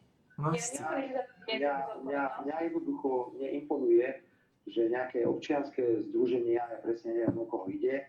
Ja som aj jasne povedal, že politické strany by sa nemali angažovať v týchto zhromaždeniach, pokiaľ ide o vystúpenia politikov a môžu tam ľudia ísť a zúčastniť sa týchto zhromaždení. Neimponuje, že ľudia sa postavili a povedali, dosť bolo tej tupej propagandy, pretože tá propaganda je šialená, ktorá sa na nás valí z tých médií, tak ľudia povedali, že máme na to iný názor a poďme ten názor verejne vysvetliť. A ja teda upozorňujem na to, že tam ľudia skandujú napríklad, že Putin je ich prezident. Ale ja, pani rektorka... Hovoria o mieri, a keď tam príde niekto s ukrajinskou vlajkou, tak tam zajtra pošlite vodné diela a povedzte, to sú nebezpeční ľudia, ktorí kričia o mieri. Pozatvorajte všetky. Ale hovoríte, že oni sú v podstate zlí tí ľudia, nebezpeční. Nechajte tí ľudí. Ľudia majú právo na svoj názor, nechajte ich. Lebo čo všetko ľudia nakričali opačného, čo všetko sme si prečítali v médiách. Keby som ja teraz urobil rozbor článkov, ktoré píšete o vojne na Ukrajine, tak tam nájdem také bláznostva, ktoré nemajú obdobie. Váš podpredseda Ľuboš Bláha šíri aj informáciu, že slovenských mužov môžu posielať na ukrajinské vojsko. On povedal, toto reálne hrozí. Rodiny môžu prísť o svojich mužov, ženy o svojich mužov. Nie je toto šírenie poplašnej správy? Nie je to žiadne šírenie poplašnej správy, pretože ak bude pokračovať to vyzbrojovanie, po ktorom tak všetci pištíte a všetci ho tak veľmi chcete, aby ďalej pokračovala vojna, lebo to je evidentný záujem, aby tá vojna pokračovala. A predseda, viete, že to je o tom, aby mala Ukrajina schopnosť brániť sa. Keďže naďalej je veľký záujem, aby tá vojna pokračovala, lebo niekto má mylný názor, že tým oslabí vplyv Ruskej federácie a cenou za tento politický cieľ voči Ruskej federácii budú 100 000 mŕtvych na Ukrajine. No tak ak to je teraz tak my bohužiaľ stojíme na nejakej opačnej strane a nechceme mať s týmto na nič spoločné. Takže ak niekto, ako Ľuboš Bláha hovorí o vysielaní vojakov na Ukrajinu, po vyzbrojovaní, ktoré naberá na neuveriteľných obrátkach, viete, už sa hovorí dokonca o nejakých posádkach, ktoré by možno mohli obsluhovať cudzie zbranie, ktoré sú na území Ukrajiny. Po tých tankoch, teraz sa hovorí lietadlách, po tých úfniciach a po všetkom. Možno príde návrh, že pošleme tam nejaké mierové jednotky. No ak tam niekto bude chcieť poslať mierové jednotky, tak tí ľudia budú zomierať. Ale toto sú len vaše domnenky. Ale ja opakujem ešte raz, prečo by niekto nemohol povedať, že ak padne rozhodnutie, čo by sme povedali za šialenstvo, že sa bude NATO osobne angažovať v tomto konflikte medzi Spojenými štátmi a Ruskom na Ukrajine, tak tam budú zomierať ľudia, a tam budú slovenskí vojaci, tak tam budú zomierať slovenskí vojaci. Budú naverbovaní. Tito a Fús. O vojne sa zomiera. Ľuboš Bláha povedal to, Prechota. Potom, ako dochádza v obrovskej miere vyzbrojovania, ako stúpa to napätie, tak môže niekto vysloviť názor, že to môže skončiť až tu. Čo na tom predsa nič zlé nie je, keď niekto osobne pomenoval. Naviac, pani redaktorka, uvedomte si, že ako sa ľudia stávajú v tejto vláde, a 40 000 ľudí také nahovárať. Utekalo a vybavovalo si nejaké povolenia, ktoré v prípade potreby politikovať. Len naznačuje, že ide tu ľudí, tak, že to treba ich polovať na nejakú Ukrajinu. Prechota Marian, Tito a Fús. Tramuškatieri. okolie, vieš, tá dedina, kde som hrával, išli na zápas a majú tam také dievča, ono je také no iba akože postihnuté, taká okoliečko menej má. A že tam po ceste na zápas sa dosrala chudierka. Dokadila sa. Sa dosrala ako taký bobor. Technika pred voľbami, ja tomu najviac nerozumiem, ale má to následky na spoločnosť. Viete, čo je zaujímavé? Táto krajina je totálna chaos. Absolutne. Pred chvíľkou s vážnymi slovami vyšiel minister Hagvarský, ktorý hovorí o korupcii politickej. Hovorí o vážnych veciach na ministerstve zdravotníctva. Minister Mikulec kúpil rozpore so zákonom za 13 miliónov preplných súdov, čo nie je možné preplných používať. Brat pani Kolíkovej za 3,7 milióna eur dostal zákazku teraz v Slovenskom rozhlase. Potraviny idú za 29% hore. Na konci relácie je koľka tá minúta 35. Minúta už končí, no minútu aj slovom sme sa neodprávali o tom, ako ľudia žijú na Slovensku a po svojom hospodárstve. Nepýtate sa, čo zverejní. Pán predseda, vyberám témy tejto relácie, posúňme sa ďalej. Ešte posúňme otázka k tomu a dostaneme sa aj k politickým veciam. Na to aj menili by si zahraničné politické smerovanie Slovenska? Tisíckrát nechápem, že to tam má pýtať. Samozrejme, že nie, ale nechám právo kritizovať, čo sa deje. Máme veľké výrady k personálnemu obsadeniu, napríklad predsedníckeho postu Európskej komisii. Máme veľké výrady k tomu, ako Európska únia nemá žiadny názor. Nie je sa možné robiť zahraničnú politiku tak, že len slepo opakujete to, čo hovoria Spojené štáty americké. To je celý problém, ktorý vidíme. Ale zakotvenie Slovenska je už nejasné. Rovnako je tam nejakú novú železnú opomienku, ktorá má západová. Po skončení vojny budeme musieť nájsť nejakú cestu, ako sa vrátiť k vzťahom s týmto východnými krajinami, ako je Čína, Rusko a ďalšie štáty. Pán predseda, Peter Pellegrini povedal, že vyučuje OANO a SNS z nejakej spolupráce a pri Smere nehovorím nie spolupráci so Smerom, ale nechcem byť v opozícii predsedom Robertom Ficom. Ako vnímate tieto? Neviem, Peter Pellegrini povedal na túto adresu toho veľmi veľa, ale Peter Pellegrini si vedieť veľmi jasne, že v systéme viacerých politických strán na Slovensku je úloha lídra alebo politickej strane nenahraditeľná. Keby som ja teraz povedal verejne, že nejde z Pellegrini, to znamená, že nejde z Hlasu. Ak teda hovorí Pellegrini, že nejde z Fico, tak nejde zo Smerom. Ale my to vieme. Peter Pellegrini jemu pišti duša, pokiaľ ide o spoluprácu s progresívnym Slovenskom. Pišti duša. Oni tom hovoria a robia na to. Pani prezidentko Čaputová, nech sa páči, my chceme robiť ľavicovú politiku, my ju budeme robiť, my sa budeme pokúšať o víťazstvo v parlamentných voľbách. Takže Peter Pellegrini, ak to chce ťahať tam, kde to ťahá, tam to stále ťahá, je to jeho rozhodnutie, ani to neviem. Andrej Danko v nedávnom rozhovore pre Hospodárske noviny povedal, že vás chce spolu s Petrom Pellegrinim posadiť za jeden stôl a zacitujem ho. A vychádzame z osobných ambícií, keďže Peter Pellegrini jasne deklaruje, že na záver o post premiéra u Roberta Fica vnímam prezidentskú ambíciu a ja sa vždy zase hlásim Národnej rady Slovenskej republiky. Máte prezidentská ambícia, ako to vidí Andrej Danko? Pani redaktorka, vy tu delíte kožu medveďa, ktorý behá v hlbokých lesoch. My na tieto témy vôbec nediskutujeme. Môžeme teraz toto okamihu potvrdiť, že jediné, čo ma zaujíma, je, aby sa dosiahol dobrý výsledok. Sústredíme sa na témy, ktoré považujeme za dôležité. A poviem to znovu, je trápne, že sedím v redakcii Hospodárskych novín a sa bavili jednej minúte o hospodárstve, o ekonomike, o financiách, o cenách, o hypotékách, o zdravotníctve a o ľuďoch. Ale chápem. Je to trápne, ale chápem. Tie témy som vyberala ja a kompetentní sa samozrejme na to pýtame, ale samozrejme môžete mať takýto názor. Ja si sa vlastne chcela, alebo preto spomínam Andreja Danka, pýtať na to, lebo budú prezidentské voľby, či budete opäť kandidovať na prezidenta. Na prezidentské voľby v tomto okamihu vôbec, absolútne vôbec nezaujímajú.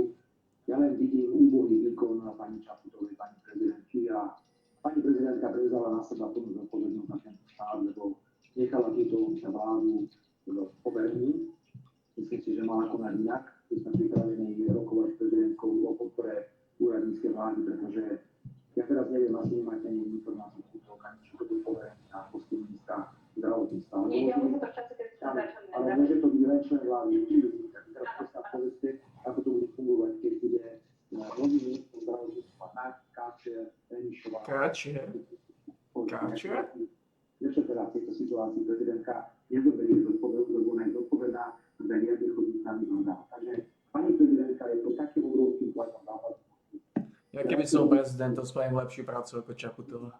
Myslím si, že keď sa pýtate na prezidentka, tak je, že pani prezidentka má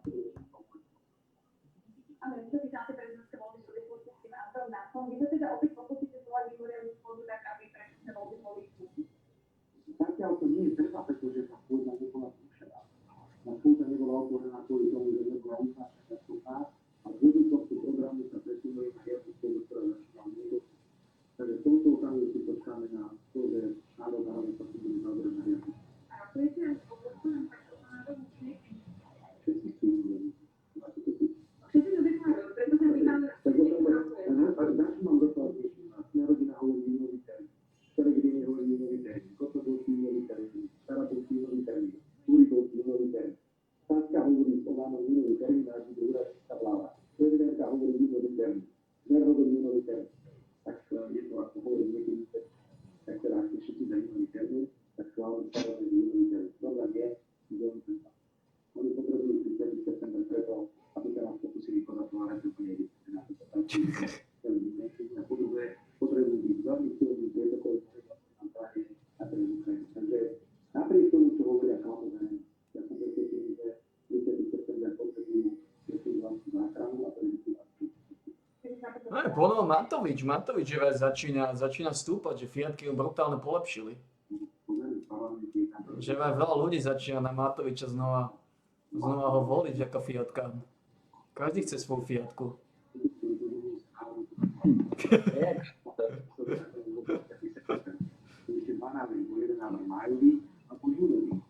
My sa všetci docikali, keď Matovič skončil na 3. mieste. Išiel by si na Kartusa ako druhé Coupe de Grace a Present of Mind?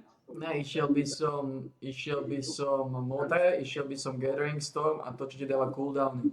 Adaptive Force. Gathering Storm a čo? Adaptívnu Force, to ti dáva cooldowny návrh.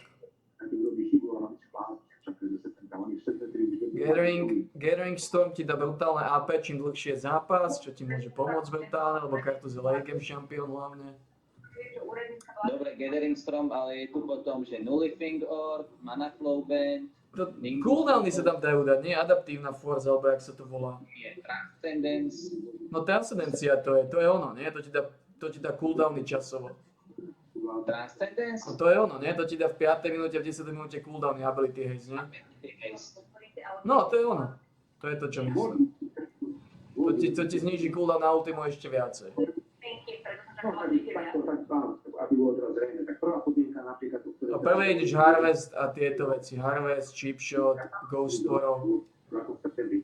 Inak sa robila Salta Mortale opakovane. Najprv voľby museli byť do 30. júna. Potom nevieme, prečo súhlasila s 30. septembrom. Ja som zvedavý strašne, ako skončia tie voľby tých okos. Bo to nikto netuší ani ako skončia. To nemáš ako vedieť, to je hop alebo trop. To môže Matovič vyhrať, on to reálne môže vyhrať. Teraz ide, že Robert Fico versus Remišová. Lebo každý si myslí, že Matovič nie je hrozba. Milión ľudí si povie, poďme voliť Matoviča, však on sa tam aj tak nedostane. A zase Matovič o 1 000 000 hlasov. Poďme voliť Matoviča, možno bude aj Fiatku. Ak si 1 000 000 ľudí povie, že chcú Fiatku, tak Matovič vyhrá voľby. A to nie je také nepravdepodobné. Vladimír Lengvarský skončil na čele ministerstva. To ešte neviem, možno aj Marian si povie, že chce Fiatku. Ale tu sa opýta Mariana, či nechce Fiatku, či nebude voliť Matoviča. Prezidentka očakáva nápravu a znovu ohrozila úradníckou vládou. Snaha strany Smer o otvorenie ďalšej mimoriadnej schôdze nebola úspešná. Na presadenie letného termínu volieb zostalo pár dní. Peter Pellegrini pripustil, že tá opozícia bude musieť znieť kampani 30. septembra. Dokáže oslabený kandidát Eduarda Hegera previesť Slovensku turbulenciu až do 10. termínu volieb? Opýtame sa vicepremiérky Veroniky Remišovej a lídra parlamentnej opozície Roberta Fica. Na jednotke spravodajskej 24 RTVS sledujete opäť Sú tam niektoré oblasti, v ktorých rezort pod vedením pána ministra zlyháva. Vnímam to zásadné zlyhanie pri pláne obnovy a myslím si ale, že toto rozhodnutie už mohlo prísť dávno. Nebudeme ďalej pracovať pod tlakom v takomto prostredí, ktoré je v súčasnosti škodlivé, plné politickej korupcie a politickej neskúsenosti. Budeme sa pokúšať do posledného okamihu, ktorý je možný z pohľadu termínu, o zvolanie mimoriadnej schôdze Národnej rady a o to, aby voľby boli do 30. júna. Pokiaľ si strana Smer myslí, že to bude každý týždeň zvolávať schôdze k tomu istému, len aby si mohli točiť videá na Facebook, tak my sa určite takéhoto cirkusu zúčastňovať nebudeme. Termín predčasných volieb je stanovený na 30. septembra. Slovensko potrebuje pokoj. Politici mali nastaviť názor svojich vlastných voličov a naši voliči hovoria, že súhlasia so septembrom. Pokiaľ SAS alebo niektorí poslanci z OLANu nezmenia svoj názor, tak jednoducho treba prijať definitívne fakt, že predčasné parlamentné voľby budú 30. septembra. Budú fiatky. Ak si milión ľudí povie, že chce fiatku, Manažment, ktorý povoláva suverénny premiér do rezortu zdravotníctva, by mal zachrániť najmä výstavbu nemocnice a sochy. Príde Slovensko o stovky miliónov z plánu obnovy. Kto za to poniesie politickú zodpovednosť? A nebola to nevyužitá príležitosť hlavy štátu na vymenovanie úradníckej vlády, či na dôraznejší apel, či dokonca ultimátum na skorší termín volieb? Aj na to sa budeme pýtať vicepremiérky a poverenej ministerky regionálneho rozvoja všetkých strany za ľudí, pani Veronike Mišovej. Prajem krásny deň. Mišovej aspoň masná. Ďakujem za pozvanie, pekný deň. Pani ministerka Martin Lengvarský pri svojom odvolaní hovorí o škodlivom prostredí, o politickej korupcii a neskúsenosti. Sú toto dôvody, prečo meškajú dôležité projekty s pánom? No, pravda je taká, že pána Lengvarského v prvom rade požiadal premiér Heger, aby odišiel. Za mňa pán Lengvarský mal odísť už dávno, pretože naozaj tam boli niektoré manažerské zlyhania. Ale čo sa týka spôsobu, akým pán Lengvarský odišiel, tak odišiel doslova, že na holováka. Predtým, ako odišiel, podpisoval ešte nejaké zmluvy, ktoré mu ležali na stole a to sa naozaj nerobí. Skôr vysinský hulvát. Bola strašná. To ma mrzí, že to hovorím. A keď sme ešte pri tej politickej kultúre a pri predčasných voľbách, o ktorých sa hovorilo, tak už teraz vidíme, ako to asi bude vyzerať. A videli sme to aj pri udalostiach minulého týždňa, keď Robert Fico, keď sa mu niečo nepáči, tak neváha vyvolať takú nenávisť, že to až vedie k vyhrážkam, mučením alebo znásilnením našej redaktorky pani Naškárovej, ktorej sa chcem dôrazne zastať. A tu by som ešte chcela povedať to, že smerom aj k ženám, že za pár dní tu máme MDŽ, Robert Fico bude obiehať Slovensko, rozdávať karafiaty, vychotať sa na hlúpých vtipoch, ale tá úcta ženám začína niekde inde, začína vo verejnom priestore. Čiže za to, akým spôsobom sa správa k ženám, či už je to pani prezidentka na dennej báze, alebo moderátorky, súdkyne, alebo vyšetrovateľ, teraz by sa mal ospravedlniť. Myslím si, že to je chopské. Ja rešpektujem, že ste zastali moderátorky RTV za odsúdenie nenávistné útoky na jej osobu, ale o politickej kultúre a možno aj samozrejme o tomto celom probléme sa budeme zohrať v tejto relácii trochu neskôr.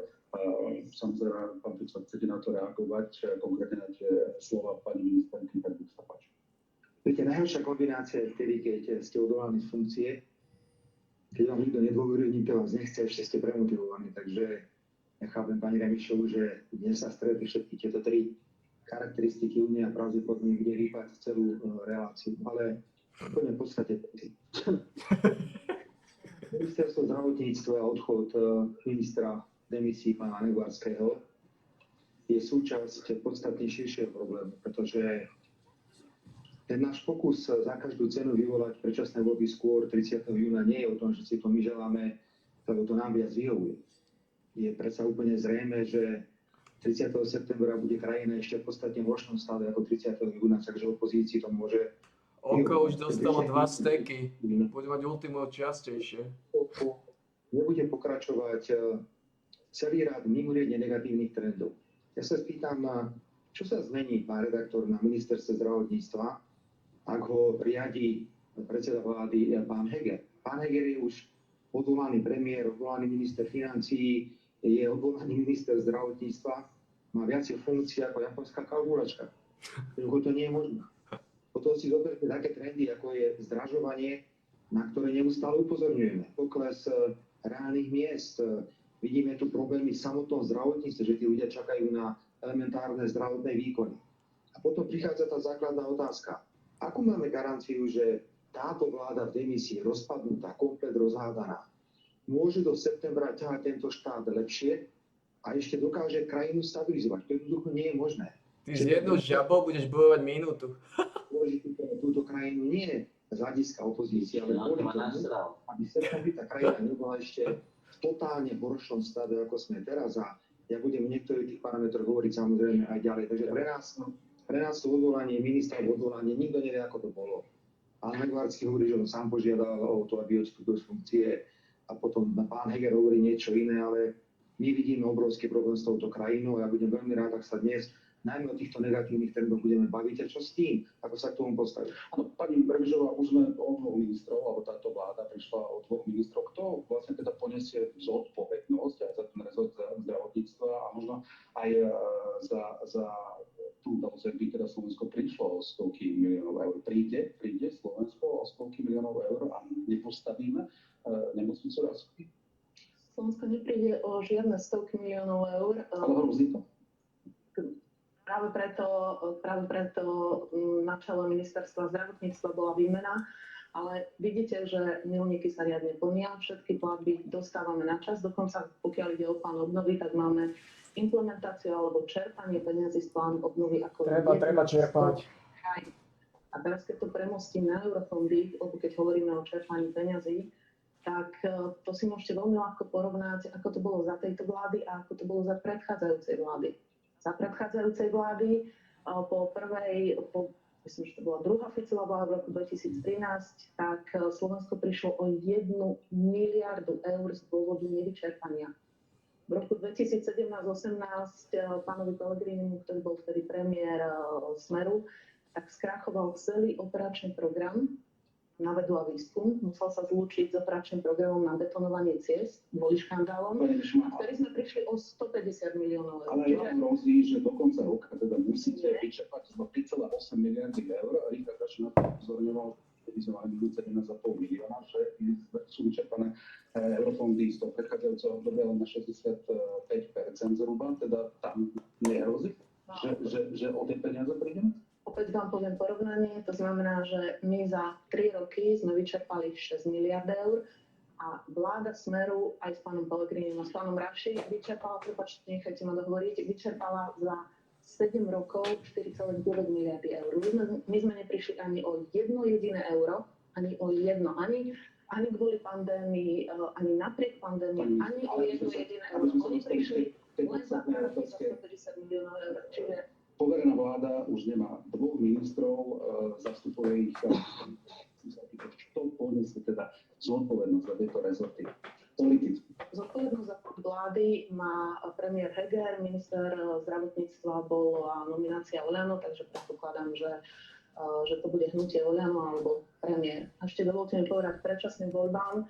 Ja rozumiem, že to politické divadlo alebo ten politický cirkus vyhovuje strane Smer, ale keď dám hlasy Richardovi Sulíkovi na pád vlády, na odvolanie pádu vlády, tak ak nie som totálny politický nímant, tak si s ním dohodnem aj termín predčasných volieb. Však to nemôže byť tak, že podporí pád Sulíkov pád vlády a nedohodne si termín predčasných volieb a potom sa tu robí 2 týždne alebo 2 mesiace sa robí politické divadlo, že chce Robert Fico predčasný termín volieb, chce inokedy, ako bol dohodnutý. To je totálny politický amatérizmus, keď už teda chcete predčasné voľby. Ako chcete dosiahnuť ten predčasný termín, teda pre vás je prijatný teraz ten 30. jún alebo začiatkom júla, keď vaši poslanci... Neskačte ako plchy.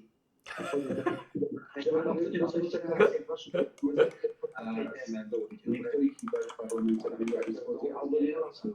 Že neskačte ako blchy.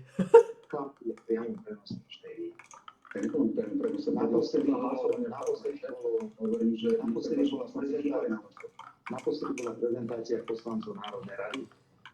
A pri tejto prezentácii, kedy sa zistuje uznášania schopnosť Národnej rady, z 27 poslancov sme bolo 26 prítomných a jeden bol v zahraničí, že 100% účasť vynikol jedného ospravedlňa, že nevymýšľajte si. Nekrámte priame prenosy. Ale je to kváze to overiť. Pán redaktor, ja ešte raz vás prosím. Z 27 poslancov bol jeden ospravedlnený v zahraničí, všetci ostatní hlasovali za uznášanie schopnosť Národnej rady, ale dobre, vidím, ako táto relácia dnes bude prebiehať 2 na 1 na Kovičane. To je v podstate veci ešte raz. Samozrejme, že každá líška si svoj chvost chváli a ja predpokladám, že pani Remišová bude dnes vystupovať ako najlepšia ministerka všetkých čias, hoci po Slovensku verejnosti a to ale nikto nepovie, to musíme hovoriť, je jednotkou neschopnosti. Viete, ak sú takí dokonalí v tej vláde, tak sa pýtam, prečo padli, prečo vláda bola odvolaná, prečo ich nikto nechce, prečo má rekordnú 90% nedôveru. A je pravda, čo ste naznačili, pán redaktor, že pokiaľ ide o európske fondy, tak je tu viac ako 5 miliárd eur, ktoré treba vyčerpať v roku 2023. A my už teraz pripravujeme pre prípad zostavy novej vlády, neviem, či snad bude vo vláde, alebo nebude, my sa musíme na to pripravovať. Krízový manažment na to, alebo peniaze využiť, pretože to sú veľmi cenné peniaze, ktoré prepadnú kvôli neschopnosti tejto vlády, ale pani Remišová si bude rozprávať svoje dookola a bude to vlády, že je najdokonalejšia na svete. Viete, ja sa vrátim k tým voľbám a tomu termínu, o čom vlastne hovorím. Ten termín 5. september vznikol úplne umelo, on mal byť 30. júna. To bola oficiálna požiadavka prezidentky do 30. júna voľbu. Potom z dôvodov, ktoré nikdy nevysvetlila, súhlasila s 30. septembrom a začalo sa šíriť, že sú dva hlavné dôvody. Prvý dôvod je, aby nás ešte stihli pozatvárať a na tom pracujú veľmi intenzívne. A druhý dôvod je, aby Slovensko naďalej zostalo prietokovým ohrievačom pri zasielaní zbraní na Ukrajinu. A potom zrazu, keď sa dostala pani prezidentka pod tlak verejnosti, znovu točila a povedala, že by bol lepší ten termín júnový ako ten septembrový. Pán redaktor, rátajte so mnou.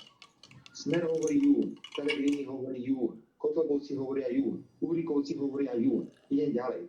Smer-Rodina hovorí jún. Pokiaľ ide o Olano a SAS hovoria, že pokiaľ by bola úradnícka vláda, tak jún. A pani prezidentka hovorí jún. Tak potom, kde sa nachádzame? Prečo my sme 90 hlasov? Pán prezident, ja to nestriem, že prezident. Ja nie sa to je naposledy. Ja teraz opakujem, že všetky politické strany hovoria, že jún je najlepší termín. A iba dve strany, Olano a SAS hovoria, že potrebujú k tomu splnenie podmienky a to je úradnícka vláda. Samotná prezidentka hovorí o júni.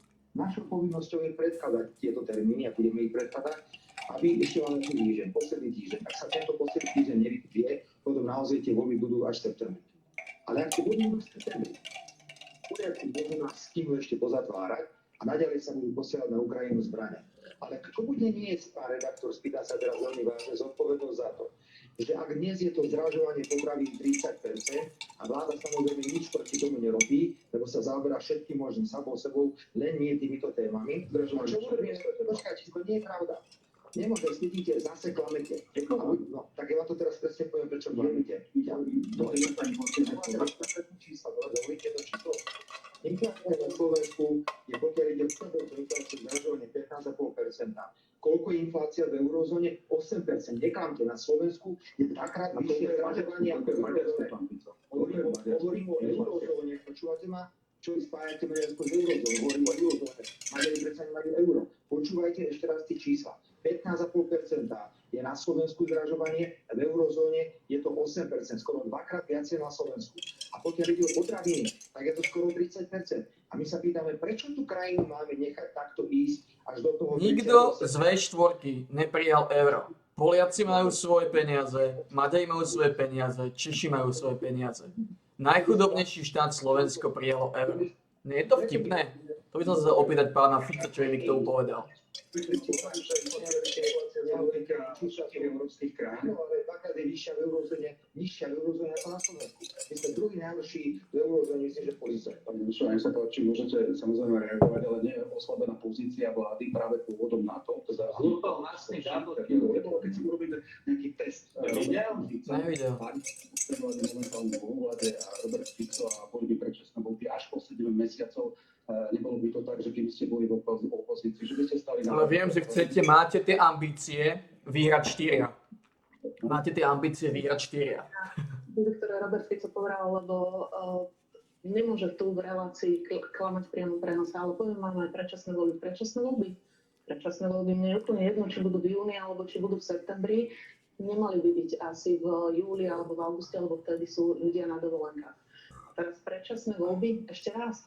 Ak ja dám hlasy na pobalenie vlády, to čo som za opozičného politika, keď sa neviem dohodnúť ani na termíne volieb a potom tu robím cirkus pred národom. Jasné, mali ste dať hlasy Sulíkovi len za podmienky, že budú predčasné voľby vtedy, keď ich chcete. a nie tu teraz vyprávať, ako veľmi chcete predčasné voľby. Čiže nech sa páči a dokonca neviete si ani zaradiť svojich poslancov, keď zvolávate mimoriadnu schôdzu. No ďakujem pekne za takú opozíciu. A teraz k tým vyjadreniam, ktoré hovoril Robert Fico. Jednotka neschopnosti. No keď má Smer názve jednotkou neschopnosti, tak to je pre mňa veľká pochvala. Viete prečo? Lebo ja verím, že vy v Smere si musíte trieskať každú stenu, pretože my nekradneme. Keď hovoríte, že budete mať v eurofondoch krízový manažment, tak to ľudia musia stávať vlasy dúbkom, pretože si spomínajú na to, kde sú tie eurofondy. Čiže eurofondy dotácie na betónové plochy, vaša okresná funkcionárka brala na Zemplíne Brodka Rušková brala dotácie na betónové plochy, za to myslím, že je už aj odsúdená. Obrovské kauzy v roku 2017-18, hovorím ešte raz, krachoval jeden celý operačný program na vedu a výskum, doteraz vedci plačú a inovátori, pretože všetky peniaze vyleteli hore komínom a kvôli vašej neschopnosti sme prišli 150 miliónov eur. Tak ak toto má byť ten krízový manažment, tak ďakujem veľmi pekne. Teraz, čo sa týka toho pozatvárania, nikto z vás týchto nechce pozatvárať. Absolútne nie. Ale o vás a o vašich praktikách vypovedajú spolupracujúci obvinení. Vaši nominanti, vaši kamaráti, tých ľudí, ktorí ste na tie najvyššie posty dali. Je to napríklad pán Imrece, ktorý hovorí o tom, že ako plátnu dorovnával váš oligarcha, Drhel, hovorí o tom, ako rozdával ako súdny posudok na IT systém. A to viem, pretože to sú veci, ktoré my čistíme v našom rezorte. Na IT systém bol 9 miliónov a štát za vašej vlády a pána Pellegriniho ho kúpil za 54 miliónov. Samozrejme, že potom chodili a rozdávali v krabiciach od šampanského a v kozmetických taštičkách úplatky rôznym ľuďom, ktorí to umožnili. Čiže o vás a o tom, ako toto fungovalo, hovoria samotní vaši nominanti a vaši kamaráti. Reakciu pána Fica, ale som otvorený list s tým, že teda chcete, aby zvolala stretnutie parlamentných lídrov na to, aby sa mohol termín konať skôr. Ona vám odkázala, že s takými politickými lídrami už teda sa stretala, len tí, ktorí udržajú elementárnu politickú kultúru. Dala vám teda jasne najavo teda ten postoj voči vám a na druhej strane, ale nespravila už prezidentka ten prvý krok pred pár dňami, keď hovorila o legislatívnej smerši, o tom, že teda ak sa nezastane tá legislatívna smerš v parlamente, že sa majú politickí lídri dohodnúť na spoločný termín. Legislatívnu smerš nespôsobuje opozícia, ale spôsobujú tie desiatky návrhov zákonov, ktoré prichádzajú. Ja si pukol. Jacksa, Šaka si pukol. Pukol si. Využívajú poslancov na to, aby predkladali zákony, ktoré potom nie cez pripomienkové konania, ktoré sa schvalujú v takom tempe, v akom sa schvalujú a v takej kvalite, na akej sa schvalujú. Nebudem komentovať pani Remišovu, pretože to sú väčšiné rozprávky. Keď sa bavíme o korupcii, tak sa spýtal pani Remišovej. To sú dva svedkovia, ktorí hovoria o 100 000 úplatku pre ministra Mikulca odvolaného. Takže neviem, pokiaľ si nevyriešite tento problém s pánom Mikulcom, o ktorom otvorene na nahrávke dvaja relevantní svedkovia hovoria, že zobral úplatku 100 000 eur, tak to sa nočte a nehovoríte o iných veciach.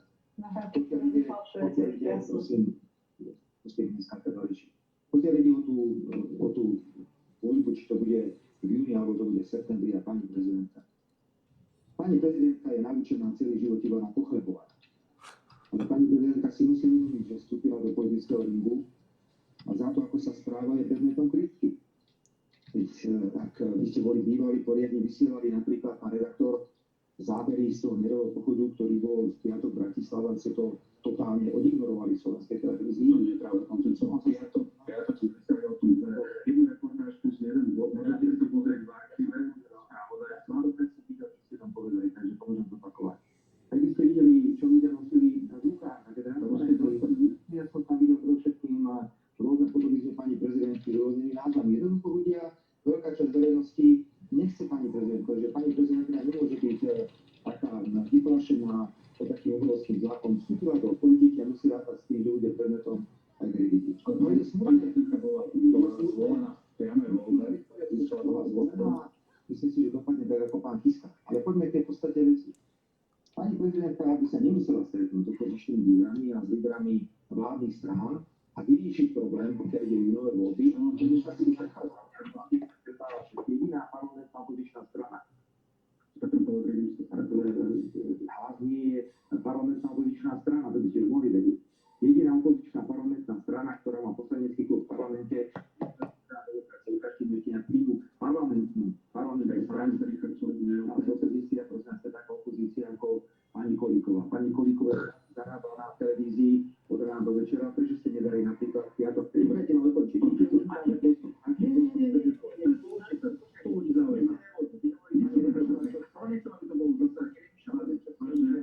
Čo sa tam deje?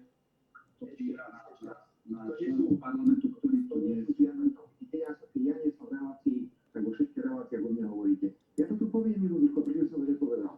Brat pani Kolíkovej podpísal so Slovenskou televíziou na 240 dní zmluvu za 3,8 milióna eur na dodávky technológií cez spoločnosť Elektronika. Táto spoločnosť je spoločnosť, ktoré pôsobila pani Kolíková. Skúste si robiť test Ficom, že by môj brat dostal so Slovenskou televíziou takúto odborku od vašich strojov. Takže ja je momentálne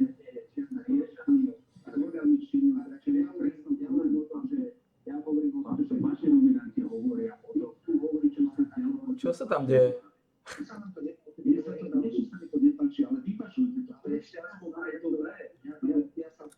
Poprosím vás, nechajte nám dokončiť. Pani Remišovej do toho neskáčete ešte raz. Prečo predtým nemôžem povedať, že slovenská televízia minulý týždeň podpísala za 3,8 milióna s bratom pani Kolíkovej. To nevrátilo, ste to hovorili, čo týkrát do toho skáču. Lebo to už opak. A teraz keď sa dostaneme k tomu mítingu v piatok. Ja som bol v piatok na tom mítingu na námestí pred prezidentským palácom a potom som išiel umyslene pozerať o 19. hodine správy slovenskej televízie. Viete, čo ste dali? Že pár stoviek ľudí sa stretlo a nikto nevie čo. Ale tam nebolo pár stoviek ľudí. Vy ste opäť uvažili možno 10 000 ľudí, ktorí boli na tom mítingu mierov, ktorí tam mali jasné vyhlásenie proti mierovým mítingu. Pán Fico, prečo nenecháte právo ľuďom na informáciu? Vykrikuje rasty a rasty a rasty. Prečo by ľudia nemohli mať iný názor, ktorú sa hovorí, aby americká Američania vyšli? Prečo ľudia nemôžu mať iný názor? Preto dalo poručný november 1989, aby bol iný názor. Prečo chcete jednofarebný názor? Prečo chcete, aby na Slovensku boli iba mítingy, kde sa bude kričať iba Ukrajina a nežijú Spojené štáty americké? Prečo nechcete, aby tu boli mítingy? To nepochybujeme. Ako to nikoli akékoľvek. Vy ste neinformovali ako absolútne verejnosť o tom, aj to, čo sa mi vyformovali. A ľudí sa stretlo, bolo tam 10 000 ľudí. A to je ten celý moment, ktorý tu proste čudujete, že sa na vás potom ľudia hnevajú. A k tomu teraz bude za tomu stretnutiu, lebo sa dostali niekde inde. Pani prezidentka si našla zástup. To je dobrá otázka. Ukrajina môžu kričať. Na to sa nikto nepohoršuje. Názor z 30. na 30. septembra. A teraz hovorí z 30. septembra na 30. júna. Ona to nevie vysvetliť. Ale on to vysvetliť. Ja som podrobne počul aj u vás v sobotných dialogoch a nepovedala na to absolútne nič. Takže ja to vlastne ako teda zvedúme si povedať. Myslím si, že najrozumnejšie riešenie bolo, keby bolo zvolanie okrúhlistu všetkých predsedov parlamentných strán, opakujem parlamentných strán, a títo musia rozhodnúť v parlamente, ako definitívne budeme konať. Znovu, termín 30. september je pre Slovensko najhorší, nie je kvôli nám, pre nás je najlepší. 30. september pre opozíciu je najlepší. Ale pre Slovensko je najhorší z pohľadu zdražovania, miest a znižovania životov. Uzavrieme túto tému, poďme na ďalšiu. Územie stíhačky 29 čakajú na svoj osud, vláda stále hľadá. A lietadla im nepomôžu. Absolútne vôbec. Ústavou odvolaný kabinet disponuje obmedzenými právomocami v zásadných otázkach vnútornej a zahraničnej politiky. Budem rád, ak takýto veci rozhodne Národná rada. Lietadla im vôbec nepomôžu. Dnes Národná rada, ani vláda Slovenskej republiky, ani prezidentka nemajú žiadnu právomoc podľa ústavy Slovenskej republiky, aby mohli rozhodnúť o posielaní zbraní na Ukrajinu. Poďme zmeniť ústavu, máme druhé čítanie na tejto nasledujúcej schôdzi a dajme možnosť hlavnej veliteľke ozbrojených síl, aby vyšla do zákupu, aby rozhodla, či ľudí pôjdu a odmietnú na Ukrajinu. Oni z toho majú peniaze. Matovič to musí mať slušné drobné, ak pošle tie lietadlá. To rozhodujú, pretože ja si myslím, že to je v poriadku. Pani ministerka poveraní a ministerstva odvedosti pán Jan Karas hovorí, že to je najčistejšie riešenie tým bolo prijatím uznesenia v parlamente. Hovorí to aj premiér Heger a hovorí minister obrany Jaroslav Naď. Súhlasíte s týmto riešením? Ja proti tomu riešeniu nič nemám. Poveraný minister obrany Jaro Naď už povedal, že o migoch sa bude rokovať v Národnej rade. A Ale dovolte mi predtým ešte na ten dlhý monológ, ktorý tu pán Fico mal, kde veľa hovoril, nič nepovedal, ale predsa len meeting, účasť premiéra, bývalého premiéra na meetingu, kde sa vykrikuje sláva Putinovi a sláva Rusku, ktoré nás označilo za nepriateľský a satanský režim. Pokladám sa nevlastenecké. Je toľko vašej účasti na meetingu. A to vôbec nie je o tom, že či máme rovnaký názor. Však samozrejme, že to nevlastenecké. Ale je vlastenecké kričať Ukrajina a poslať Ukrajine zbrane. Proste oni hovoria sami proti sebe, tí kokoti. Tak kto rozhodol o tom, že sa nebudú trénovať? No bolo to práve Smer. Kto rozhodol o nákupe amerických strojov za 2 miliardy eur? Bol to práve Smer aj premiér pán Pellegrini. Čiže momentálne ruské stíhačky sú uzemnené, sú hangárom. Oni si dole prejedlo. Pokračujeme.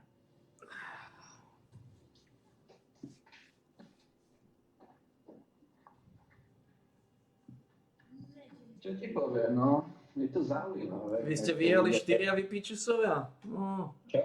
Vy ste vyhali 4 vypíčusovia? Však oni boli 2. Čo? Však oni boli 2. Jak 2? Vy ste vyhali 4 vypíčusovia.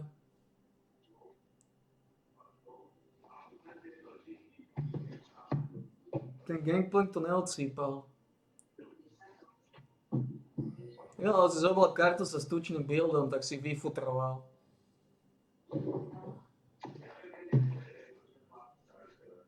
Tak si vyfutroval. Aby som pozrieť, koľko mal stekov, ako na tom bolo, ukáž to.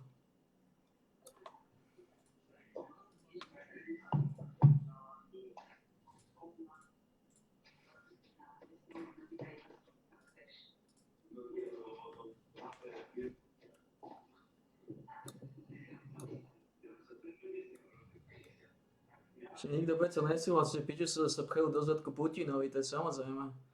A nikto nesúhlasí ani s tým, že sa pchajú do zadku Amerike. Je to isté. To sú farizejovia. Oni hovoria nezmysly. Ja by znamenalo, čo by na to povedal, ale pchať sa do zadku Ameriky a kričať Ukrajina, Ukrajina, to je vlastenecké? Ja som šokovaný. Ja som šokovaný s tým, ľudí, to je šok. To je šokujúce. To je šokujúce toto. Čo som sa dožil? Mal si iba 16 stekov. No, nebolo najhoršie. 24 AP z Gathering Stormu. Eyeball Collection 30 AP, to už je 54. No. Ja sú ich tam. Oni nemali damage ten druhý tým, to boli takí podskoci. Ten druhý tým, tí boli narezaní vo vlastnej šťave. Ale aj tak sa čudujem, že kto ich... Kto ich čo? Kto ich čo? Že je taký... Sekaček hovno, čo tam robí? Robí vaječnú smotanu a tá ho zasekala. Vaječná smotana. Títo ľudia. Ja neviem, čo si o nich myslieť. Ne, oni tomu nevedia, oni vedia. Aj z Mariana sa cítil tú frustráciu. On vie, že Rusi vyhrajú. A preto je taký frustrovaný, preto je ešte viacej násraný na nich, lebo vie, že s nimi sa nič robiť nedá. Som to cítil z neho, takže tí ľudia, oni to vedia. Ale proste, oni to odmietajú za každú cenu, akokoľvek, uznáť a snažia sa presvedčiť, že ja neviem, že Putina možno niekto zvrhne, ja neviem, čomu sa snažia veriť. Že možno Amerika zakročí a tvrdo porazí, ja neviem, sa treba spýtať ich. Nedá mi to zmysel, ale vinie to na nich, že oni to vedia.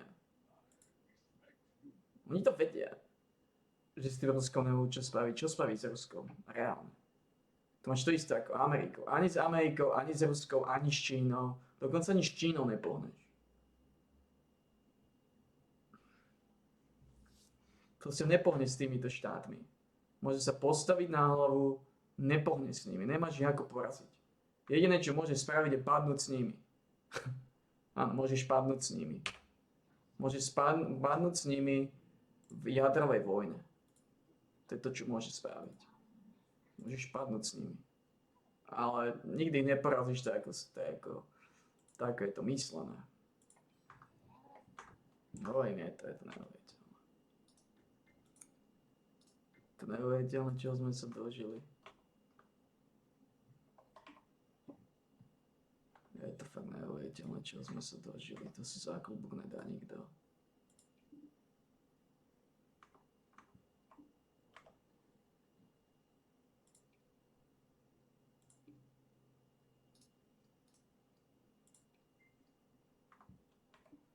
To sú neuveriteľná situácia.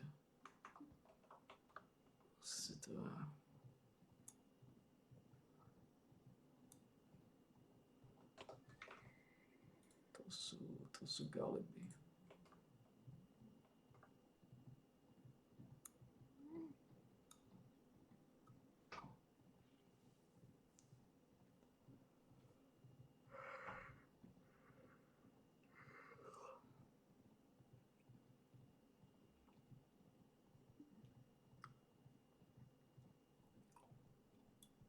Takže koľko sme spravili, lebo som to zabudol.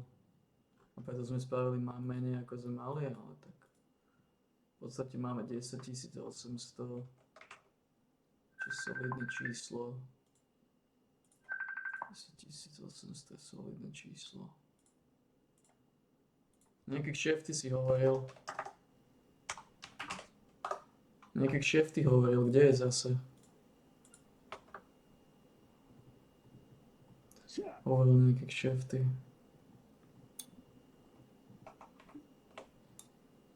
Ale neviem, odkiaľ sa v ľuďoch berie tá rasová neznášanlivosť. To je neuveriteľné.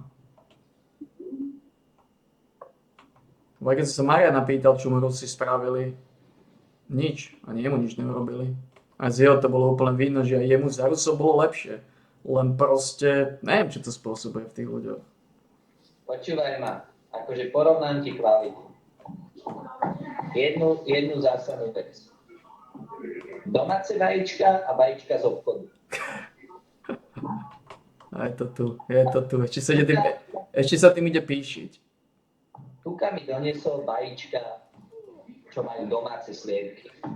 Tá kvalita tých vajec, to je neporovnateľná. To je reálne, keby som nejedol ani vajcia proste. Tá chuť je úplne niečo iné. Tá hustota, jak to rýchlo napení. Jak to vyžbulchá. Však to je samozrejme, lebo tam odlišné jedla pojedajú. Však to viem. Takisto je malo byť žltko žlčie. Mali by byť žlté a tie z obchodu by mali byť také do biela. Však ja to veľmi dobre viem, aký je rozdiel medzi nimi. Však ja som tiež profesionálny vajciar.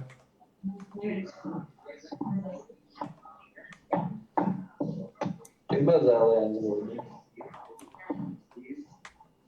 Babka mi hovorí, že to má zálejac vodu. Keby ti radšej povedala, aby si to trošku obmedzoval, takéto smilstva. Čak obmedzili, dal som si iba zo 6. OK, je to pokrok. Včera som si dal zo 8. Ale vážne. Takže oj, no. Aj keď je jedna vec pravda. 6 domácich je aj viacej ako 8 kupovaných.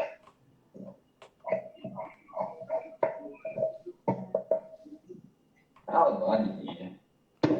Tak ono, hovorím. Akorát som včera pozeral veľmi smutné video, kde chytili nejakú pumu alebo niečo a 20 rokov bola na reťazi v aute a využívali ju 20 rokov ako nejakého cirkusovú atrakciu alebo čo. Koho?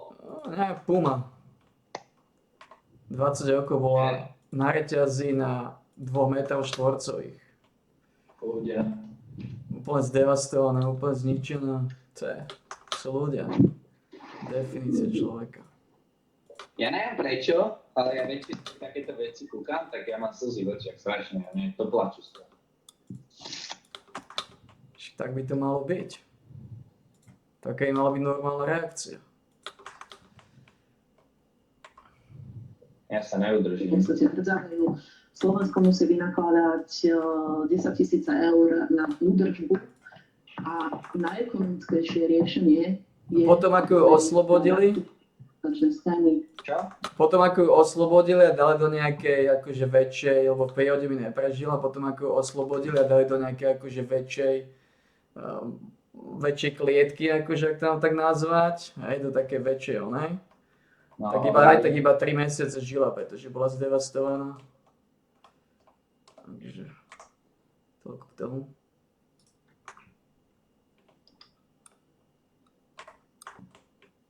Poskytli Ukrajine tam, kde pomôžu ľuďom, aby sa bránili, pomôžu ženám, deťom, pomôžu Ukrajincom, aby sa bránili. Ako vnímate ten návrh Igora Matoviča, že by sa mali posilniť kompetencie pani prezidentky a že tá by mala rozhodnúť o tom, či Ukrajinu pôjdu na Ukrajinu alebo nie? To už nechám na poslancov Národnej rady. V každom prípade tá diskusia o migoch, ja nevidím na tom nič škodlivé, aby v parlamente naozaj prebehla a aby tie argumenty, ktoré majú zaznieť... Koľkokrát je mám povedať, že tie vrtuľníky nejako nepomôžu? Ona tomu nerozumie? Či čo to je, tie stíhačky nič nezmenia na ničom. To je úplne zbytočné. Oni z toho musia mať pekné provízie, tí ľudia. Ako oni z toho musia mať slušné provízie. Lebo ľudia sú sebeckí. Im to je reálne jedno, čo sa deje na Ukrajine. Oni z toho musia mať slušné provízie. A stále omelujú tie stíhačky, aký by neviem čo. Rusi majú tak vysoko vyvinutý protilietadlový systém, že žiadne stíhačky proti nim nie sú cesta. To je celé.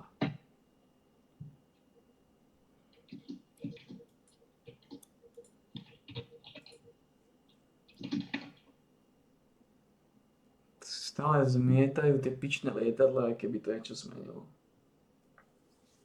Jediné, čo to zmení, je sa zostrelia. Ďalšie ciele na to, aby Rusi mali čo zostreliť. Som chcel vidieť to, jak vyskočí z toho lietadla na takom parašutizme.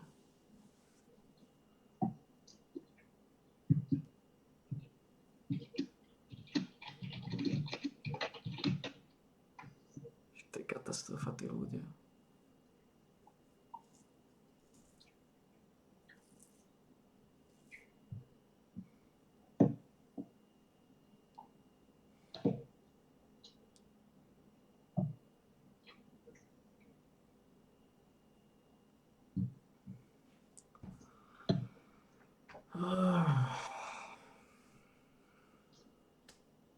Ja neviem, čo za koľko dní to presadzujú. To rozumiem. Takže Fico má naštudovať. Ktoré darovali svoje stíhacie lietadla, ktoré darovali Ukrajine, nikdy sa z toho nerobil taký politický cirkus, ako sa robí práve na Slovensku. A hovorím, že je to v zásade... Mali sme k tomu ináč aj bezpečnostnú radu. Náčelník generálneho štábu jasne povedal, že darovanie migov, a hovorím, nebolo by to darovanie, ale dostali by sme za to 100 až 150 miliónov eur v rámci Európskeho mierového nástroja. V ničom nezníži našu obranyschopnosť. V súčasnosti chránia naše nebo českí a poľskí spojenci. A hovorím, jediný záujem vás, pán Fico, k ruským migom je, keďže ich servisovala firma vášho priateľa Výboha, na ktorom zarábala ťažké milióny, je, aby migy tu hrdzaveli v hangároch a museli sme za ich údržbu platiť. Pani ministerka, má rozhodnúť o migoch a o stíhačke, či pôjde na Ukrajine parlament alebo prezident? Je taký vtip, pani Remišová, že nikdy si nedávajte poloviľakry, ale celú vyjadru. A viete prečo? Viete, pán redaktor, chcem povedať, keď sa bavíme o migoch, tak sa bavíme aj o vojne. Nie. To, čo predvádzate spoločne a čo predvádza slovenská televízia, je typický prejav toho, ako potláčate slobodu prejavu a slobodu názoru. Tlačíte na Slovensku len jednu farbu. Musí to byť len takto, musí to byť prozápadné a proamerické. Nemôže to byť iné. Nechajte ľudí na pokoji. Nechajte ma dokončiť. Nechajte ľudí na pokoji. Ak má niekto iný názor na niečo, a najmä ak niekto chce mier, takže nenazývajte vojnovým štváčom, extrémistom alebo hoaxerom. Ja sa hlásim napríklad k mierovému plánu, ktorý predstavila Čína, lebo je racionálny. A keby sa všetky veľké krajiny správali ako Čína, dnes mohlo byť po vojne. To, že by prišla Ukrajina o nejaké územie. Ale Ukrajina, to sme už riešili. Ukrajina príde o územia. To je fakt.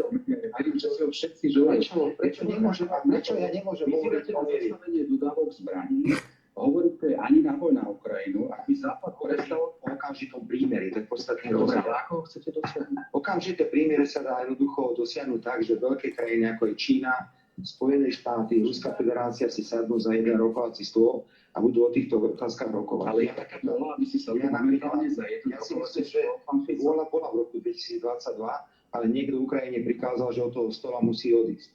Ja napríklad veľmi vítam, že dnes je to už aj brazílsky prezident Lula, ktorý hovoril s ukrajinským prezidentom a povedal mu, že nesúhlasí s dodávkami zbraní, ale že sa pridáva k tým krajinám, ktoré sa pokúsia o mierové riešenie na Ukrajine. Ja sa vrátim oblikom k tomu podstatnému. Nehaňte ľudí na Slovensko za to, že nie sú za vojnu. Ľudia sú aj za mier. Ak majú takýto názor, tak ich nechajte. Znamená to, pán Fico, proste haníte ľudí, že ak chcú skutočne tí ľudia mier, keď hovoria rasia. Pán redaktor, nechajte ľudí, máme demokraciu. Vy ste povedali, že Rusko je agresor. Ak citujem z 24. februára vaše slova, použitie agresívne vojenskej sily na dosiahnutie ruských cieľov považuje opozičná parlamentná strana Smer SD za hrubé porušenie medzinárodného práva. Tak ak ste na jednom námestí alebo pred ruským veľvyslanectvom s ľuďmi, ktorí kričia rasia. Ja som sa rošiel, preto podporujem mier a budem sa takýchto podujatí zúčastňovať kedykoľvek. Ani vy mi v tom nezabránite, ani keď o tom nebudete informovať, už pani Remišová mi v tom nezabráni vôbec. Mám jednoducho na túto otázku iný názor.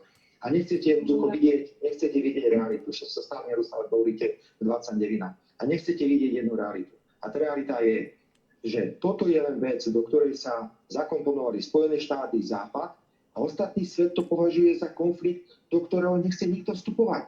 Veď si uvedomte, že tá Čína a India majú dohromady 3 miliardy obyvateľov a tieto krajiny majú to úplne iný názor, ako majú napríklad Spojené štáty. Zabudnite na to, že niekto dokáže vyhrať konvenčnú vojnu nad jadrovou veľmocou. A zabudnite na to, keď sa pozeráme na veci realisticky, že Rusko odíde z Krymu. Vy si myslíte, že Rusko len tak teraz odíde z Donbasu a z Luhanska, to skončí? Musia rokovať. Prvá záruka musí byť bezpečnostná záruka pre Ukrajinu a bezpečnostná záruka pre Ruskú federáciu. Prvá záruka musí byť. Ukrajina nemôže ísť do NATO. 141 krajín OSN vyzvalo Rusko, aby stiahlo svoje vojska z územia Ukrajiny. Všetci sú za skončenie vojny. Len tá vojna musí nejako samozrejme byť, pokiaľ ide o mierové rokovania, ukončená minimálne v podobe zastavenia konfliktu. Môžem tým aj 21, sa týka tohoto isto povedať. Ale ak chcete mier, tak prečo nejdete žiadať mier pred ruskú ambasádu? Ale pán redaktor, ja som sa pravidelne stretávam oficiálne, keď je to možné, tak som aj s americkým veľvyslancom, aj s britským veľvyslancom, aj s ruským veľvyslancom. Všetkým hovorím to isté. Okamžite pristúpte k prímeriu, k zastaveniu akýchkoľvek vojenských operácií, sadnite si za stôl a poďte rokovať, pretože táto vojna môže trvať od 3 roky, zomrú ďalšie 100 000 ľudí a o 3 roky budeme tam, kde sa nachádzame aj teraz. Áno, poviete, necháme presto teraz reagovať, si dlhšie hovorím, keď sa páči, pani Remišová. K tomu, čo ste hovorili, čiže čínsky mierový plán. Viete, čo je prvý bod čínskeho mierového plánu? No povedz. Prvý bod čínskeho mierového, ja viem, že ste sedeli s čínskym veľvyslancom, či poznáte aj, čo je prvý bod. Dobre, už to povedz. Na rokovaní pani Remišová ako vy, ani som si neprečítal základný dokument, o ktorom sa rokoval s čínskym veľvyslancom. Výborné, takže viete, výzva na dodržiavanie medzinárodného práva a teritoriálnej integrity všetkých krajín. To znamená, že pokiaľ sa Rusi zbalia si kufra, odídu z Ukrajiny, odovzdajú územia, pretože teritoriálna integrita je, že odovzdajú územia, ktoré okupujú, tak samozrejme, že hneď môže byť mier. Mier môže byť hneď aj zajtra. A všetci chceme mier, pán Fico, nehovorte, že tu nikto nechce mier. Všetci chceme mier. Všetci do jedného chceme mier.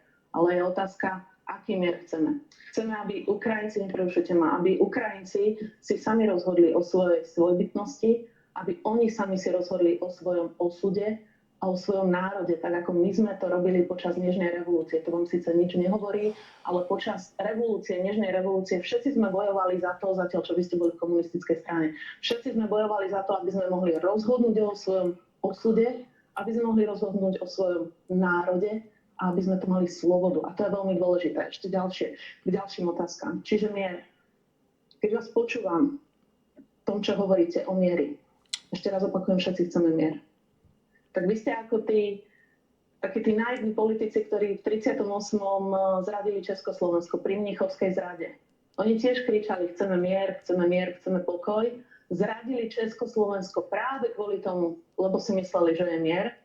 A nakoniec len poskytli Adolfovi Hitlerovi oveľa viac času, aby sa lepšie pripravil na vojnu, aby tu boli milióny mŕtvych a obrovské utrpenie. To sú presne takéto reči politikov, ktorí chodia po mítingoch, vypúšťajú plastové holubice mieru a majú plné ústa mieru. A teraz ešte druhá zásadná vec je, vy sa často hlásite k odkazu protifašistických bojovníkov, k SNP. A keby vás teraz počuli tí partizáni, ktorí tam bojovali, tak sa musia v hrobe obracať. Pretože oni tiež boli v slabej pozícii. Bojovali proti obrovskému nepriateľovi. Tu hovoríte o tom, ako je Rusko veľmoc. Aj oni bojovali proti veľmoci. Hovoríte ani náboj na Ukrajinu. No keby im vtedy nikto, spojenci, neboli dali zbráne, ktorými sa mohli brániť, vy by ste ich poslali, aby tam bojovali s holými rukami alebo s vidlami, tak nemajú žiadnu šancu na úspech. Jednoducho, o tom bola tá ich odvaha, že sa dokázali postaviť nepriateľovi. A áno, poskytovali im spojenci zbrane. A posledná vec, ani náboj na Ukrajinu. My väčšinu pomoci, ktorú dávame Ukrajine, tak im predávame. Napríklad hufnice Zuzana predávame Ukrajine. Vyrábajú sa na strednom Slovensku, dávajú našim ľuďom prácu. Hufnice Zuzana. Ešte ma nechajte, zbranie je normálny biznisový produkt, keď nepredáme my, predá niekto iný. Viete, kto to tu povedal? Ja. Nejaký Robert Fico, presne tak, v roku 2016 a vôbec vám vtedy nevadilo, že slovenské zbranie končia v rukách islamistických teroristov, čo je ešte väčšie ohrozenie pre Slovensko ako čokoľvek iné. Ale teda vy ste politický susedný matador, vy musíte vedieť, že ak sa zastavia dodávky zbraní na Ukrajinu, znamená to prehru Ukrajiny. Ale Ukrajina prehrá aj tak. Víťazstvo Ukrajiny a nemáme teda respektíve jedno veto, víťazstvo ruské. Dobrá výchova mi bráni reagovať na hlúposti, čo teraz porozprávala pani Remišová. Pán redaktor, ak dostane minútu, veľmi rád zopakujem postoj, ktorý neustále presadzujem.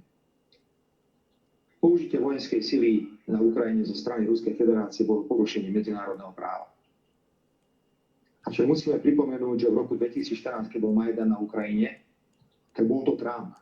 Teraz to povedal pár dňami, samozrejme slovenská televízia vytipkovala v tom prejave Trumpa, že americká administratíva výrazne pomáhala pri Majdane v roku 2014 na Ukrajine.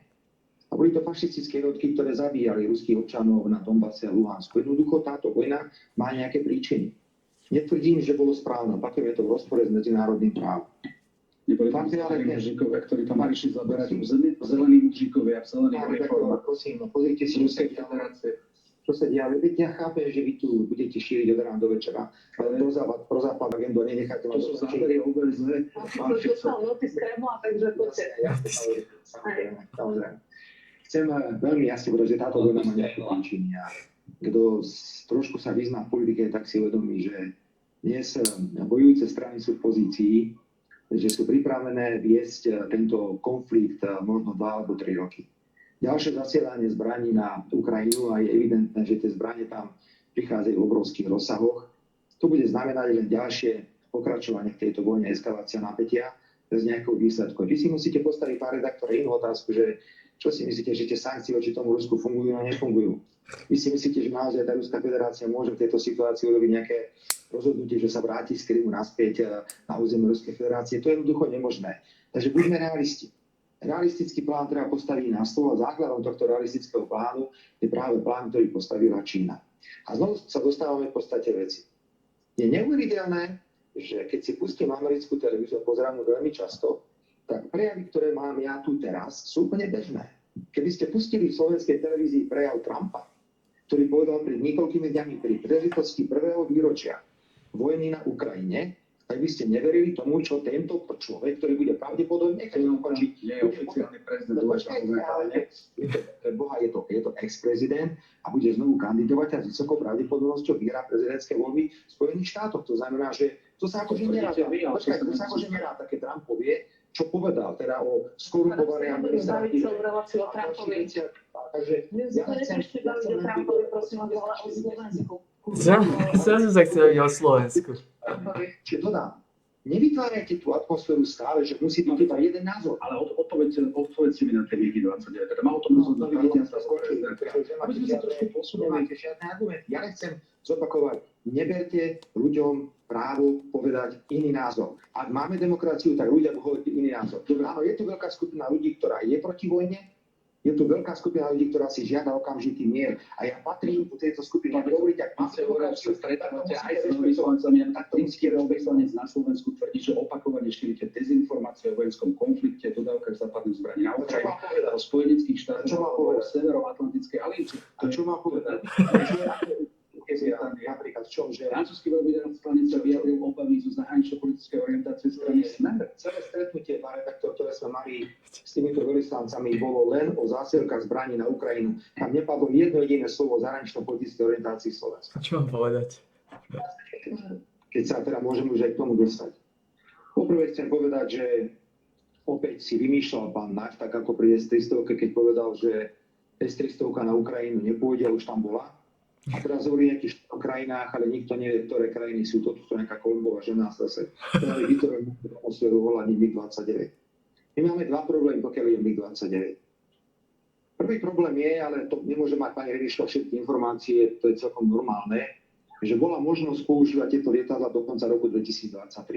Táto vláda rozhodla, že tie lietadlá sa nebudú z politických dôvodov používať, nie z dôvodov, ja neviem, manažerských alebo finančných, lebo tá zmluva, tzv. Abonentská, ale za mierových časov, keď by mohli byť servisované ruskými dôstojníkmi na našich letiskách, tak by to bolo v poriadku, pán Fico, ale začal sa konflikt. 22. februára. Vy si uvedomujete, o čom teraz hovoríte. Zase hovoríte bez akékoľvek znalosti veci, pretože tieto lietadlá MiG-29 boli upgradeované, teda boli povyšované do určitej úrovne. Ja sa vás pýtam, či to nebolo bezpečnostné riziko pre Slovenskú republiku, ak to boli servismeni Ruskej federácie.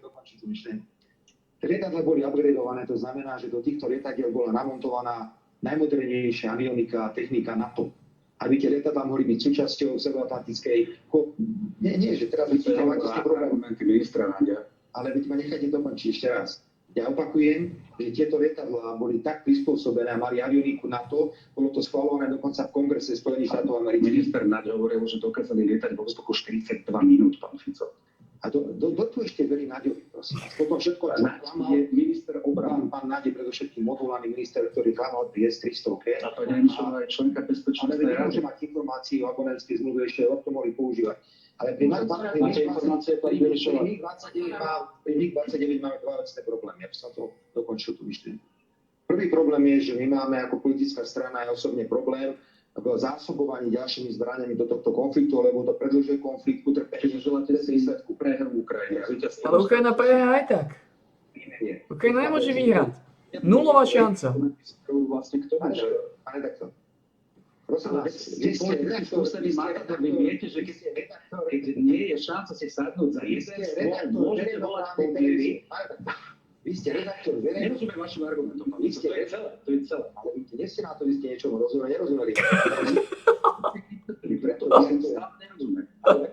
Vy ste redaktorom verejnoprávnej televízie a nechcete dovoliť, aby to niekto povedal iný názor. Máte priestor na to, aby ste to obhajili, ale stále nie je ten výsledok proste jednoducho. Prvý dôvod, pre ktorý nesúhlasíme so zásobovaním zbraní, som už veľmi jasne povedal. Nemusíte rozumieť, musíte rešpektovať. To je druhý dôvod, a to je nemusíte rozumieť. Potvrdila, že by poslala na Ukrajine. Veľké krajiny veľmi jasne hovoria, že to nemusíte rozumieť. A to mám tu ústavný problém. To bol pôd, pre ktorý sme dávali opakovane návrhy na Národnú radu, aby Národná rada povedala, že takáto právomoc neexistuje. Nemôžeme balanútiť tú verejnosť a povedať, že Národná rada môže rozhodnúť a povedať, že stíhačky môžu ísť na Ukrajinu. Ale vy ste chceli prijať uznesenie v Národnej rade a zakázať vláde, aby ich tam poslala. Nie je to isté? Tak ste absolútne to uznesenie. To v uznesení bolo napísané, že vláda Slovenskej republiky ani parlament nemajú žiadnu ústavnú právomoc o tomto rozhodnúť. Ja vás prosím, si to prečítajte. A dokončím ešte, ak dovolíte. Pokiaľ ide o tento ústavný problém, sami dobre viete, že vo vládnej koalícii na to veľký a rozdielný, je veľa rozdielných názorov. Sú poslanci, ktorí čítajú ústavu a ktorí dobre vedia, že Národná rada nemôže o tomto rozhodnúť a vláda o tom nemôže rozhodnúť. Prosím, tam je návrh, z ktorý došiel pán Matovič, ktorý hovorí o zmene ústavy. Ak si vládna koalícia zmení ústavu a dá nejaké kompetencie prezidentka alebo neviem komu, tak to urobiť môže, hoci my s tým nesúhlasíme. Čiže nepodporíte to, lebo samozrejme, takúto zmenu ústavy nepodporíme, ale v tomto okamihu platí, že nemáme na Slovensku žiadny orgán, ktorý by bol obdarený ústavnou právomocou rozhodnúť o akomkoľvek dodaní týchto stíhačiek, či to je darovanie, predaj na územie. Aby sme to posunuli ďalej a my to konečne ukončili, ešte samozrejme, aby sme zobrali aj tie argumenty pána Fica a opozície, ktorá teda nechce, aby sa v podstate posielali zbrane a digy na Ukrajinu. Neeskalujeme tým, dajme tomu teda konflikt, ako to tvrdí opozícia, a nie je to bezpečnostné riziko pre Slovensku republiku. Učíme v ruskej štátnej televízii o tom, že teda aj Slovensko môže byť cieľom ruských raket.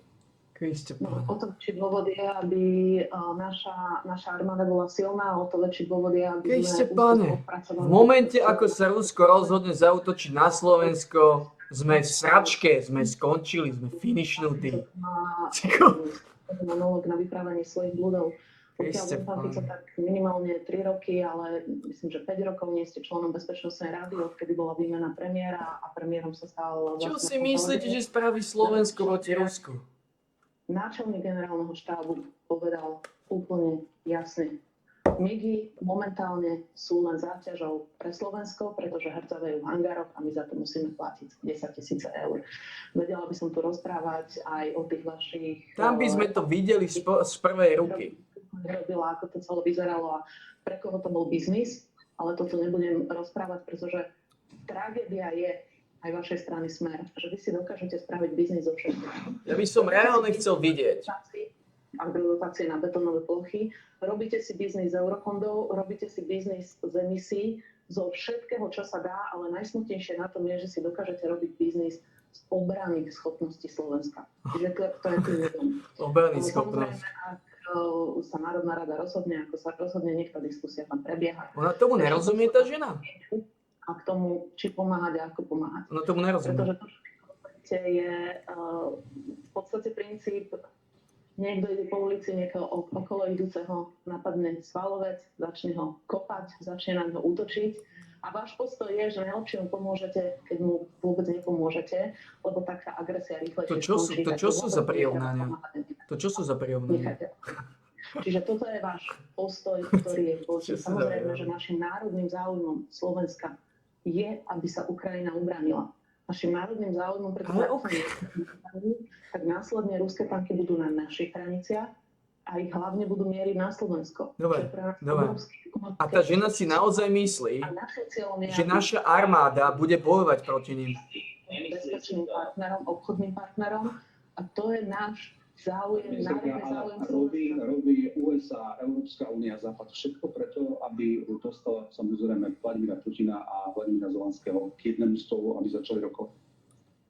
Keď si zoberete vývoj posledných týždňov alebo dní pred vojnou, tak všetci európski lídri, a pozor, neboli to Spojené štáty, ale boli to európski lídri, či už to bol Macron alebo Olaf Scholz, ktorí chodili do Moskvy, chodili ako na klavír. Sľubovali hory doly a snažili sa presvedčiť Putina, aby nezačínal túto agresiu.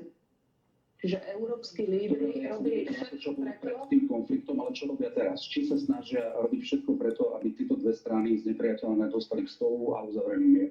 Európska únia robí všetko preto, ale jednoducho mier môže byť zajtra. Rusi si zbalia kufre, odídu a mier môže byť. Kriste Pane, aby som tú ženu strašne zbil. Ako ja by som túto ženu strašne zbil do bezvedomia, aby som bol. Na svoju územia, nechá tak všetky okupované... A ja som vás pýtam, lebo aby ste to vysvetlili, pretože naozaj tá spoločnosť je rozdelená aj... ako slovenský vnútorské tohto konfliktu. aj Ukrajina má národ na svoje sebaurčenie, na to, aby sama rozhodla sama o sebe a sama rozhodla. Ale Ukrajina nerozhoduje sama. Sedíme ďalej. Ešte, páne. Na jednej strane v slovenských médiách čítame, ja neviem, či to je pravda, alebo to je lož, ako nie je armáda Ruskej federácie schopná poraziť nejakú dedinu tam niekde. Áno, to hovorí Marian. To sú tie klasické reči tupcov, ktorí do toho nerozumejú. To je bezsúdne. Je úplne evidentné, že sa tu vytvára nejaká atmosféra, ktorá nie je postavená na žiadnych objektívnych faktoroch. Tak tie obranné schopnosti, niekoľko krátkych údajov. Po tom, čo sme darovali systém S-300, jediný funkčný systém protizdušnej obrany. Opakujem funkčný, pretože hneď na to, ako bol doručený na Ukrajinu, sa objavili mediálne správy, že tento systém dobre funguje a chráni vzdušný priestor Ukrajiny. Hlavne v roku 2016 strana Smer vo svojej obrannej stratégii a následne o 4 roky neskôr hovorila o tom, že S-300 je nefunkčný a treba ho odstaviť. Oni sami si to do obrannej stratégie napísali. Čiže bolo by dobré, keby pán Fico, keby ste sa držali vašich vlastných dokumentov, ktoré ste si nechali na vláde a môže si ich prečítať každý jeden občan. Ešte raz, funkčný systém bol darovaný, funguje dnes iné. A namiesto toho mali prísť nejaké batérie patriotov. Dobre viete, že americké batérie patriotov sa sťahujú do zemie Slovenska. A ja som túto otázku neustále kládol americkému veľvyslancovi. Pán redaktor, dostaneme ich kedy? Že je vzdušný priestor Slovenskej republiky chránený tak ako S-300. Ja tvrdím, že nie. Pretože máme iba nemecké... že nikdy nebol lepšie chránený vzdušný priestor, ako je práve teraz. Čo má hovoriť? Keď sú tu minimálne 2-3 patrioti, prídu taliansky obranný vzdušný systém, nemecké. Ja si zbytočne sa háda, že niekto Ficom, ktorý nemá žiadne informácie. To batérie, jedna batéria je stiahnutá, druhá sa stiahuje. Stále v tejto situácii nie sú tu žiadne talianské batérie ani zďaleka. Tá kontrola toho priestoru nie je taká, aká má byť. Pokiaľ ide o vzdušný priestor. Ak to nikomu nevadí, že suverénna krajina, ako je Slovensko, má kontrolovaný vzdušný priestor českými a polskými lietadlami. A teraz sa k tomu ešte s radosťou hlásia aj Maďari. Napriek tomu, že sme mohli do konca roku 2023 využívať lietadla, ktoré máme. A potom mohla prísť dodávka F-16, ktorá takisto výrazne mešká. Ale to nie je vinou nás, to je vinou dodávateľa. Tiež je to na zamyslenie, čo sa vlastne v tejto krajine. Vzdušný systém aj iné štáty v Európe majú chránené spojencami, napríklad pobaltské krajiny, Island, Slovensko. Svoju vlastnú letku a dobrovoľne sa vzdalo ochrany vzdušného priestoru. Dobrovoľne sa vzdalo ochrany vzdušného priestoru týmito lietadlami, ktoré tam boli. Takže ak to niekto hovorí, že Slovensko je dnes najlepšie chránené, ako kedy v histórii bolo, tak samozrejme... Prečo ešte neprídu skôr, ako sa to dohodli, prečo ste to neušetrili? To je snáď problém dodávateľa slovenského... Ale ste to neušetrili, ako vláda Slovenskej republiky, čo v prípade, keď budú meškať? Slovenskí robotníci nestávajú v amerických firmách a tieto stíhačky tam nevyrábajú. Takže boli som veľmi opatrný v akýchkoľvek optimistických vyjadreniach, v akom dobrom stave to Slovensko je. A na záver, všetko, stále sa hovorí, že treba demilitarizovať a neviem čo robiť. Ak sa niekto demilitarizoval, tak to je Slovensko. Aby som chcel vidieť tie sklady muničné, čo tam zostalo, čo všetko odišlo na Ukrajinu. Chcel by som vidieť súčasný stav slovenskej armády. 30 BVP-čiek schopných sme poslali na Ukrajinu a dostali sme jeden starý hrdzavý nemecký tank. Žiadne iné tanky zatiaľ na Slovensko neprišli. A veľmi dobre to viete. A každý ten prichádza ďalšie. Ešte ten tank sa nabíja ručne, kým tie BVPčka majú automatické nabíjanie. Prosím vás, keď už trošku rozmýšľajme nad tým, čo robíme. Slovensko je suverénna krajina, musíme sa v otázkach zahraničnej politiky správať dôstojne. My nemôžeme súhlasiť... Keby sme boli my napadnutí a boli takýto prístup, ako máte vy ostatní krajiny. Slovensko je členská krajina NATO. A v prípade NATO sa Slovensko automaticky keby bola napadnutá krajina Severoatlantickej aliancie, Slovensko má zmluvnú povinnosť podľa článku 5 Ukrajinu chrániť nemôžeme, ale môžeme. Pomáhame, ako sa dá. Humanitárne by sme Ukrajine pomáhali. Viete, mne nehovoríte, že doma v Ukrajine pomáhali. Ja som rozhodol o spätnom chode plynu na Ukrajinu, keď Ukrajina by inak zamrzla. Ja veľmi dobre viem, ako sa Ukrajinci správali k nám. Keď sme my potrebovali plyn, tak nám nedali ani meter kubický. Keď sa takto bavíme, nejaký, som rád, že aspoň niečo uznáte. Pani Remšová, ešte reakcia, posúňme sa ďalej. Pán Fico, tu rozpráva veci, ako keby naozaj Kreml mu každý deň posielal zvodky, že čo má povedať, to je prvá vec. Druhá vec, ťažko môžeme lietať, keď ste zastavili školenie pilotov, lebo nemajú na nich lietať, to je druhá vec. A tretia vec, Slovenská armáda je najdôveryhodnejšia inštitúcia v celej republike, keď pán generálny náčelník generálneho štábu povie, že úroveň vyzbrojenia našich bezpečnostných zložiek armády je najlepšia v histórii Slovenska. Ja by som bol zvedavý, keby došlo 200 000 Rusov, koľko slovenskej armády by bojovalo. To by som chcel vidieť. Koľko hrdých Slovákov by sa postalo proti Rusom, to by som si chcel pozrieť. Celý mesiac sme nevedeli získať dátum konania snemu. Vedenie Spolu, teraz ponovom premenovaná Modrá koalícia, nás za ten mesiac úplne paralizovala. Som šokovaný a sklamaný, pretože sa to dozvedám teraz od vás, že má Mikuláš Dzurinda akoby výhrady k spôsobu prípravy. Celá slovenská armáda by sa vzdala automaticky. Uvideli by Rusov a vzdali by sa. Taká bola situácia. Snad si nikto nemyslí, že slovenská armáda by bojovala proti Rusku. To by som chcel vidieť koľky. Existencia začala. Preto sa podal Miroslav Kolára, Eduarda Hegera a Jaroslava Náďa pred Mikulášom Dzurindom? Žiaľ, na príklade Modrej koalície je vidieť, že neexistujú instantné a rýchle riešenia a každá spolupráca musí byť založená v prvom rade na dôvere. Takto od boku to vyzerá tak, že pán Dzurinda sa nechal dobehnúť. No a práve preto je dôležitá dôvera a sú dôležité spoločné hodnoty. Aj keď sa spájala pravica v boji proti Mečiarovi, tak to nebolo zo dňa na deň. Jednoducho tomu predchádzali dlhé rozhovory a naozaj tá spolupráca partnerov musí byť v prvom rade založená na dôvere. Mne to osobne nie je to ľúto, pretože to necháva takú pachuť v tom priestore, ale ja si myslím, že cieľ máme spoločný. Toto štúdium hovoril o tom, že teda je snaha spojiť celú pravicu, teda hovoril aj o strane Za ľudí, alebo aspoň tak sme to chápali. Počuli sme samozrejme aj vyjadrenia pána Kolára, ktorý sa o vás istým spôsobom nelichotivo vyjadroval, aj o Igorovi Matovičovi, teda aká je budúcnosť vôbec Za ľudí. Teda je pravda to, čo hovorí Juraj Šeliga, alebo to, čo ste hovorili vy nedávno, že pôjdete sami povedať? No, problémom takto, že keď chceme spájať pravicu, tak nemôže to vyzerať tak, že v podstate nikto nechce ísť s nikým a každý proti niekomu niečo má, čo je úplne absurdné. To je prvá základná vec a v tom aj lídri pravice musia si, povedala by som, že vstúpiť do svedomia. A druhá vec v tomto priestore je to, že cieľ máme spoločný a ten je, aby sa mafiánska minulosť nevrátila do vedenia štátu. Aby sme tu neriešili agrodotácie na betónové plochy. Aby sme tu neriešili predražené tendre. Aby sa nekradli stovky miliónov eur na obrovských zmluvách. Viete, pane Mišova, súčasťou projektu Eduarda Hegera, strana Za ľudí, áno alebo nie, povedzte.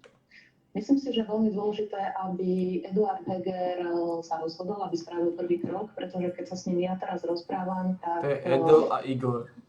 Edo a Igor. Členom Olano a podpredsedom Olano a premiérom za Olano. Čiže je potrebné, aby v tomto kontexte pán Heger spravil prvý krok. To je Edo a Igor. Spravil také politické zázemie, nastavil si hodnoty a potom sa môžeme rozprávať. Ale ten prvý krok nemôže Ak správne samozrejme to rozhodnutie premiéra, ktoré sa očakáva, ako bude vyzerať ten stav fúzie? Počkajme, kým ho urobí, akým spôsobom ho urobí a určite my sme otvorení. Pán Heger si myslím, že je veľmi konsenzuálny človek, nie je to politik konfliktu. Značka Za ľudí, teda v politickom priestore alebo voľbách najbližších. To je MF, to je mentál. Strana, máme jasné hodnoty, máme členov, máme viac ako niektoré koaličné strany dokopy. A my sa nemusíme za nič hanbiť. My všetko, čo sme ľuďom pred voľbami slúbili, to sme aj splnili. My máme čistý štít, nemáme absolútne žiadne kauzy a ľudia, teraz rozširujeme predsedníctvo, prichádzajú mladí ľudia, ktorí ktorí presne vedia, čo v politike chcú, ktorí chcú, aby tá politika naozaj bola o službe ľuďom a nie o tom, ako vyciciavať štát. Oni vo Fúzovi, oni sa prechádzajú vo Fúzovi. Oni tam boli vo Fúzovi staknutí pri Barónovi. Oni sa prechádzali vo Fúzovi. Čo? Keď človek počúva, tak nie, teraz reagujem na pani Remišovu, tak to je sama dokonalosť, to je neuveriteľné. Tak Remišovu by som dobil do bezvedomia, takže ne úplne mimo. Minister kúpi vrtuľník za 13 miliónov eur, potom súd rozhodne, že musí byť uzemnený, ako uzemnili Nigy. Takže ne úplne mimo. Inak pohoda, tabáček, nič sa nedieje, to sú veci, o ktorých sa nesmie hovoriť, lebo to je čistá nádherná vládna koalícia. Zlí sú iba tí, čo boli do roku 2020. Vlastne niečo, čo máte proti mne, pán Fico, lebo stále hovoríte v jednom kuse o druhých. Tupá ako žito. Môžete ísť spokojne vo štvrtok do relácie s pánom Matovičom. No, keď chcete hovoriť o pánovi Mikulcovi, sadnite si s pánom Mikulcom. Pán Fico, ale vy mi neodpovedne na otázku, ktorú som dal. Preto vám máme už iba pár minút, preto prejdeme na ďalšiu otázku. Peter Pellegrini v Novom čase sa o vás vyjadril. Myslím si, že Robert Fico, hoci je vážený politik, už je to politik minulosti, nemyslím si, že Robert Fico ešte môže Slovensku ponúknuť nejakú nádej a myslím pre 21. storočie. Ako vnímate toto jeho vyjadrenie? Iba to, že nechce sedieť v jednej vláde s Robertom Ficom, alebo že nechce ísť do vlády smerom ako celkom? Je mi ľúto, že slovenská televízia prechádza do týchto tém, ktoré sú skôr takého vulgárnejšieho charakteru. Myslím, že to nie je ľúto, najmä preto, lebo tu sedí podpredsedníčka vlády, hoď teda v demisii odvolaná bez dôvery, nikto ju nechce a sedí tu opozičný predstaviteľ politickej strany, ktorá je v parlamente a že je trojnásobný premiér a mrzí ma, že celá relácia ani pol slova o ľuďoch na Slovensku. Ani pol slova. To sa týka ľudí na Slovensku. Koho trápi konflikt Levohardského s Hegerom? Koho to trápi?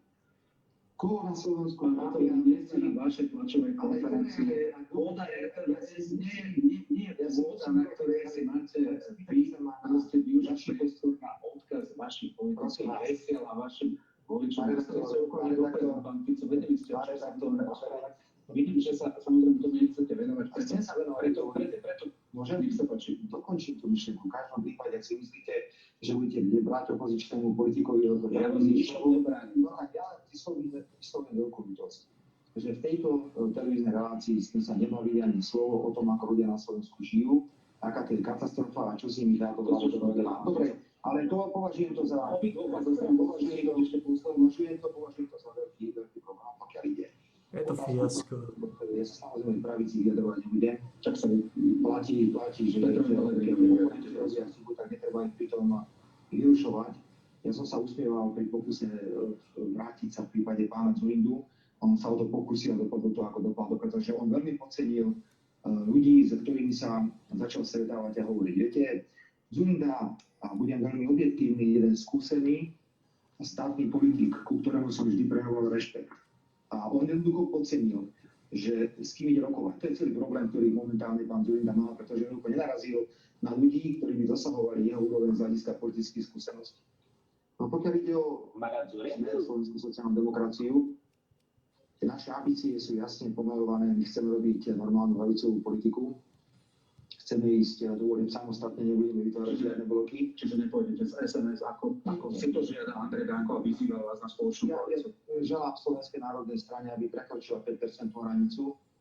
Zase na druhej strane viete, že my sa tiež budeme venovať pomerne výrazne národným otázkam, pokiaľ ide o Smer. A pokiaľ ide o nejaké vyjadrenia kohokoľvek na moju adresu a adresu kohokoľvek iného. Nezostavujme žiadne vlády, prosím, a nehovorme, kto s kým pôjde alebo nepôjde pred parlamentnými voľbami. O tom rozhodnú na konci. Takže je to jedna otázka, ktorá môže mať.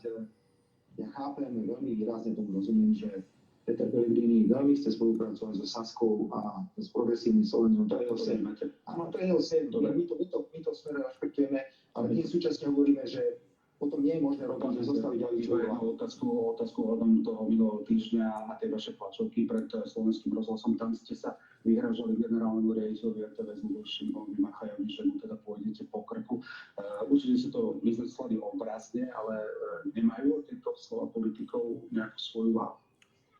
Už politik môže používať expresívne výrazy a my si myslíme, že slovenská televízia aj rozhlas stratili svoju verejnoprávnosť, takže máme právo žiadať hlavu pána riaditeľa slovenskej televízie a slovenského rozhlasu.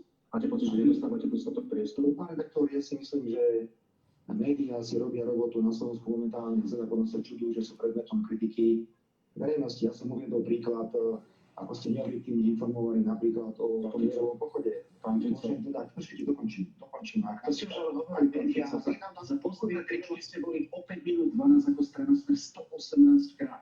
Hlas tu bol 86 krát, spolu ste to boli 224 krát, kedy ste mohli komunikovať sociálno-demokratické myšlienky. Najsilnejšia strana Olano, ktorá vyhrala voľby, tu bola 121. Redaktor, my hovoríme o objektivite vysielania. A tá objektivita vysielania je daná tým, že dávate ľuďom jednu farbu. A nedávate im široké spektrum. Povedal, že sme najobjektívnejšie spravodajstvo. Široké spektrum informácií, ktoré na Slovensku a je to viackrát nazval. Máme, pokiaľ budú médiá dávať, pokiaľ ľudia budú vidieť, ako sa manipulujú výsledky hlasovania, tak musíte vedieť, že tu Pane Rešová, reagujte na to. Vy ste tiež istý, nech sa páči, posledná veta. My nebudeme šíriť politiku nenávisti a rozdelenia, ako to robí Smer, pretože to Slovensku nikdy nič dobré neprinieslo. Za celú reláciu, pán Fico, ste sa neboli schopní ospravedlniť pani Jančkárovej ako chlap. To je na tom smutné. A my ako strana za ľudí budeme robiť to, čo robíme doteraz. Budeme sa venovať každodenným starostiam ľudí, budeme im pomáhať, budeme prinášať konštruktívne riešenia, budeme robiť bezkorupčnú politiku. To je zase zápas pitchesov toto. To je zápas pitchesov. Či ste sa nechceli ospravedlniť pani Jančkárovej za to, že jej po vašej tlačovej konferencii a po vašej komunikácii volali a písali a vyhražali sa ľudia s takými vecami, že ju znásilnia, že ju mučia alebo budú mučiť a že fyzicky ju aj deti. Ale toto, či nechcete vlastne tú akciu, ktorú ste urobili, mala nejakú reakciu? Odmietam akúkoľvek zodpovednosť za to, že niekto sa vyhráža niekomu. Ja odmietam akékoľvek vyhrážanie sa, ale ak vy nepustíte opozičného politika do relácie a potom z toho nepozorná. Pán Fico nepozorná, ako veľakrát odmietanie Zigor Matovičom. Že ste súčasťou dnešnej relácie opäť minus 12, pani povedaná ministerka Veronika Remišová.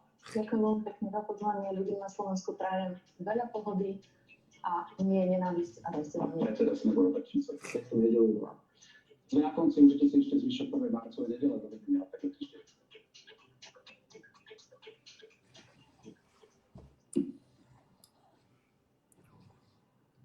Som zvedavý, koľko zo slovenskej armády bojovalo proti Rusom.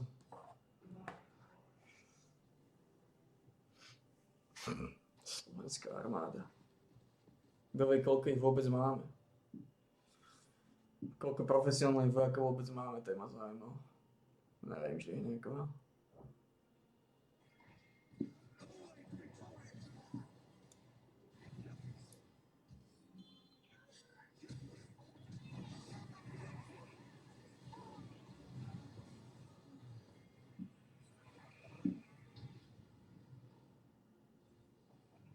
To je zápas pitchesov, toto. Vyhrávali ste o miliardu kilo, mali ste finančný zisk jak svinia, ale proste dať sa dokopy a ukončiť zápas je nemožné pre vás.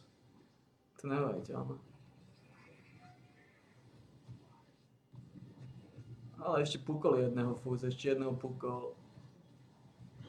Áno, teraz to fúz celkom zase trochu spasil. Ich vytiahol z biedy.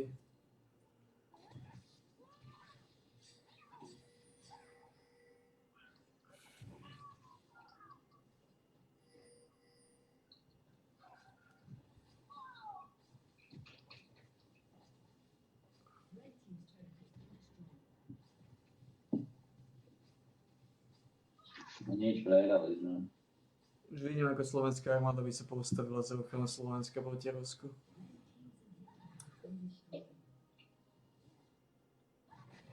No. Chceli si vedieť, ako to funguje v Ukrajine.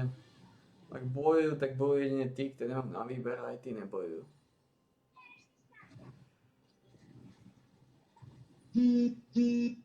Kto vie, ako tam ten konflikt prebieha, lebo to musí byť úplne iné. Pretože oni si všetci uvedomujú, že nemajú šancu.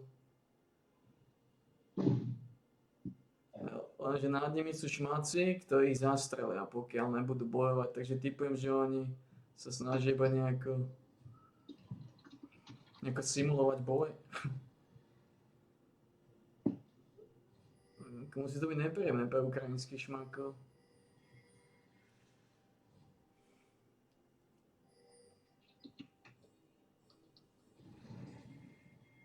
Ale nemáme vôbec potuchy o tom, ako to tam vyzerá.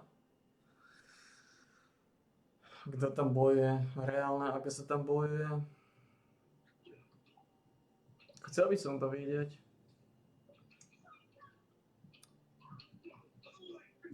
Ok, by som tam aj išiel sa pozrieť, ako tam funguje, lebo na to som zvedavý. Neexistuje. Ako toto ste prehrali, to neuveriteľné. Líd je k dielobuch.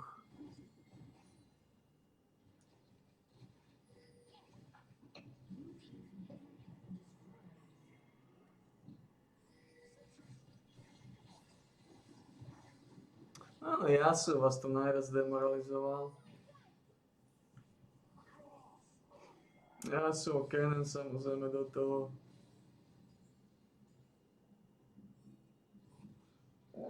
Ten teda piči sú a supportujú všetci z kríku. Kokoti, to neuveriteľné.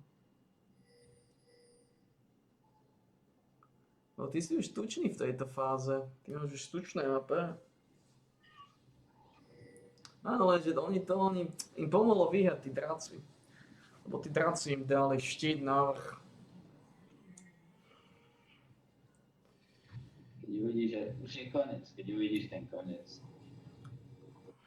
Ako to si pozri do konca, tento zápas.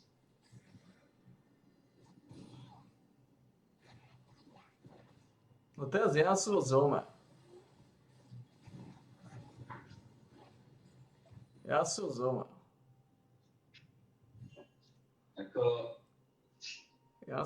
Yasuo zomrel, teraz by ste mali dať LDA, neviem kedy bude. No, tuto jak kokoti stojíte v kejku 4, jak pičusovia, čo neviem, čo vám tam ide, ale dobre. Stáva sa. Fus sa rozhodol ako prvý pičus, neviem o čo mu ide, ale zase, že pôjde ich zo zlu trošku šmíknuť. Fus mal vždy kule na tieto zvláštne výpadovky. No tak teraz som už...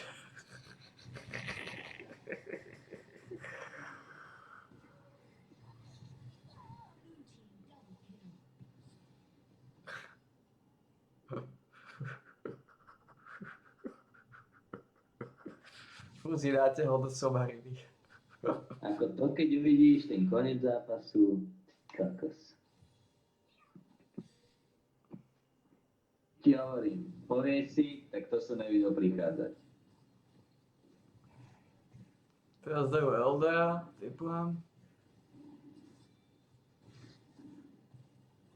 A nie, to je zase neschopnosť ľudí dať sa dokopy a ukončiť zápas. Vyhrávali ste brutálne, stačilo sa dokopy a ukončiť zápas. No ale bohužiaľ to je stále to místo.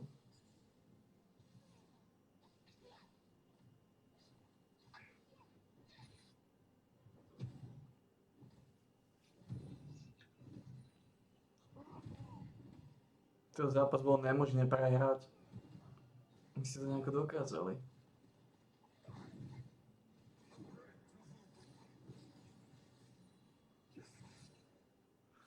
Postavili si nejaké magic resisty? Ani nie. Sleduj to, sleduj.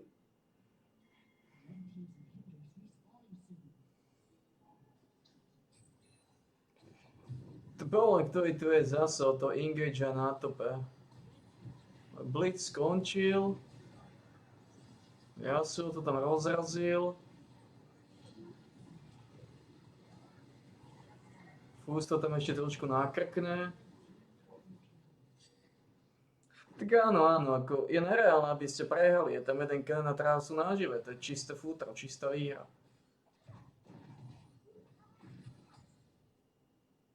Kennen to nemôže rejsnúť sám. Neexistuje. Ak budú pokračovať, tak to ukončia skôr ako Kennen. No jasné. Jeden kokot backuje. Úplne nepochopiteľné backuje. To neuveriteľné. Pekiu piču backuje. Backol naspäť.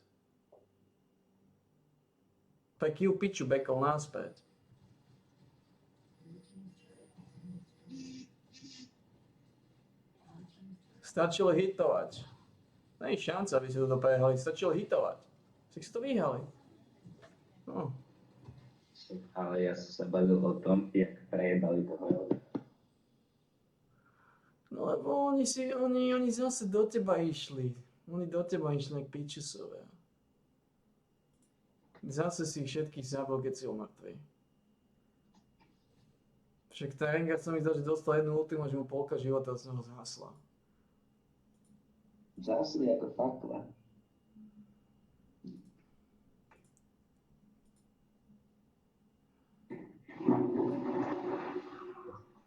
Však ten Rengar nemal žiadnu magic rezistenciu, nulovú. Nemal ani život, ani magic rezistenciu. Takže on dostal jednu ultimu a na jednu ultimu hlavnou skôr zabila. Asi tí ľudia, toto je to, čo neznačím Kartusa, prečo dodžujem, keď je proti mne. Asi tí ľudia si nepostavia magic resist, nepostavia. A už som mal trochu lepšie, ale ťukal túto, nie? Tak dal si 57 000 damage najviac od všetkých 10 pičusov. A to ešte nie si skúsený Kartus, takže hovorím. Toto je to, čo má sa na Kartusoch, že to zobe hociaký všívák do ruky a zabije celý môj tým kokotov. A potom, čo keď to zobe Kartus, to má naťukaných 1000 zápasov za ňou, no tak ako... Je konečná. Ale Kartus je dial Kartus, sa neoplatí ani auto atakovať s Kartusom. No však si ma aj neautoatakuješ. Som povedal, že on má systém ako Singed. Hýbeš sa, ťukáš. A ty... No on je niečo ako Jean. Áno. To je proste Jean taký. No ty to kvečko máš non-stop. Ty len potrebuješ tú mánu mať, to je celé. Ale je to štýl Jeana. Tatiana, napíš Tatiana, čo sa deje. V poslednom čase má Tatiana strašnú slinu.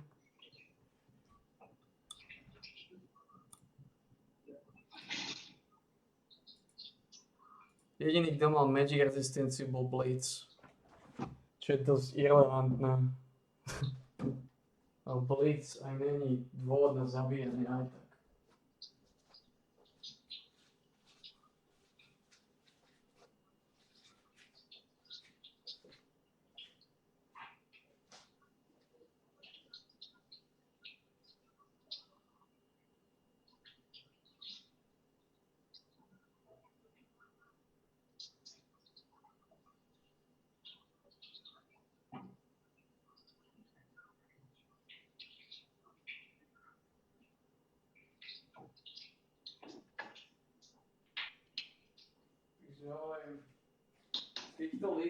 V týchto lígach sa ti neoplatí stavať penetráciu. V týchto lígach proste ísť na iba damage a boty na cooldowny, aby si mal ešte častejšie ultimu čím skôr.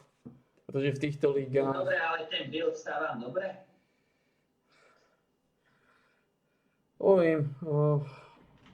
Čo tam máš? V týchto lígach sa neoplatí stavať penetráciu.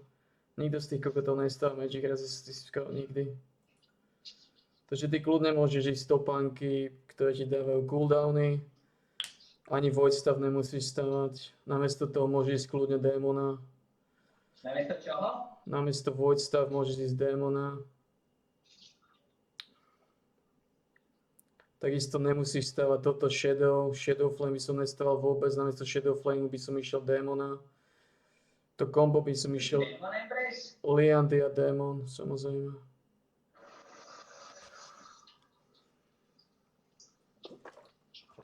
V týchto ligách ľudia nestávajú vôbec rezistencie. Jediný, kto mal Magic rezistenciu, bol Blitz. A kúsok Kennen, ale to je nič. Sa neoplatí. Vlastne ísť topánky, ktoré ti dajú cooldowny, aby si mal tú ultimu ešte častejšie, ešte skôr. A to je všetko, čo potrebuješ. Koľko mal stekov v tom Harveste? 30 stekov. Ale ty si išiel Eyeball Collection, čiže kokotina, mal si tam ísť oné Ghost Portal. A ten Gathering Storm ti už dal 80 AP návrh. Takže ty si mal 110 AP iba z Masteries, čo sa týka iba z tých dvoch 110 AP. Kto ja? 110 AP ti dalo Eyeball Collection a Gathering Storm.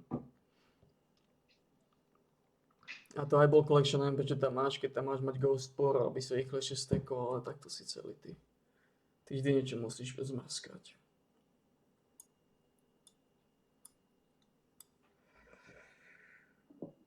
Alebo ísť Liandy a Rabadonku ako druhú. Rabadonku ako druhú. Čo asi ideš aj tak.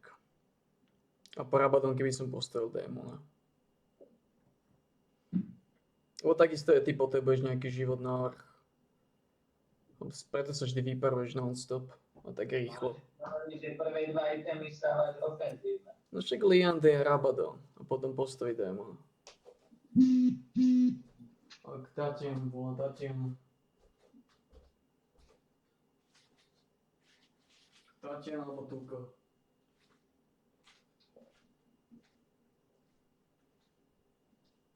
Tuka.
Si to?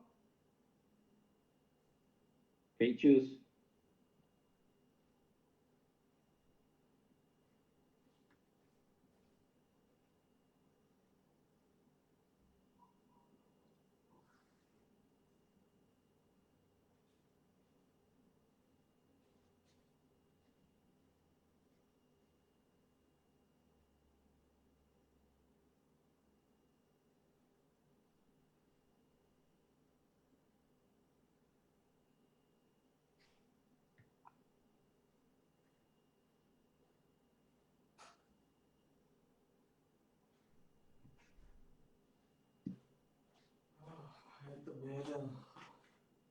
Kúčko sa zase opil, zase tam vyspevuje niečo.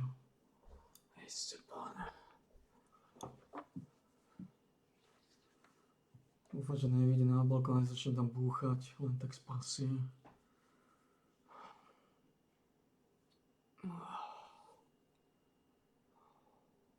Neviem, že či už streamujeme, alebo či ešte nestreamujeme, ale ja by som...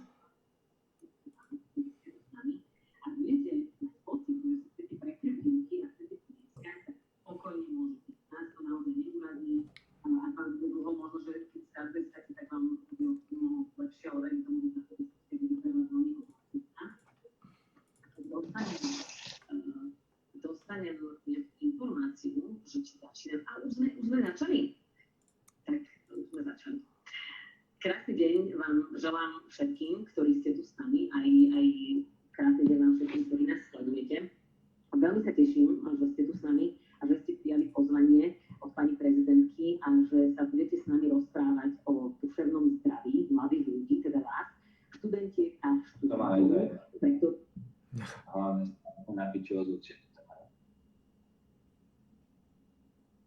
Dnes s Denisou Sakovou z Hlasu, vítajte peknú nedeľu. Máriou Polikovou z Osasky, vítajte. Príjemnú nedeľu. A Lukášom Kyselicom z Olano. Vítajte. Peknú nedeľu, pani. Dámy a pán. No tak mali iba svietiť a kúriť, namiesto toho sa rozšupli a ministri v úradníckej vláde vyhadzujú.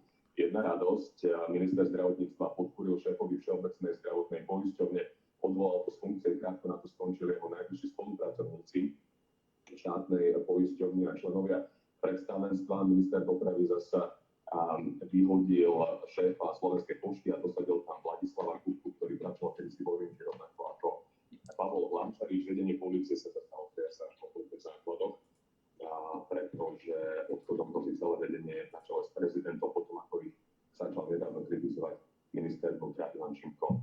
Nepatria takéto rozhodnutia výlučne politickým novinárom, pani Poliková? Pochopili vôbec členovia úradníckej vlády, čo je úloha?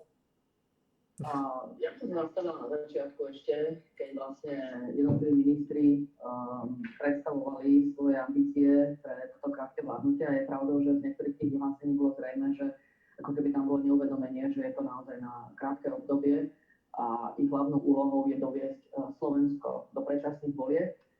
A súčasne potom bohužiaľ stalo sa to, že vinou aj poslancov, ktorí sa rozhodli, že myslím, že si trošku zamenili aj súčasnú politickú situáciu na Slovensku, že priamo s volebnou kampaňou jednoducho tejto vláde dôveru nedali a nedali jej žiadnu šancu, aby mohla plne vykonávať svoj mandát a ak nejaký minister pochybil, mohol by ho odvolávať. Takže bohužiaľ, to by som bola kombinácia viacerých vecí, ktorých sa stala, že máme vládu, ktorá nemá dôveru, bude tu ešte krátko vládnuť do predčasných volieb a s takýmto naozaj slabým mandátom, ktorý tá vláda má, tak je zrejme, že kľúčovo to, čo sa mám postarať, je pokoj pre Slovensko, plnenie kľúčových funkcií, ktoré vláda má. Čiže nepochopili, čo majú robiť. Ale takto, dotiahnutie toho Slovenska do tých volieb. Ale na druhej strane, ak je niekto ministrom, aj ak je ministrom, ale je ministrom. Tatiana.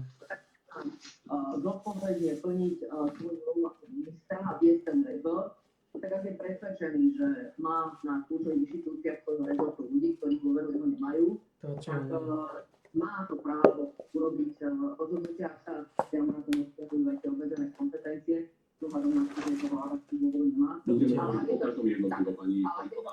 Zaujímavé vám pôjde, že podľa vás si.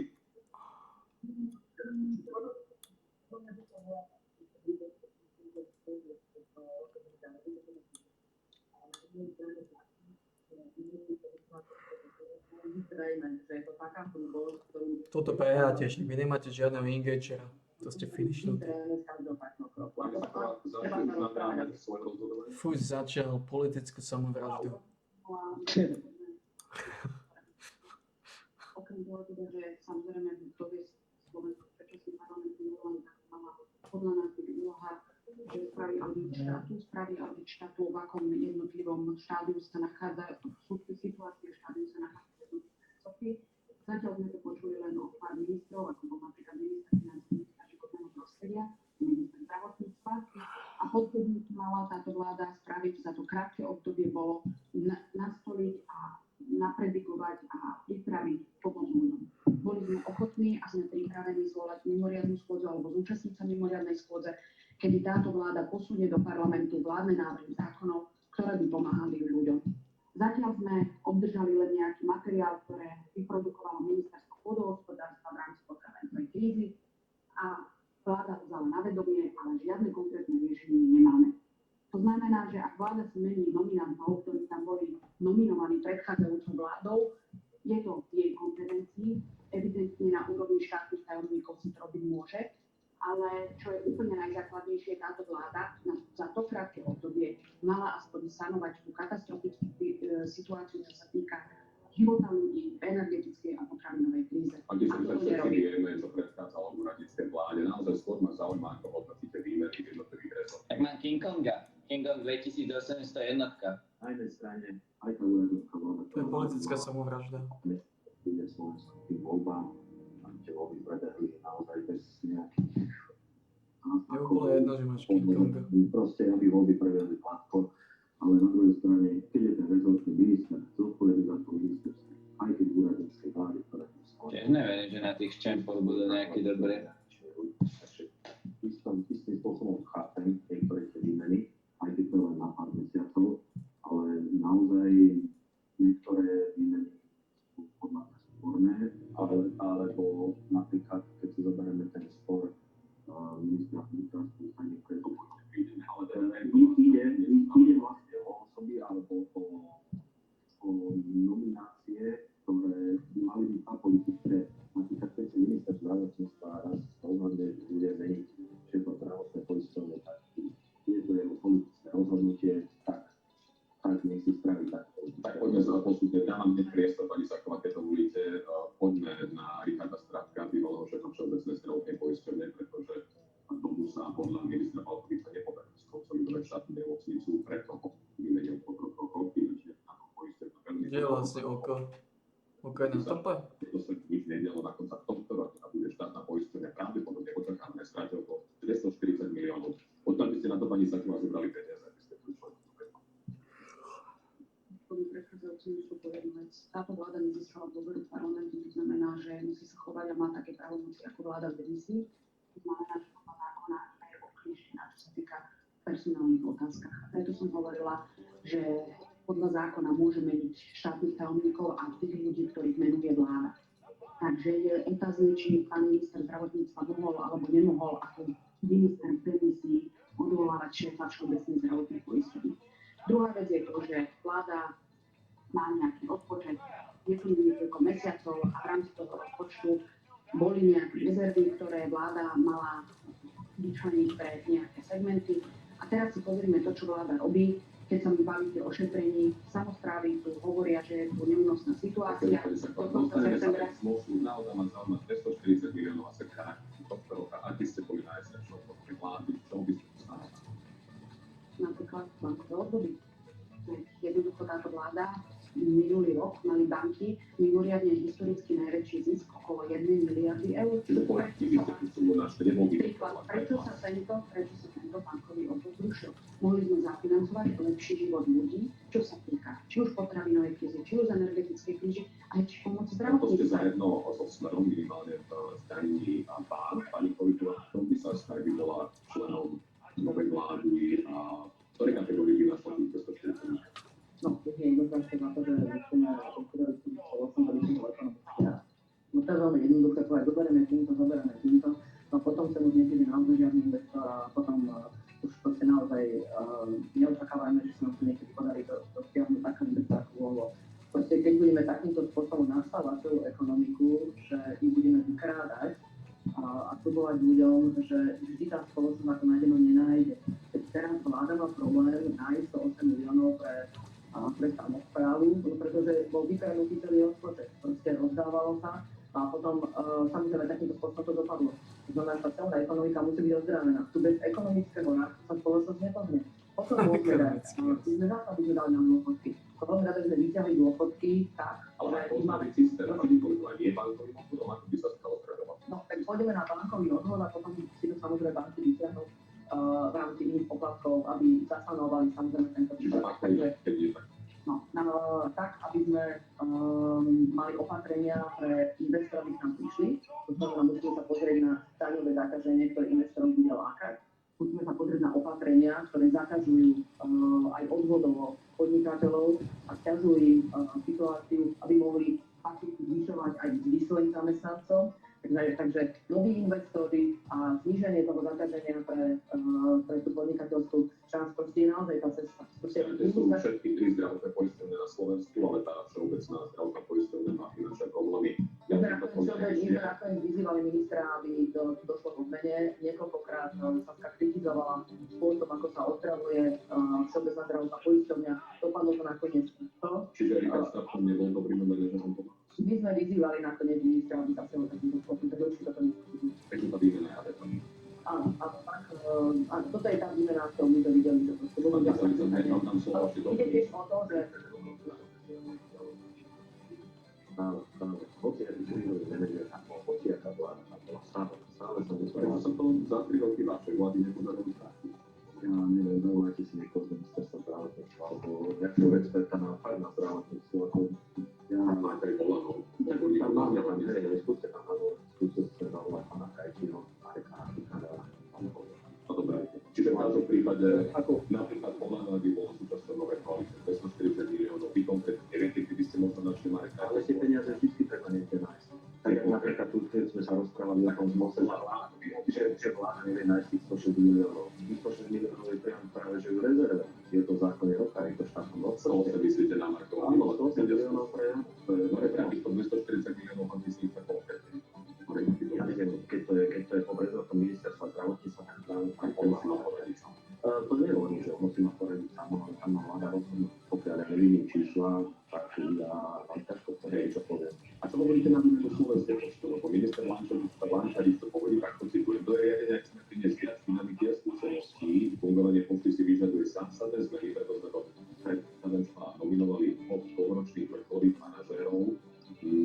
Pravdepodobne sa páni poznajú aj z bývalej práce. Takto sa to robí konečnou. Tam došlo k výmenám vlastne, keď my sme odišli z vlády, takže ja by som Fúzia vyhrala 2-0. Takže naozaj to sa pozrieť, že či tá chrúbosť bola prekročená, čo sa týka toho riadenia, či tá dôvera toho manažera tam mohla byť zo strany ministra. Ak tam nebola, tak ja rozumiem, že to má. Vy máte vlastne, to vysvetlila to vaša literatúra, že si šéf slovenskej pošty a odtedy hovorí, že nikdy na to nebola tak dobre ako vtedy, keď ju manažoval on. Predpokladám, že nemá ambíciu byť opäť šéfom pošty, ale má vyššie ambície v rámci exekutívy, v rámci parlamentu vlády. Pán rektor, ja vôbec sa tu nechcem baviť o tom, aké ambície kto má, pretože najskôr sa ja viem, ale počkajte, poviem, sústredíme sa na predčasné parlamentné voľby a tam sa ma spýtajte 1. októbra, či budeme súčasťou vlády. A keď budeme súčasťou vlády, tak teraz sa vrátim naspäť k tej vašej prvotnej otázke. Potrebné je tu v krátkodobom horizonte spraviť tri základné veci. Poprvé je to silnú ruku štátu v oblasti energetiky, pretože tie vstupy, čo sa týka vysokých cien energií, nám ovplyvňujú aj konečné spotrebiteľské ceny a hlavne nám ovplyvňujú aj to, akým spôsobom hospodária naše podniky, pretože v dôsledku týchto vysokých vstupov energií nám napríklad zavrelo Slovalko, jeden veľký závod v okrese Žiar nad Hronom a neradi by sme boli svedkami, aby do konca roka viacero takýchto regionálnych závodov alebo závodov, ktoré dávajú veľké pracovné príležitosti v regiónoch, sa pozatváralo, pretože potom môžeme tie okresy na Nové Slovenska vyvizovať. Druhá vec je, keď už sa bavíme o naštartovaní hospodárstva, sú to investície štátne a hlavne investície do inovácií, aby sme rozbehli hospodárstvo tak, že od tej manuálnej práce a od tých skladačí do automobilov prejdeme k sofistikovanejším veciam a sofistikovanejšej produkcii, na ktorú naši ľudia určite vzdelaní majú. Samostatnou kapitolou je minister vnútra Ivan Šimko, ktorý svojimi facebookovými sieťami a polície v prípade Andrej, ktorú by mi zavražil prenasledovať. Nemôže byť nezávislá. Tak áno, už sa blíži ten čas večer, obnovený fúz. Na Facebooku 3. júla.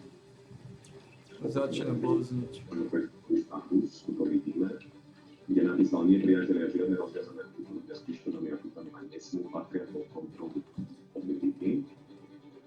stredu potom 12. júla tento týždeň na vláde výrok trochu modifikoval, keď povedal toto sa to.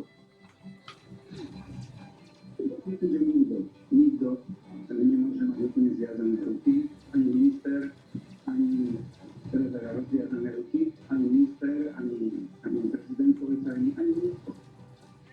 Viacerým za tieto výroky skritizoval nemeniny aj Igor Matovič sa Romanom Mikulcom. Ten sa o tento týždeň na briefingu pýtal, či chce, aby boli s policajtov opäť iba bábky, keď to potvrdí. Pán Kyselica, vy ste dlhoročným policajtom. Cítili ste sa niekedy ako bábky? Politické motivky, vždycky, toto bolo 30 rokov, či tu bol mečerizmus, alebo Sulindová éra, alebo Ficová éra, stále tu chceli niečo kontrolovať. Pán Šimko je v tej éry starých politikov. On vie, ako to tu chodilo. Keď tu nastúpila Radičová vláda približne dvojročné obdobie, čo bola kauza, že si dovolili aj zobrať v kauze Osoblie človeka, ktorý bol ich blízky. Teda dovolili robiť v tej polícii. Radičová bola dobrá. Ani oni ako politici o tom nevedeli. A pokiaľ takéto rozviazanie rúk nebude v polícii, tak stále tí policajti budú len dva. A toto sme chceli presadovať a toto sme chceli. Vy ste si boli policajtom, boli na vás vyvíjane nejaké tlaky počas tragédia, ste robili toto. Ale to sú vždy tie tlaky, či zo strany prokuratúry, či zo strany nadriadenia. Ale niektorí sú takí poplatní, že sa im to môže povedať na rovinu a niektorí to len nemáme radi tlaky. Fúz nemá rád tlaky. Ale samozrejme, ale však viete, život je politický. A v takýchto povolaniach to funguje vždy. A keď vám niekto, keď hovorí napríklad prokurátor, že toto nerob, toto nerob, ale že takýmto spôsobom to správ, tak to nie je negatívny pokyn, ale už samotným tým úkonom vás smeruje k tomu, aby sa niečo napríklad nestalo. Takže Vyvolujeme z konkrétny príklad. Tlaky mery možno takéto rozhodnutia alebo tlaky z hora zasahovali do vašej práce. Ale ono to bolo vždycky, akože k tomu sa netreba vrácať, že treba sa to stváriť. Tlaky boli, sú aj budú. V konkrétnosti to by sme si rozprávali ako naozaj, ale ide o tú osobnú integritu potom toho policajta alebo vyšetrovateľa, či má na to dôvod, alebo nemá na to dôvod. Tlaky boli, sú aj budú. To verejnosť má strebať pani Políková. Ja neviem, tak napríklad zoberme si to, tak neviem, bola tam tá Nech sa to bavíme o tlaku. Konoskopy a dal som skúmať všetky hlasy, teda počet hlasov, ktoré tam na tej nahrávke boli. A tam naozaj boli veľké ľudí aj zomitálne, aj z niektorých politikov. A to bolo aj rozdielne na to, že nás nevyšetrilo po toľkých rokoch. Ale u nás sa vyšetruje, pretože tam sa nechce rozdielne. A vy viete dnes povedať, že tie nahrávky, ktoré sú podobné hlasom rôznym politikom, tak sú autentické. Ja som si zmenil konoskopické skúmanie hlasov, ktoré tam boli. Lebo oni to popierajú. Všetci popierajú, samozrejme, všetci budú popierať, ale to, čo je v spise, to nevieme. To sa spýtajte terajšie vyšetrovateľky, terajšie prokurátora. Kto by podľa vás na to mohol mať, keď mám sa vyšetriť? Ja neviem, vidíte, pozrite sa teraz aj tiež okresný súd rozhodol vo veci Matoviča, že sa bude počať nejakých vyjadrení ohľadom pána Haščáka, no tak ja neviem, že to je A Tatiana. povedať, to je normálny spor o ochranu osobnosti. Tatiana. Sa nejaké výroky dotknú, tak súd rozhoduje. Čiže si Tatiana. Proste ide tu o to, že Tak potom je to Tuko. Čo? Za to 20-25 rokov ovplyvňovať politiku a ovplyvňujú tým spôsobom, že už majú svoje politické strany. Dámy, čo si o tom myslíte, že tie hlasy napríklad v prípade Páčkovho sú autentické? Fúzovci vyhrávajú, to je neuveriteľné. Fúzovci vyhrávajú 9-4. Tých, ktorí sú v tejto veci podozrivými ako obžalovaných pred súd. To už počúvame, nič sa nebude. Áno, a to traumatizuje celú spoločnosť, takže keď budeme vlastne celé to vyšetrovanie natiaľovať niekoľko ďalších rokov, tak spoločnosť bude z toho len znechutená a nebude veriť tomu, že tu je nejaký právny štát, lebo tá viera v právny štát je, že keď tu máte vážne podozrenia zo spáchania trestných činov osobitne, ak sa dejú spojitosti s predstaviteľmi štátu a osobitne, ak sa bavíme o zbrojných zložkách, tak proste ľudia potrebujú vedieť, či sa stala tá korupcia, alebo sa nestala. A stigmatizovať ľudí a proste neveria tomu, že to funguje rovno pred zákonom. A Vy si myslíte, pani Kolíková, že tie hlasy môžu byť naozaj autentické na tej nahrávke? Podľa mňa túto špekuláciu si sa teraz nikam neposúdime v tejto relácii, pretože ja som ten spis nevidela, ja som nepočula tie nahrávky, môžem mať nejaký dojem, samozrejme z toho celého. To, čo je kľúčové, je postaviť ľudí pred súd. To je úplne kľúčové. A teraz podľa mňa to, čo my musíme spraviť ako politici, je nastaviť celý systém tak, aby to bolo možné. Lebo tak, ako ho máme nastavený, to možné nie je. Je len množstvo prekážok v celom trestnom konaní, práve ktoré vedú k tomu, že proste tých ľudí pred súd postaviť neviete. A ja ešte, môžeme sa vrátiť okľúkov trošku vlastne. Chcem sa vrátiť aj na ten výrok Ivana Šimka, či je teda polícia aj podľa vás pod kontrolou polície, alebo teda nemala byť. Ja sa k tomu hneď vrátim. A dovolím si ešte taký mostík k tomu. Že vlastne, čo očakávam od polície, ale nakoniec aj od prokurátora. Lebo, a s tým súvisí slovo nezávislosť. Jedna vec je nezávislý policajt, alebo nezávislý prokurátor, a potom je nezávislosť celej inštitúcie. Pretože samozrejme, že prezident policajného zboru je tu v priamej podriadenej pozícii voči ministrov. Ale to nič nemení na to, že vyšetrovateľ, ktorý vyšetruje trestný čin, tak ten by mal byť plne nezávislý od akýchkoľvek pokynov k tomu, aby tu vec riadne vyšetril. Od negatívnych pokynov. A podobne to jednoznačne musí fungovať na prokuratúre. Proste vy musíte mať prokurátora, ktorý je nezávislý. A o tom sa rozprávame. Nerozprávame sa o nezávislom generálnom prokurátorovi. Rozprávame sa o nezávislom prokurátorovi, ktorý má tú vec na stole. Toto je kľúčové v tom systéme. Lebo vy keď vlastne dáte takúto pozíciu tým ľuďom, aby tú vec vyšetrili, aby tú vec odstíhali a postavili pred súd, a potom ešte nastavíte tie pravidlá v rámci toho trestného konania, tak sa to dá. Lebo teraz musíte niekoľkokrát ľudí vypočuť, potom oboznámiť s celým samozrejme priebehom toho trestného stíhania. A keď to niekoľkokrát spravíte, tak ja vám môžem povedať z pozície advokátky, že presne viem, ktoré sú tie momenty, ktoré ako advokát sa na ne sústredíte a využijete. A potom celú tú vec viete zabiť a vrátiť sa. Proste takto nastavené je. Pani Saková Olena dlhodobo tvrdí, že keď ste boli vy pri moci a ešte v smere, polícia bola pod kontrolou mafie a mala vtedy zviazané ruky, rozviazali až vláda Igora Matoviča, neskôr Eduarda Hegera. Vy ste šéfovali rezortu vnútra. Mali by byť politici, respektíve, policajti pod kontrolou policie? Ale to mňa úplne...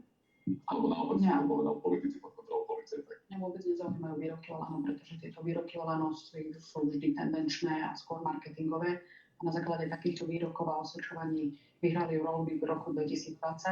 A potom sme tu videli vládu pod Igorom Matovičom aj pod Eduardom Hegerom a vieme, kam to všetko dospelo. V roku 2018, kedy som nastúpila na post ministerky vnútra, 10 000 ľudí v uliciach žiadalo o politizovanie polície, žiadalo to taký prezident na obdobie a vlastne jeho funkcia by bola nezávislá od politických výmien. Spravili sme návrh zákona, ktorý bol prijatý v parlamente, kde sa viaceré zásadné pripomienky aj mimovládnych organizácií a iných subjektov zapracovali do tohto návrhu zákona. Na základe toho výberového konania som aj vymenovala generála Lučanského do pozície prezidenta policajného zboru. A veľmi úsmevné mi teraz pripadá reakcia na mojich kolegov aj jedného aj druhého a bavenie sa o tom politizácia, odpolitizácia polície. Veď oni vlastne priniesli zákon, dokonca osobne pán poslanec Kyselica predložil poslanecký návrh zákona, kde vlastne toto výberové konanie na policajného prezidenta úplne zrušili. A vrátili sa naspäť, že policajného prezidenta si menuje a vyberá minister vnútra.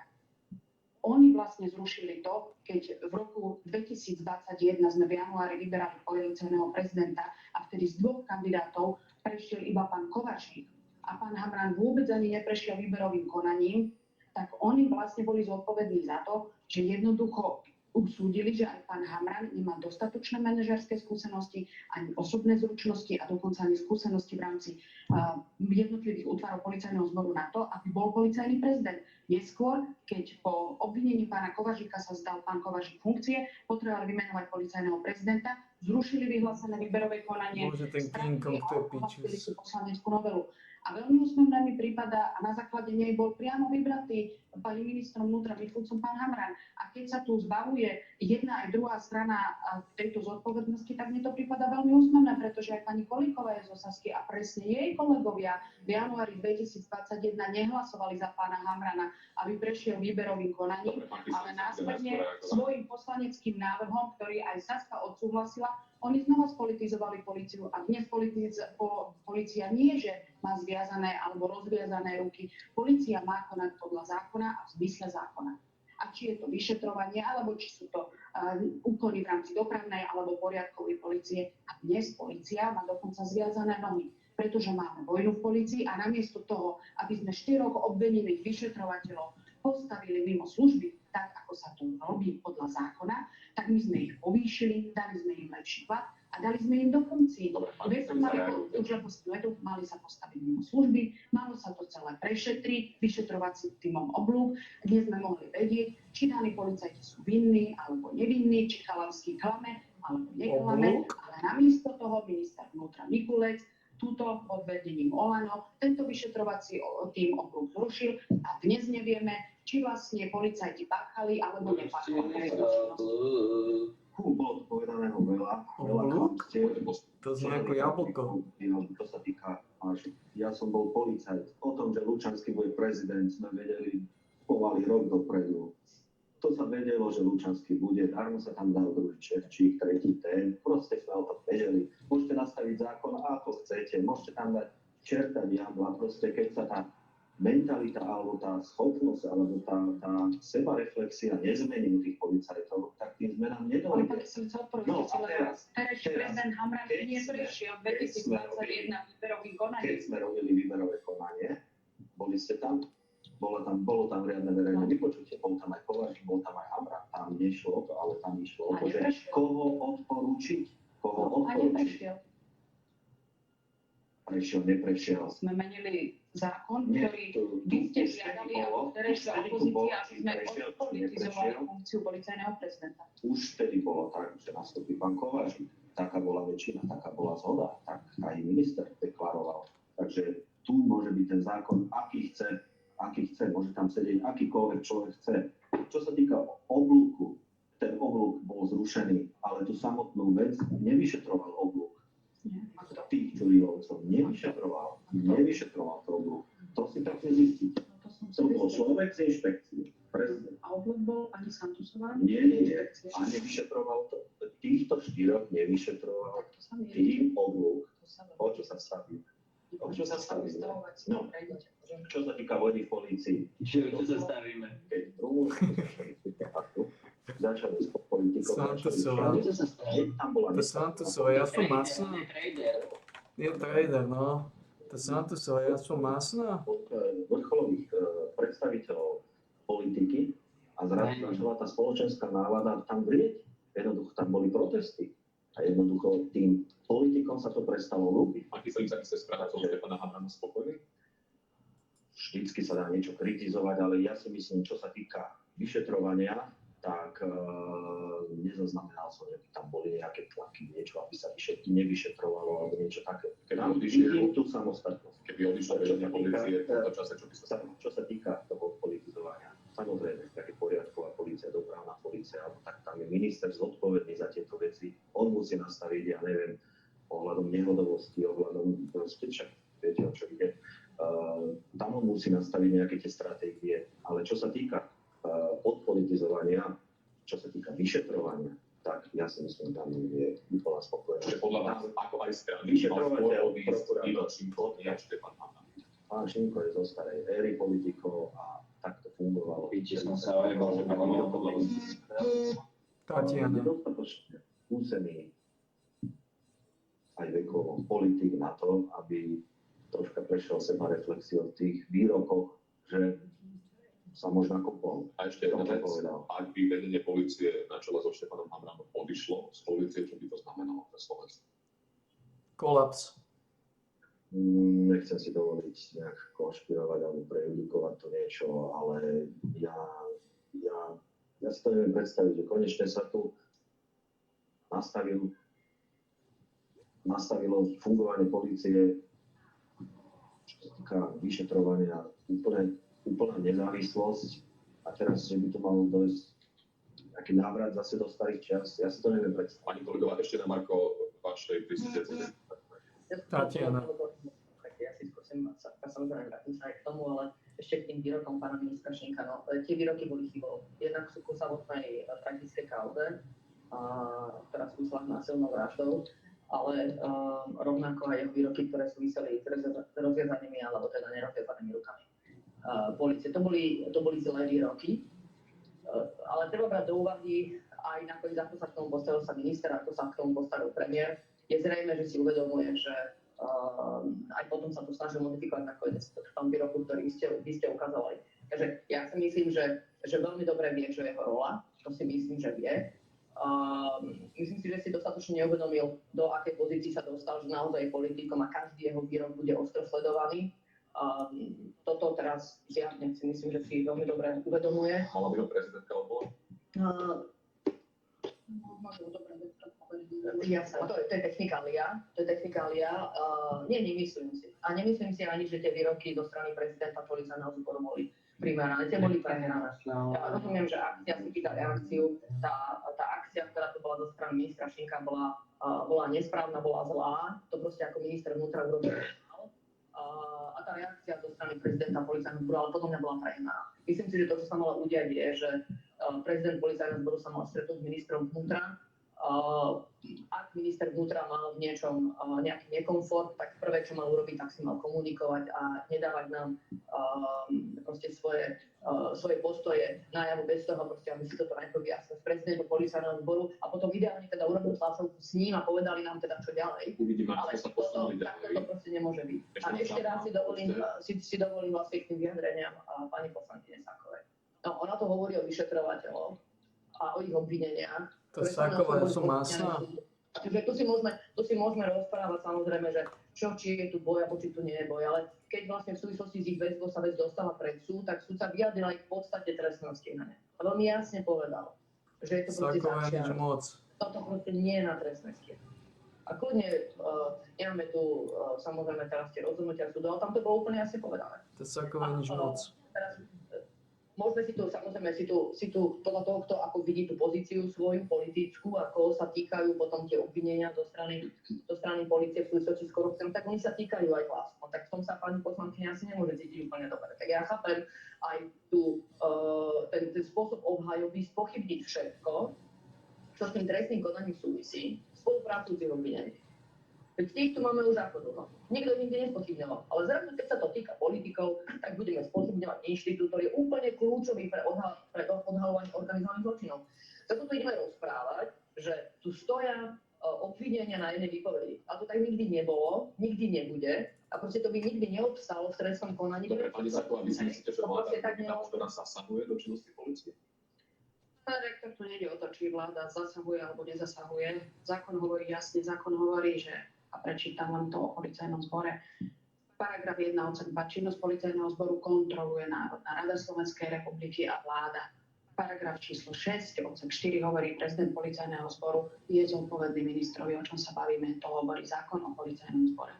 A keď sa bavíme o tom, čo by sa stalo, keby pán Hamran odišiel aj z celým vedením polície, ja vám to poviem úprimne, 95% policajného zboru by si vydýchlo. Pretože sledujeme jednotlivé tlačovky pána policajného prezidenta, skôr mám pocit, že sledujeme tlačovky politika, ktorý kritizuje jednotlivých politikov. Ja som nevidela tlačovú konferenciu pána policajného prezidenta k nehodovosti. Ja som nevidela tlačovú konferenciu k nápadu trestnej činnosti, k objasnenosti trestnej činnosti. Hej, to som nevidela.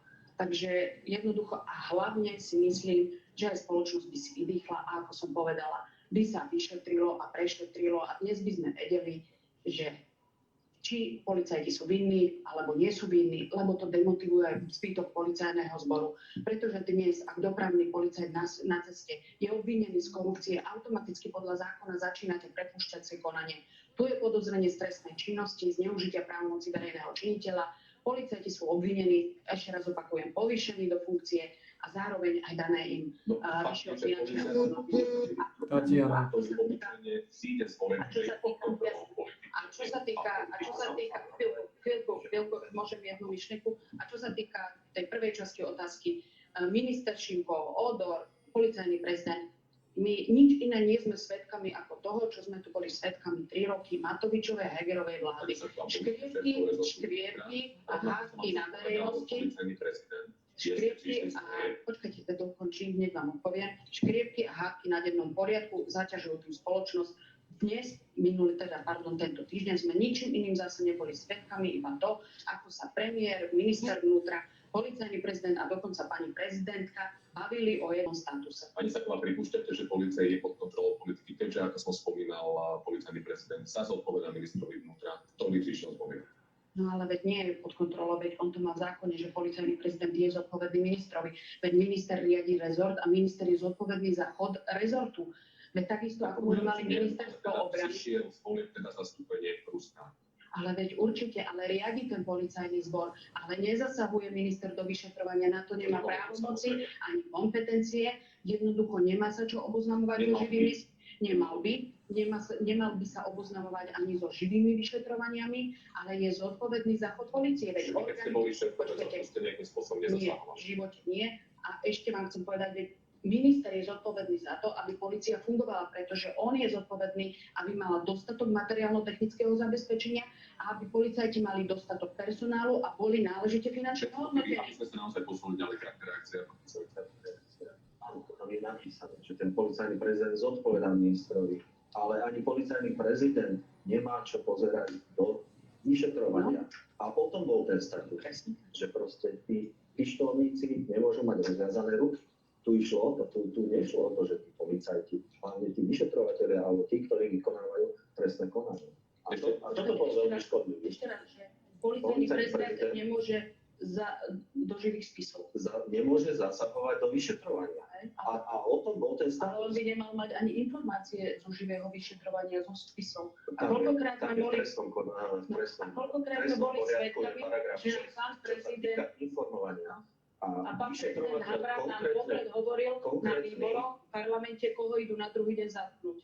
Hej? Konkrétny vyšetrovateľ zle paragraf 6 trestného poriadku môže informovať, do akej miery môže vyšetrovateľ a prokurátor, pokiaľ ten konkrétny vyšetrovateľ túto informáciu poskytne aj policajnému prezidentovi, aby sa spravila takáto tlačovka, tak to všetko. Tejto téme ešte doplním, že premiér Odor odmieta akékoľvek zasahovanie do práce polície, vyšetrovateľov, prokurátorov či sudcov. Štefan Harnáč zase k slovám ministra Šimka povedal toto, citujem: to, že polícia má byť pod kontrolou politickej moci, je pre mňa hrubou červenou čiarou a je to pre mňa neakceptovateľné. Pokiaľ by to v budúcnosti malo byť tak ako v minulosti, že je polícia pod politickou kontrolou, je to nezlučiteľné s mojím ďalším pôsobením. Mňa ešte zaujímavá jedna vec, nakrátko, kým sa posunieme ďalej. Minister Šimko na Facebooku tiež napísal v súvislosti s vraždou 39-ročnej Andrej Dudici nad Váhom. Citujem: najviac ma bolí, ak sa dozviem, že vyhasol ľudský život, lebo policajt nebezpečenstvo nebral vážne, alebo bol voči nemu ľahostajný, alebo mal strach. Policajný prezident Hamran odhájil postup polície, povedal, že, citujem, policajti, ktorí sa na prípade podielali, spravili všetko, čo bolo v ich silách a na čo mali právne možnosti. Andrejná rodina ale tvrdí, že policajti pri výstupoch situáciu zľahčovali a dokonca hovorili o tom, že situácia vyzerá ako opísaná s filmov. Myslíte, že sa dalo tomu zabrániť? Mysleli sa, že takýchto podobných prípadov je nahlásených toľko, že ich policajti nemajú šancu vyhodnotiť? Neviem a nechcem hodnotiť tento konkrétny prípad, lebo naozaj bolo také obdobie, keď letelo to domáce násilie. Vtedy pomaly... Je to trend domáceho násilia, je to trend. Treba zobrať remeň a zasekať mikinu. Tragickým udalostiam, neviem teraz, ako to bolo. A v tej ére, keď došli nahlasovať, tak pomaly všetko končilo vo väzbe. Všetko končilo vo väzbe a potom sa stali aj také prípady, že takže naozaj, vtedy to bolo také, potom sa dali aj v zákone o policajnom zbore, aj v trestnom poriadku sa dali niektoré možnosti, teda aj v civilnom občianskom zákonníku sa spravili niektoré možnosti, že bolo možné tam vykázať z bytu a rôzne opatrenia sa spravili. Nejakým spôsobom to pomohlo, ale myslím si, že vždycky sa dá spraviť viacej. Ale len niekedy... Nie. Niekedy to neviete vyhodnotiť. Niekedy máte tvrdenie proti tvrdeniu. Dá vám prokurátor vypočuť pomaly všetkých susedov, tí povedia, áno, boli tam hádky, ale ja nepočúvam, čo sa tam stalo. Potom dojde nejaká manželka, že má nejaké monokle. Niekedy to máte naozaj tvrdenie proti tvrdeniu. V každom prípade na zaujíma pani Saková, vy ste šéfovali hneď na slovo pani Koliková, vy ste šéfovali rezortu vnútra. Je to aj v tom, že je málo policajtov v zbore? Že keby ich bolo viac, tak možno by mali viac času na vyhodnotenie akéhokoľvek nahlásenia, napríklad o domácom násilí, prenasledovanie, hrozbe. Pán rektor, tak ako vás, a myslím si, že každého v spoločnosti táto tragická udalosť zasiahla. Amoriti, zabili nejakú ženu. Je ale lepšie, než je na svete kokotov. Čo ja by som za to dal, keď mňa zabili. Komunikuje na tlačových besedách. No už to resetnem túto sračku. Mieliť kontrola, neviem, či je alebo nie je skončená. Ale celkovo v tomto prípade rodina spolupracovala s políciou. Informovala policajtov nie len žena, ktorá bola prenasledovaná, ale aj jej rodinní príslušníci. A zhodnotiť to tým, že policajt spravil všetko, čo mu zákon prikazoval, je jedna vec. Ale evidentne niekde a ťažko povedať, či v rámci činnosti alebo výkonu práce policajta, alebo je to psychiatrická liečebňa. Ten problém tam nastal, pretože tá žena prišla o život. Isté, ale ja som pýtal na počet policajtov, že podľa vás keby bolo viac, možno by sa to... Vrátila som sa aj k tej tragickej udalosti. A jednoducho, už za moje éry sme spravili to, že v rámci domáceho násilia, pokiaľ násilník je prepustený z výkonu trestu, tak ZVJ sa informuje priamo dotyčného policajta, ktorému bol pridelený tento prípad, že ho prepúšťajú po odpíkaní si trestu domáceho násilníka. Tak teraz sa vyhovárať na to, že či psychiatrická liečebňa upozornila vyšetrovateľa alebo neupozornila vyšetrovateľia, je asi defekt v nastavení fungovania systému ako takého. A čo sa týka podstavu policajtov, tak chcem odpovedať. A podstav v polícii bol vždy aj zápas s každý minister vnútra, no však momentálne je veľmi markantný podstav v polícii, pretože veľa policajtov, ktorí by aj chceli pracovať v polícii, a vzhľadom na to, že majú odslúžený počet rokov, radšej idú do výsluhového dôchodku. Stretávam sa s nimi a spätná väzba je taký zmetok, neprofesionalita a neporiadok v policajnom zbore už dávno nevládol. Podľa ministra Šimka to vôbec nie je problém, teda v nedostatočnom počte. Hovorí, to, čo ho naozaj potrebujeme viac, sú takí policajti, na ktorých sa môžeme spoľahnúť, takí, čo sa nevynášajú tie motivácie. Odchádzajú hlavne skúsení starí policajti, ktorí majú odslúžený dostatočný počet rokov, aby mohli zažiadať o výsluhový dôchodok, napriek tomu, že by možno v niektorých regiónoch naďalej zostali v tejto práci. To logické, prečo by sa chcel srať? Región spätná väzba je taká, že momentálne ten podstav polícii v reále vyzerá tak, že už vyšetrovatelia, operatívci, ktorí sú pridelení na okresoch, dokonca chodia slúžiť do hliadok na obvodné oddelenia, alebo chodia na preskúšavanie do autoškôl, pretože ten podstav je veľmi markantný a všetky voľné tabulky, ktoré boli v rámci okresov, silnenie polície na NAKU a vytvára si svoje nové prezidiálne útvary.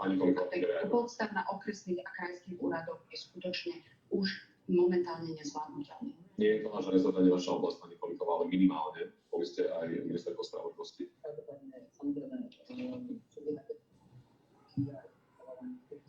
Dostali fúza.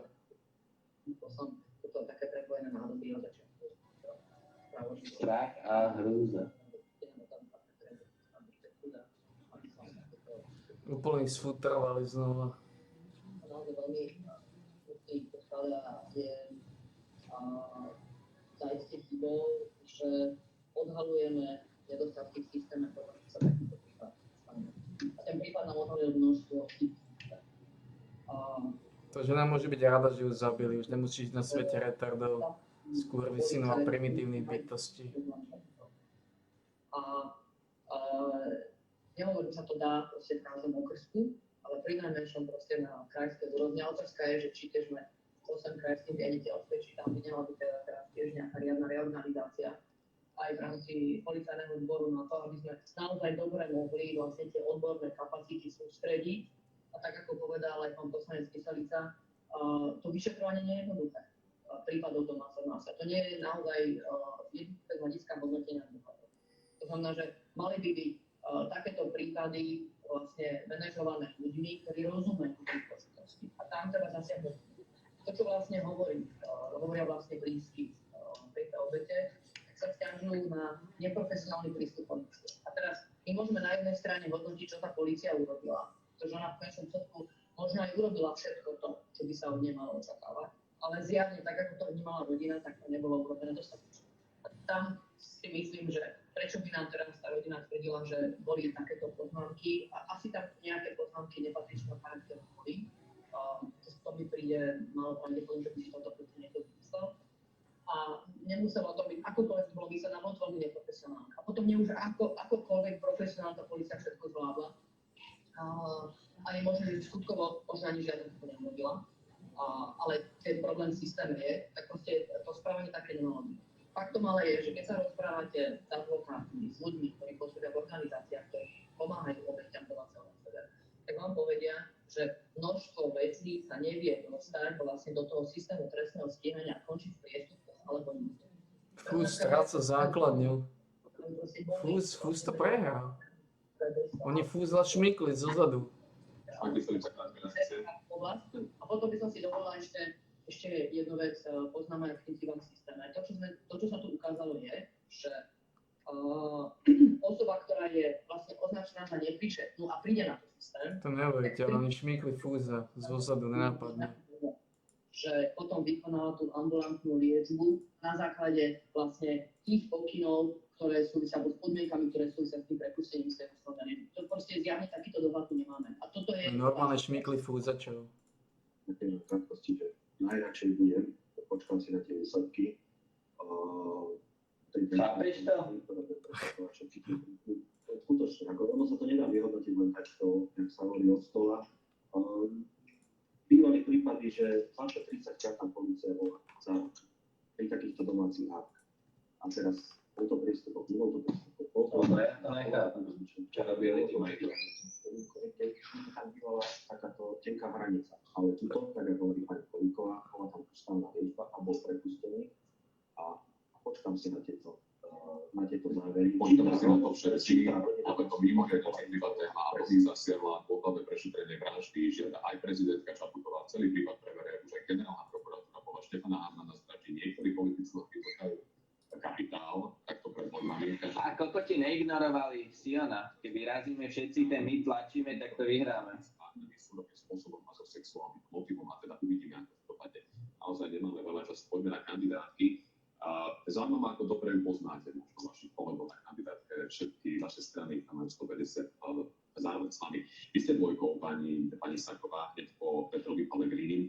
Poznáte všetkých vašich spolu kandidujúcich na kandidátke? Poznám takmer osobne skoro všetkých. Skoro všetkých, pretože naša kandidátka bola tvorená kvôli tomu, alebo na princípe toho, aby sme zasiahli každú jednu oblasť, ktorú v rámci riadenia krajiny pokryť musíte. Tak to sme vedeli, že to bola politická samovražda. Podnikov, ktorý máme v predsednice, naše predsedníctvo má 20 ľudí a tam máme rôznorodosť toho, akým spôsobom sa ľudia venujú konkrétnej oblasti. Zároveň sa nám prelína dravosť mladšej generácie so skúsenostiami a s rozvahou staršej generácie. Na kandidátke sa nám objavuje veľmi veľa kolegov, ktorí pôsobia v regióne, či sú to už krajskí riaditelia alebo krajskí vedúci zo strany Hlas, alebo sú to okresní naši, ktorí pôsobia v regiónoch a snažili sme sa tú kandidátku vyvážiť tak, aby sme ľuďom priniesli, ak budeme zostavovať vládu, skutočne profesionalitu, spoľahlivosť a hlavne silnú a kompetentnú vládu. Všetky vaše tri kandidátky sú mimoriadne pestré, tak čo keby som si vás trochu vyskúšal, dúfam, že mi to nebudete mať za zle. Tak viete, pani Saková, koho napríklad máte na 123. mieste? Určite podľa čísla, no tak nemusím. No dobre, tak je to Silvia Kosurová, Kučavíková, dúfam, že som nespomenul meno, keď sa ospravedlňujem. Viete minimálne, že je profesničku svoje? Nie. Tak toto pani nepoznáte, ja ste ho skoro všetky, je to učiteľka materskej školy Štiavnik. Dobre, aby som nebol k vám až taký nespravodlivý, tak viete, koho máte na 60 mieste? Neviem, prisahám, ako fakt, keď si ju tu položím, tak nepamätám. Máme tam si presne do 20-ky. Takže 20 skôr ovládate to. Potom je ťažšie si spomenúť. Ako približne viem, kto je v každej desiatke. Jednotlivé kandidátky, treba povedať, že kandidátku si tvoril sám predseda. Nie, my sme do toho vôbec nezasahovali. Presne tak. My sme ako predsedníctvo boli oboznámení, že to na prvej 20-ke a konkrétnu kandidátku už si tvoril predseda s jednotlivými štruktúrami, či už krajských riaditeľov, alebo potom okresných jednotlivých vedúcich funkcionárov. Tak na tej 60-ke Martin Vojtas Šovič, správne. Presne tak, to poznám. Teda dobre, tak To poznám, pretože je okresný družinové dvojka. Dobre, čo je s ním? Veľmi šikovný chlapec. Alebo vy ste vedeli, som v parlamente, ale tak dobre, posledný krát naozaj, tak na 20. mieste. Kamil Šaško, náš ekonomický Zo expert. starého mesta, no vidíte. Pani Kolíková, vyskúšam aj vás, aby to nezostalo iba pri pani Sákovej, tam máte samozrejme tiež 150. Neodchádzajte mi. Na 107 viete, koho máte na Saske? Na 107 je Simona Silvia Richterová, študentka z Bratislavy. Ale je pravda, že máme peknú publikáciu zo všetkých kandidátov, ktoré som všetkých prečítala. Ale nemám až takú pamäť, že som si všetkých zapamätala. A poznáte ich aspoň osobne všetkých, ktorí kandidujú? Úplne nie, osobne. Nedá sa to ani spoznať ich? Tak, samozrejme, že sa to dá spoznať. Bola som aj na kongrese, kde som zase... A čo sú za otázky? Ale väčšinu z nich si... Pri pečení, jo? Aj osobne. Jak Iliev je píči. Bubla mu to vypeká? Iliev, mu to vypeká, ty praseci, ale... No, nie, neviem. To máte novinku, to je Reneforák z Bratislavy. Áno, taký ľudia pre túto. Máme vlastne ten spôsob kandidátsky tvorený, že máte otvorený podľa tým lídrov pre jednotlivé oblasti, ktoré vlastne prakticky kopírujú rezorty vlády. Potom sú tam experti a potom máte samozrejme, ak už potom tam máme šéfa vlády, SAS, Ladislava Kulmu a potom tam máte vlastne v jednotlivom poradí samozrejme šéfov krajských štruktúr, okresných štruktúr. To znamená, tí, čo samozrejme najviac pomáhajú v rámci tej stranickej politiky a sú aktívni. Ste šporkovo na kandidátku. To je pomerne dosť vysoké miesto, napriek tomu, že ste sa na to súde dostali. Áno, ale myslím, že to je jednoznačne, keď si pozriete prvé miesta na kandidátke, tak to súvisí s prioritami, ktorý má strana. Myslím, že sme naozaj jediná strana, ktorá zabezpečí ako šéfa strany Richarda Sulíka, v ktorom je zosobnený ekonomický. Tak Igor Matovič ide opäť zo 150. Tak to ja nebudem komentovať, samozrejme, to je marketing politický, ale to nejakým spôsobom nekorešponduje s prioritami. Takže keď si to pozriete takto, tak na druhom mieste máte Rania Grulinga, naša priorita školstvo. Na treťom mieste máte Anku Cigániku, tak zdravotníctvo, na štvrtom mieste spravodlivosť. Nech sa páči, ale keď si pozriete prvé 4 miesta, to sú kľúčové priority. Aj Mazurek. Aj Mazurek ide zo 150-ky. Boli trojkou na kandidácie. Som to povedal. Idem k tomu. Vy ste ale boli trojkou na ústavy a teraz idete na 25. mieste. Prečo sa vám neušlo vyššie? 500 sme dostali ako Olano, ja som 25 500, a to je naše moto 500 Tak to dobre, to je nevazíváčne, nie ste vyššie? Nie, viete, čo u nás sa robila prvá desiatka, tak jak pán Matovič povedal, tam tiež ste nemali možnosť zasiahnuť noví ľudia, potom tam išlo predsedníctvo, potom tam išli politiky zo strán a ja si sformulovala tá koalícia. Aj Mazurek ide zo 150-ky. Vy nemáte to, že by sa zle, že idete na nižšie pozície. A viete, koho máte na 24? A viete, koho máte na 24? Napríklad? Máte Šofránko. A bali ste sa. No a ja som myslel, že mi dáte ako... No ona bola líderka, idem na to, nemyslíte si, ale ona bola líderka v posledných voľbách, teraz je na 24. mieste, tak koho máte na 115. Viete, pán poslanec? No nebudeme tu čakať, je to Marius Bút, skladník, alebo Kubina, pozdravujem, a teda ešte všetkým som dal. Ten bol aj na predstavovaní kandidátky. Som dal. Zaujímavé, že všetci sa vám vidíte, prečo to robí, presne ako to je, veď mám to poviem. Rozumiem, to je napríklad na 143. 143 je to všude. No pozrite sa, že ste napokon obstáli tú našu 27 ročný poslanec z parlamentu z Humeného. A zaujímavá ale ešte jedna vec, keď som pri vás, pán poslanec, pretože Igor Matovič ponúkol miesto na kandidátke reperovi Michalovi Strakovi, ktoré známy ako Pekro, napokon sa nedohodli. Je to škoda? Predsedníctvo robilo tú kandidátku a boli oslovené viaceré... Konkrétne či by vám prekážalo, keby sa ocitol na kandidátke pred vám? Neprekážalo, lebo aj aj u nás v tej prvej desiatke sú ľudia, ktorí dlhé roky fungovali napríklad pre Olano a tú svoju podstatu to má. Ako ide to proti korupcii a mafii človekom, pán poslanec? Ako ide to Ja viem, na čo teraz narážate. Napríklad aj u nás sa nejde, lebo to kam si predraženého CDčka v Piešťanoch má teda záujem, aby povedali, že by vám neprekážal, aj by sa ocitol.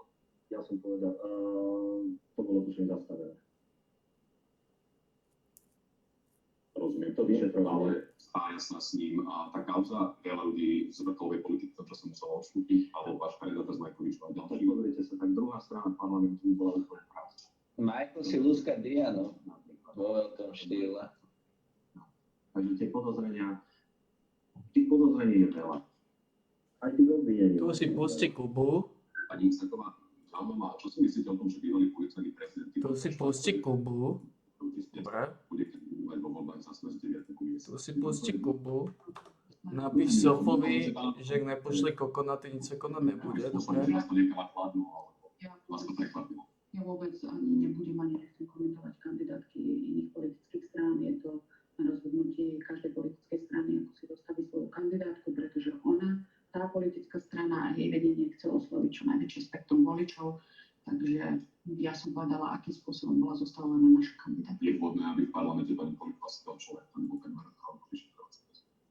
Ja si to vôbec nemyslím. Myslím si, že to ľudí musí vyvolávať naozaj pochybnosti o tom, že kto ako politici sa vlastne uchádzajú o ich dôveru. Rozumiem samozrejme prezumpcii neviny, že keď človek nie je odsúdený právoplatne, tak sa považuje za nevinného. Ale ak nechceme spochybniť celý trestný proces, tak to hádam nechceme. Lebo to je vlastne o tom, že my cez trestný proces chránime kľúčové hodnoty krajiny a ľudskú dôstojnosť, život, zdravia. Samozrejme, že aj boj proti korupcii. Ak veríme, že toto je dôležité, že ak niekto čelí trestnému stíhaniu a už má obvinenie na krku, to znamená, že vyšetrovateľ je skalopevne presvedčený, že toto je vinník a že skutok sa stal, lebo na tomto obvinenie stojí. Tieto ich korupčné sídle. To si naozaj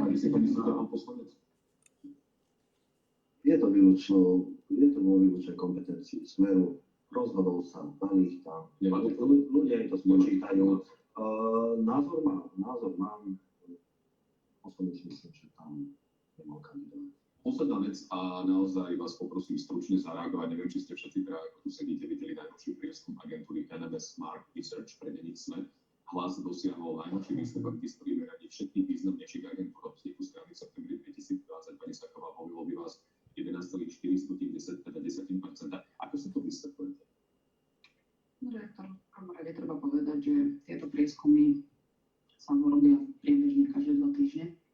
A zrazu príde nejaká nová agentúra, ktorá nejakým spôsobom spraví prieskum. Nie je to agentúra. Ale je to agentúra, o ktorej nevieme presne metódu jej práce a spraviť... Reprezentatívny prieskum na vzorke viac ako 1000 respondentov. Čo je to? Či to je úplne hovno? Tak a čo to je 1000? No, je pochopiteľná pre stranu, ktorá má veľký škandál. Tomuto nerozumieme, preto si počkáme na ďalšie prieskumy.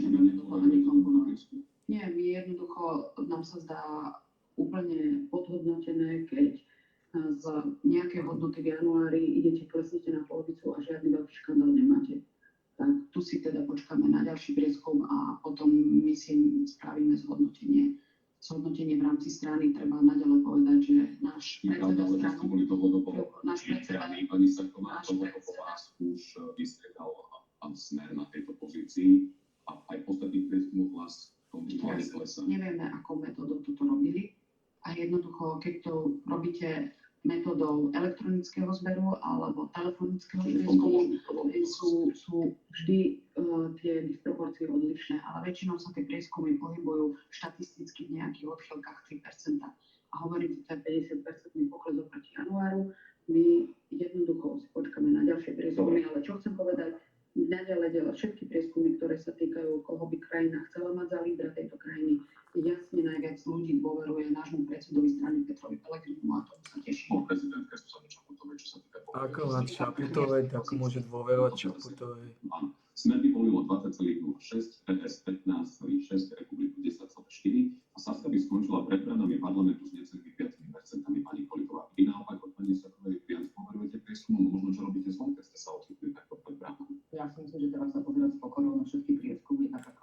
na vizitku, ktoré dostaneme od voličov vo voľbách. A netreba samozrejme ani preceňovať prieskumy, ale určite je to nejaká spätná väzba. Ja by som hneď, keď sa mi nepáči ten výsledok, nespochybňovala osobitne agentúru, ktorá je dlhodobo na trhu a zatiaľ som si nevšimla, že by som mala jej povedať zase jak spochybňovať. Ale čo sa týka našej strany Sasky, no tak tá si za sebou nesie naozaj veľké bremeno. Bola súčasťou vládnej koalície, ktorá nezvládla. Už sa do tohto nevrácam. No ale dobre, ale nemáme na to čas. Nech sa páči, ale takto je. To znamená, my toto bremeno nesieme. Je teraz na nás, aby sme ľuďom vysvetlili, prečo sme tou stranou, ktorej máme dať dôveru.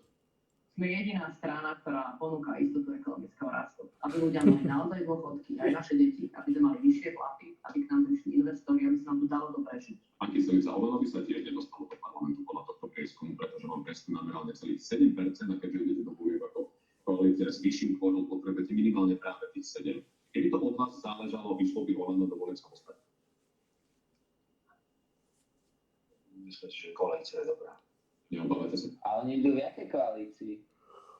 Nejaké strany sa spojili dokopy. Preto potrebujú 7. A nevieš aké? Nejaké neznáme sračky, nejaké nepodstatné artikle sa tam dali dokopy 2 alebo 3. Niečo, keby sa Piráti dali dokopy, ja neviem, z SNS a ešte s nejakými, ja neviem, čo tam je, so Slotovou stranou. Slota má stranu dôchodcov, tak s nimi. On má stranu Slota? No, stranu dôchodcov, niečo také. Ale nekandiduje očividne, alebo kandiduje, ale nič sa o tom nepíše teda. Neviem. Čiže to sú strany, ktoré tak získajú tak 1%. Okolo, no. Možno ešte menej. Radšej je to dobré. Na to, že keď získaš istý počet percent, neviem koľko to je, či 3 alebo koľko, tak dostaneš peniaze od štátu. To je jedna z vecí asi, kvôli čomu to robia. Aj Piráti to asi robia kvôli tým peniazom od štátu, neviem koľko to môže byť, 100 000 eur, možno aj viacej. Dobre. Teraz, jeden dotaz. Pre Olano, aj tak, keby nemajú koalíciu, pravdepodobne tie 3% budú. Akože to zase si nerobme hento zuby riť. Tak jasne. Takže pre nich to má reálne, podľa mňa, pre Olano ísť samotný a získať 5% je viac pravdepodobné, ako ísť so sračkármi a získať 7%.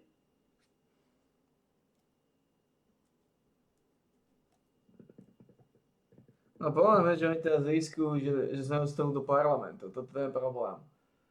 Má to byť smysl, že keď sa dokopí s nejakými stranami, že získa minimálne 8, 9 alebo 10. Toto je to, kvôli čomu to spravil. On si myslí, že keď sa to dokopí, že získa okolo 9-10%. A on môže získať, by som nebol šokovaný, keby to nakoniec vyhral, keby vytočil znova 20 alebo niečo, som nebol šokovaný. On začína trendovať s tými Fiatkami, však v poslednom prieskume mu tuším namerali 10. Tie Fiatky ho trendujú hore. Lebo toto, čo poznáme túto reláciu, to je nejaká brutálne stará, sa mi zdá, nie? Toto? Aha. 2 mesiace dozadu? No, hoj. Takže on teraz najnovší prieskum, čo bol, on trenduje. Matovič. Nie, však toto je ten nový prieskum. Toto je nová. Toto, čo kúkame teraz. No keď ja si som... nepočul, však Hlas tam má 11%. To je to, čo si hovoril včera, či kedy. Prieskum volie, poznám najnovšie, čo je.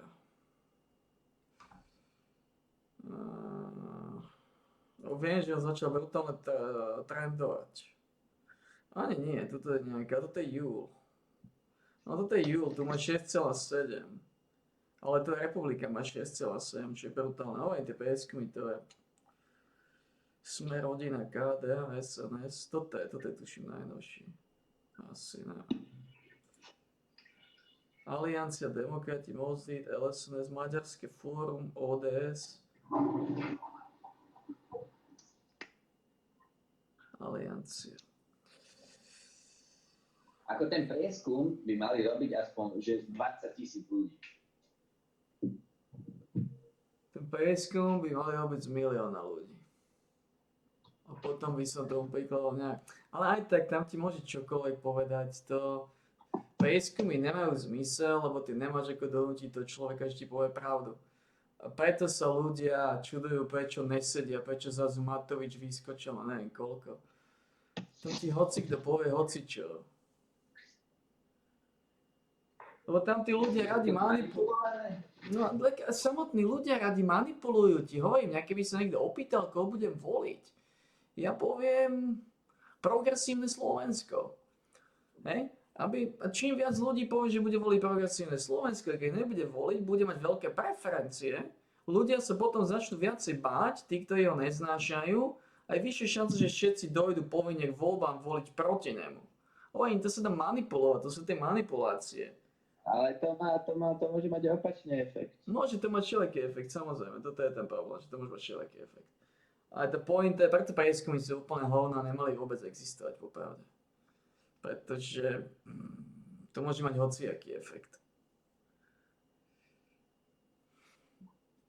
Môže to mať aj efekt ten, že keď si pozrieš, že Smer má, že tvoja strana má veľa, tak si povieš, že OK, nemusím ju voliť, to je v pohode, hej.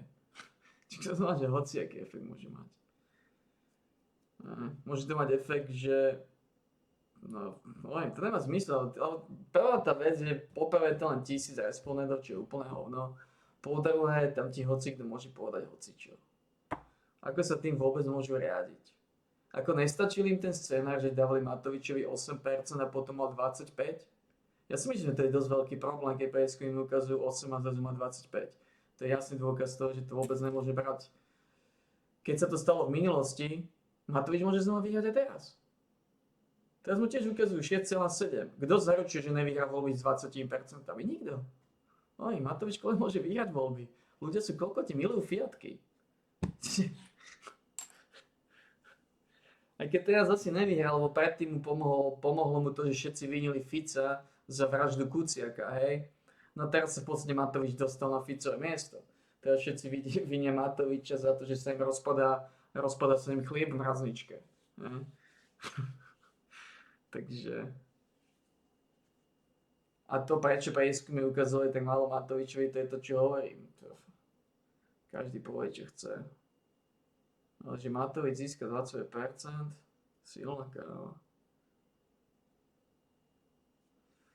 Aj teraz môže vyhrať, hocikto môže vyhrať. No hocikto nie, SNS to nevyhrá nikdy, ani KDH, ani Smerodina. Proste z týchto šmakov to nevyhrá nikto. V podstate je tu pár strán, ktoré to môžu vyhrať. To je Matovič, Republika, Hlas, PS, Smer. Týchto 5 strán. Hocikto z týchto 5 strán to môže vyhrať. Hocikto, doslova. Tam to nikdy nevieš, ako sa to vyvinie. Hocikto z týchto 5 strán to môže vyhrať. Matovič, Republika, Hlas, PS, Smer. Republike dajú tiež strašne málo, iba 6,7. Progresívne Slovensko, ja neviem, ako tých pičí sa ľudia môžu voliť. Ako ja dúfam, že progresívne Slovensko, že to je nejaký overkill, že to je brutálny omyl a že to ľudia tam trepú kokoti, že sobia piču z tých ľudí, že ich budú voliť. Lebo ak progresívne Slovensko získa viacej ako 10%, to bude hanba. A ty si myslíš čo? Však to je to isté, čo s Čaputovou tiež, že to bude overkill, vieš? Lenže Čaputová jej pomohol Rezník. A tuto majú na výber. Tu nemusia voliť progresívne Slovenské, rozumieme sa. Tu majú na výber. Môžu voliť si svoj Matoviča, môžu si voliť SAS, môžu si voliť Kollára. Každá jedna z tých strán je lepšia ako PS. Akokoľvek sa na tým zamyslíme, ako ten Spíšek a spol, ten Šimečka, mi pôsobia absolútne najnedôveryhodnejšie. Už Kollár, Sulík, už Matovič pôsobí dôveryhodnejšie ako Šimečka. Spíšiak. Matovič je dobrý opozitný politik, povedzme, na určitej úrovni, ale on nemôže vládnuť, pretože z neho strší to, že on nevie.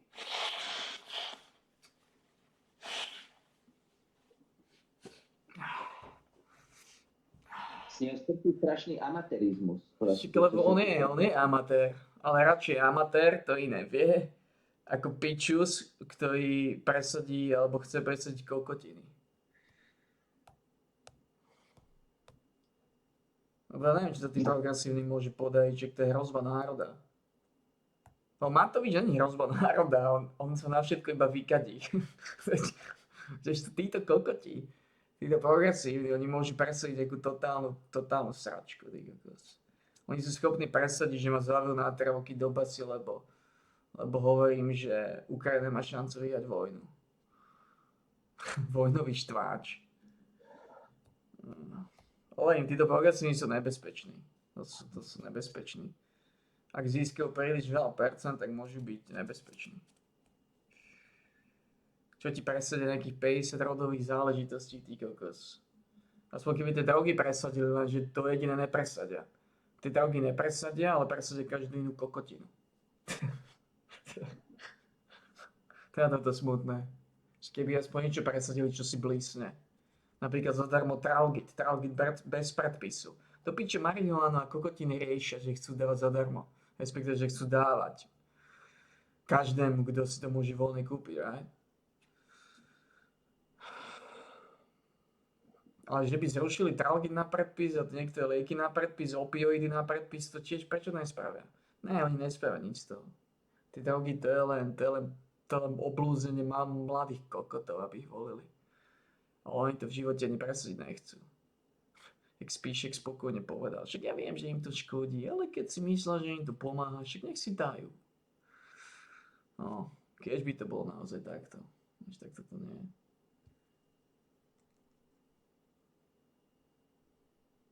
Akoby na mne, aby som zakázal aj alkohol a cigarety.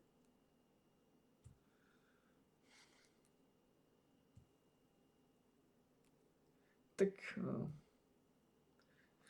nezakázal by si, to je ten problém. Pretože vlastná strana by ťa zvrhla, tam by si mal tonu pijanov a fajčiarov. To by ti neprešlo aj z vlastnej strany. To je ten problém. Ty si bezmocný na svete ľudí. Co je? Že by to prešlo, že tak reálne by to bolo trestné.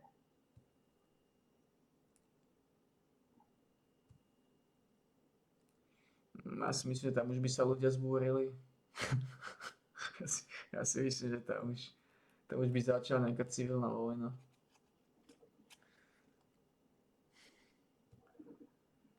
Proste ľudia sú schopní otrokarčiť, ale iba v prípade, že im necháš ich alkohol a cigarety.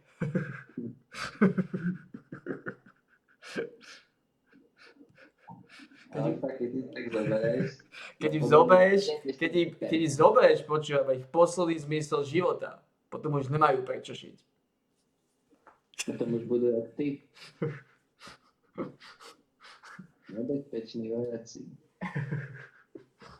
Dobre, že proste všetci dajú výpoveď, doma budú trénovať rok na bojového potkana. Moje pijastvo.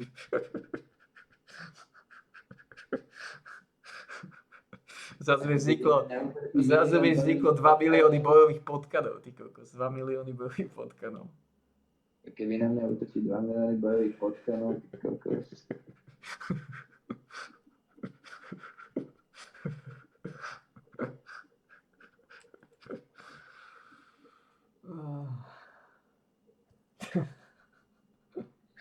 Každopádne bol by vtipné si to predstaviť, že fakt, že sa to tu zakáže a mesiac to sledovať.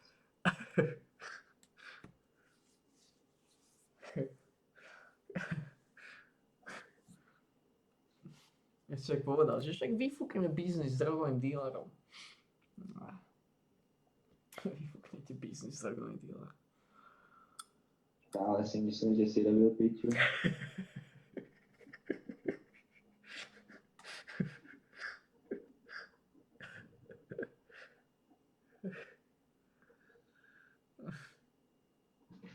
Ja už nerozumiem nič, jo. Ja som si myslel, že nič nie je nič horšie ako Matovič a potom príde progresívne Slovensko. To už nikdy nehovor, nikdy proste. To je niečo neuveriteľné. A smutné.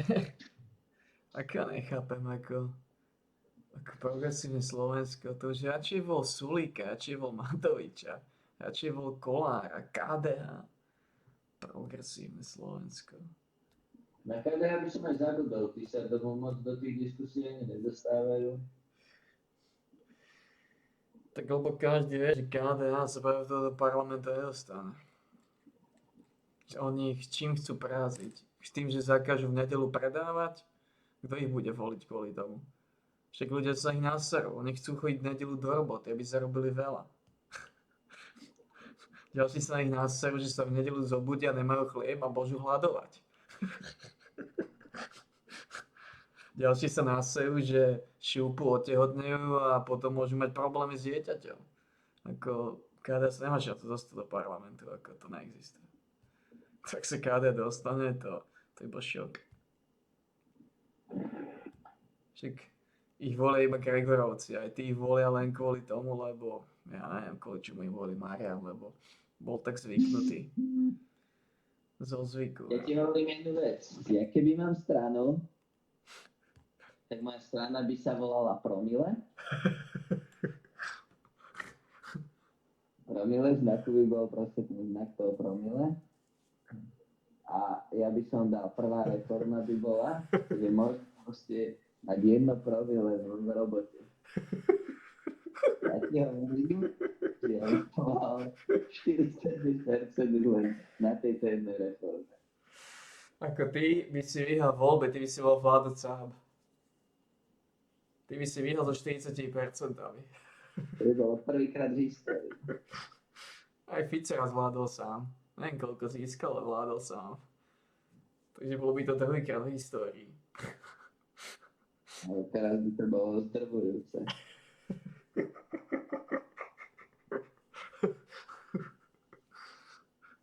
Ja by som dovolil proste pijaným na 10, normálne o 8 by bola povinná prestávka na štamprlík. Na štamprlík a cigaretu. V každej robote by povinne o 8, kto si vypiada, by sa podával aperitív a cigaretka. 15-minútové voľno na svačinu. Ty by si zavedol aj kúbal, kde si môžeš sa upnúť. A ďalšia reforma by bola druhá v robotách. To je, jak sú tie normálne, ak máš v robotách, to súdy na vodu. Vieš? Vieš, čo sú súdy na vodu, na sodu a tak.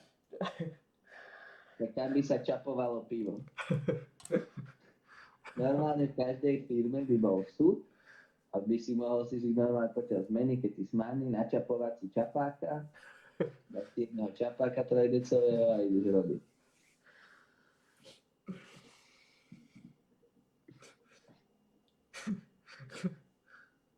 A nebol by automat na bagety alebo tak, ale normálne by tam boli jogurtíky, marhulovica. Tak potom je jasné, že ja by som musel založiť stranu Futrok, ktorá by bola stranu Futrok, tak bola tvrdá protialkoholická, protifúzová strana. Vy nemali percento, kamarát.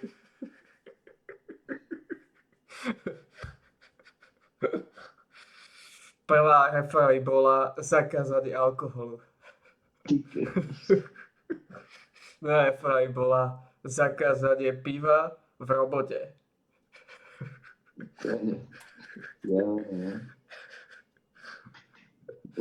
To by bolo povinné na Slovensku. Každá firma, ktorá si nenarazí súd, dostane proste sankciu 1 milión. Keď má narazený súd, dostane sankciu 1 milión, ktorý bude musieť vyplatiť zamestnancom v destilátoch.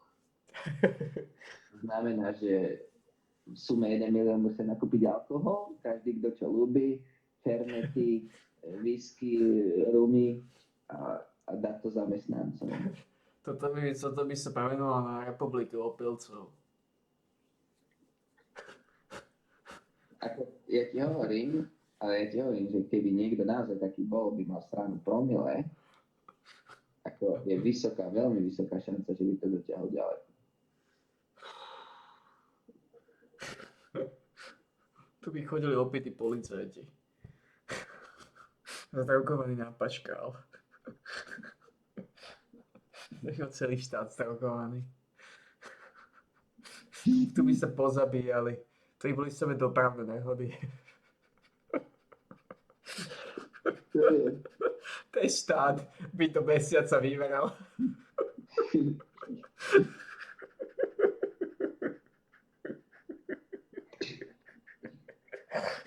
Fúzová strana promile by bola zánikom štátu. Tá by vládla maximálne pol roka. Potom by už by vládla nad mŕtvým štátom. Už by nebol nikto.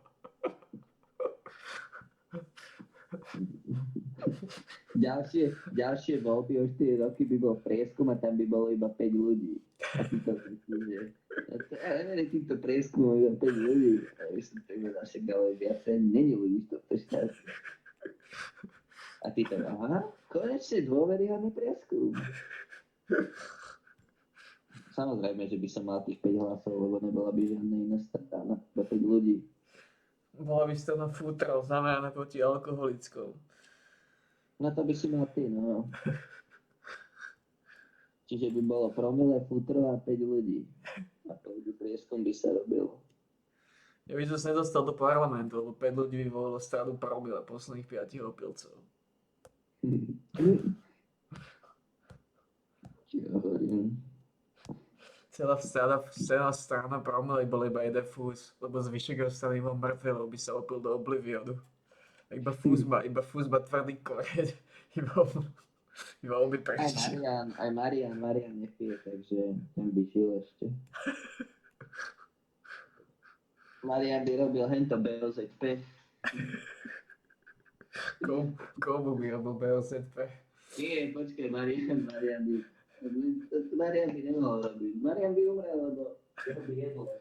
On by mal toľko roboty, BOZP, že by sa obestil. On by začal tvrdo chlastať z toľky roboty. Mi to nezvládol.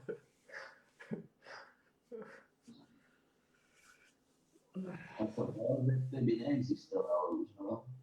Strana promila.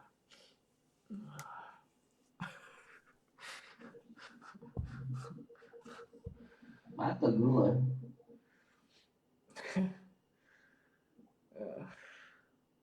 To je koniec toto. Jako strana promile by bola geniálna strana.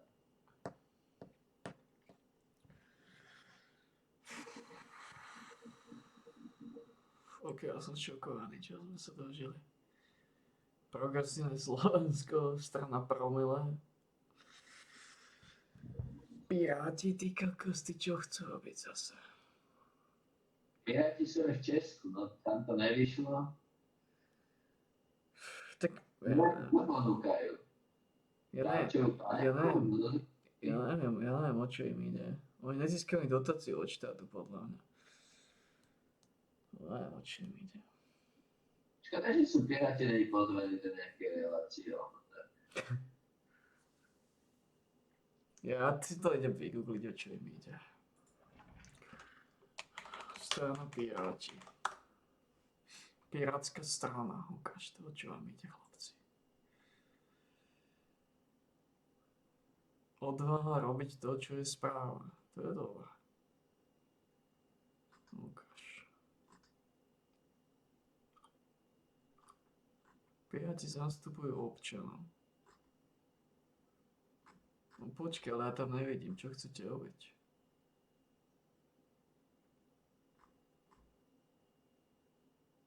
Láska je len jedna. Jediný odtrhnutý od reality je Orbán. Rovnosť pre nás nie je prázdna fráza. Počet žien v prvej 30-ke. To chcete rovnosť žien? Nemáte radi Maďarov? A vyzerá to tak, že ste za to, aby chlapi šúpali s chlapmi. Ste za to, aby sme mali viacej zelené, akože, hej, viacej stromov.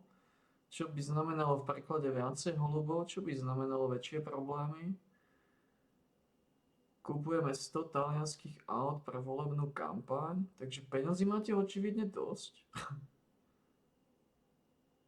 Vlčanov papaláš? Kde je Vlčanov papaláš? Tak ja neviem, o čím ide. Popravde. Nevieš, komu o čo ide? Pirátov kúkaš? Aha. Robert Fico je na zozname užitočných idiotov Vladimíra Putina. V spoločnosti Viktora Orbána, Marine Le Pen, Matea Salviniho či Gerarda Schrödera. Zaujímavé.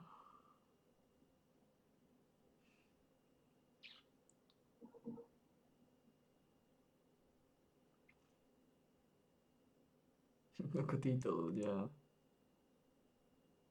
Ako podľa mňa je to otázka času, kedy Rusom puknú nervy a zrovnajú Európu aj Ameriku trochu zo zemou, potom Amerika zrovna ich zo zemou a dostaneme sa do takého stavu, ak to prežijeme, čo asi nie. Ľudstvo sa trošku resetuje a začnú od začiatku.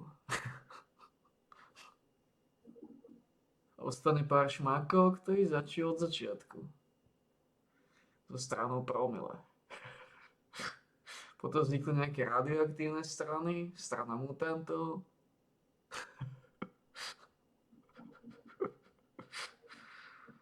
Ako, oni sa strašne púšťajú do Ruska, lenže oni si neuvedomujú, že ako... To nie je dobré riešenie. Púšťať sa do týchto štátov.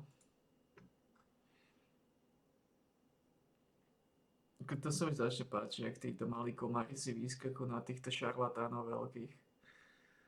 Ako ja to beriem, to je vždy tá otázka, že je to rozum, alebo je to odvaha, alebo je to hlúposť. To je tá tenká čiara, na to nevie prejsť. Je to odvaha, alebo je to hlúposť. Do piráti?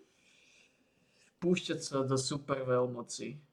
Kopať ako komár do super veľmoci. Je to odvaha, alebo je to hlúposť? Si mysleť, aký si ty. To je niečo neviete na týchto ľudia. Podľa mňa je to všetko, že proste niečo z toho máš a myslíš si, že je to lepšie, ako keby sa do nej nepúšťaš. Tu sa púšťali, do Remišovej sa pustili, či nie, do Cigánikovej sa pustili. Namiesto boja za ženy radšej chráni kolár. Títo piráti, oni sa púšťajú proti každému. Doslova to tak vyzerá. Boris, násilie na ženách nepatrí do civilizovanej spoločnosti. No, my máme tak ďaleko od civilizovanej spoločnosti, ako má fús od strany promile. Ona nehovorí, že sme civilizovaná spoločnosť. No, ona to hovorí, lebo to jednoznačne naznačuje. Boris, násilie na ženách nepatrí do civilizovanej spoločnosti. Boris jej môže povedať, ale my sme není, takže je to v pohode. No, to je tá vec, ale ona nás považuje. 150 Artur Beckmatov, Robert Fico. Nechajte ľudí, nemajú srdce tam, kde ho chcú mať.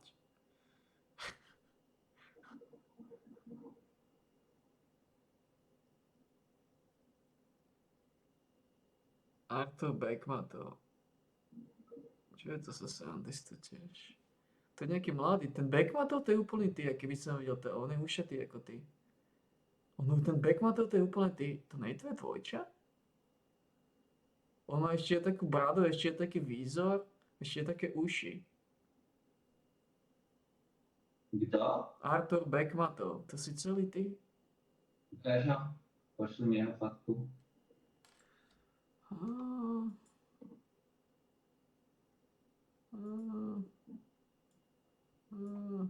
Ukáž, keď to takto spravím, pôjde to?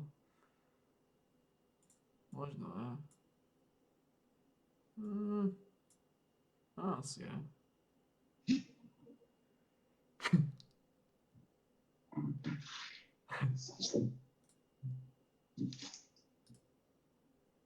Celý fus. Plný fus.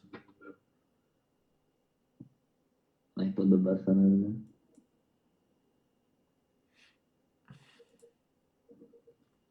Takže nepodobá sa na mňa s dvomi hento.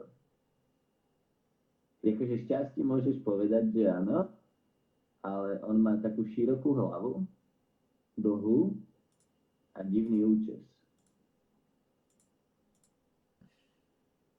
Ale tie ústa má také, no. Všude. Ale ja by sa dal lepšie, určite ako. Tu sa pustili do To mi nepodá dufus. Do Danka sa pustili tuto. Oni sa púšťajú do každého. A Artur je na koho listine? Smer. Za Fica. Za Fica lobuje.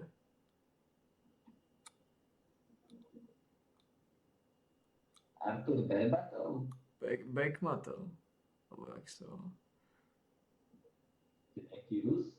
Ruský špion? A čo také? Kremla? Ja neviem, odkiaľ si z Kremla, no.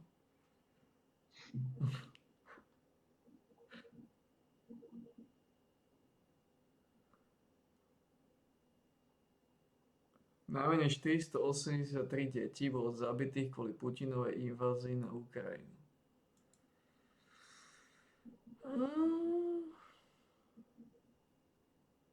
Potravinová sebestačnosť Slovenska zmizla za týmito dverami. Príjem úplatkov. Ale možno, že by som vyzeral ako Artur, keby necvičím, akože nestarám sa nejako o seba. Až tretina Slovákov chce vystúpiť z NATO. Nedovolme Slovensku vystúpiť z NATO. Čo je hento za strana, ty kokos? To nie je strana. Také pičusovia.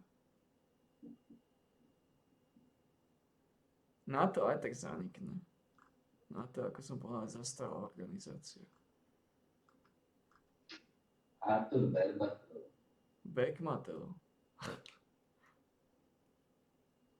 Takže Piráti idú kandidovať. Ako Piráti. Im aj neviem, o čo ide.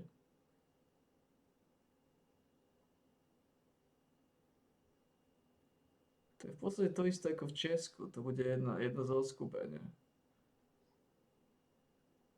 To je tá istá filiálka. Tatiana.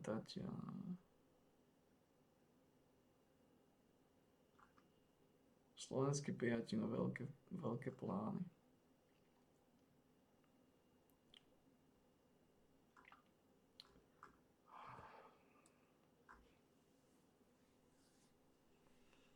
Tí deti môžu byť radi, že zomreli. Čo ja by som dal za to, keby som zomrel, keď ty kone. Čo ja by som dal za to, keby som zomrel, keď som mal, neviem, rok alebo niečo. Holy shit. To by som si mohol vklepovať, že dobrý život som žil. Oh boh. Ako to nechceš byť na svete mutantov? Čo sa tu deje? Ja som zvedavý, či to... Ja neviem, tí ľudia. Tak ako je to normálne, je to reálna šanca, že oni to doženú do atomovej vojny. Ako není veľká, stále si nemyslím, že je veľká, ale tá šanca tu fakt je. Oni sú kokoti, tí ľudia. Ako ja by som sa tešil, keby začal liedať jadrové hlavice.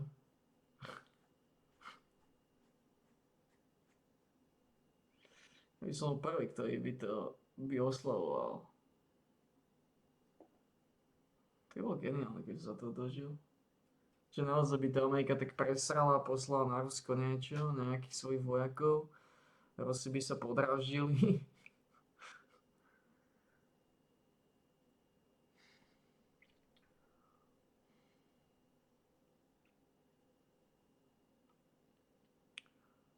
Lebo atomovky budú lietať hlavne na Nemecko a na tieto krajiny. Takže my budeme mať pár minút času zakopať sa pod zem. Ako správny potkani.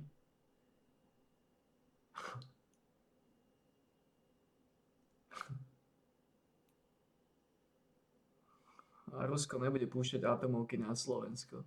Tie atomovky budú lietať na Nemecko, na Brusel. A tak.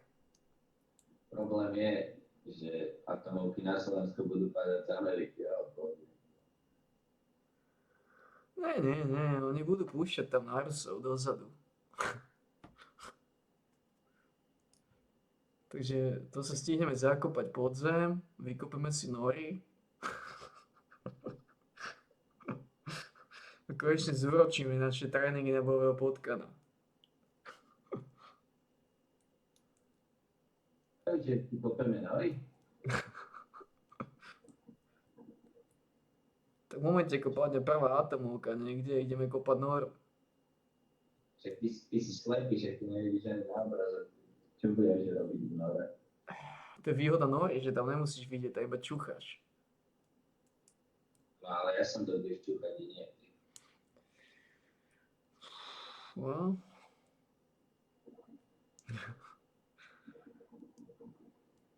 Vykopeš si noru a budeš finišnutý. Všetko záleží na tom, aké silné atomovky to budú, aký veľmi silný radioaktívny odpad sa dostane. No to môže byť nepríjemné. Fúzie môže náraz nejaký hrevol na hlave, alebo niečo. Tretie nohy. To môže byť pozitív, možno ti narastú nohy.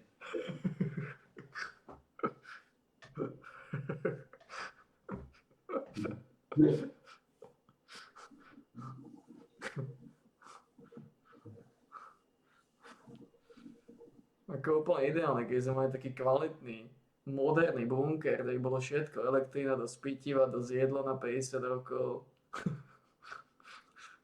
Jedna plná taká celý štos, nejakých 100 000 hodín filmov alebo niečo. A tam v kľude by sa odsýpalo. Tam by sme si v kľude dávali maratóny.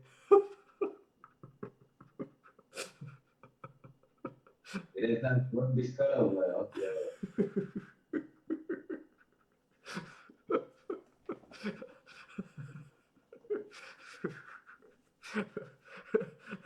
Fús, raz by som sa zobudil a Fús tak dobrovoľne by vyšiel von. Nezval tam maratón. Nepôjde to za mnou.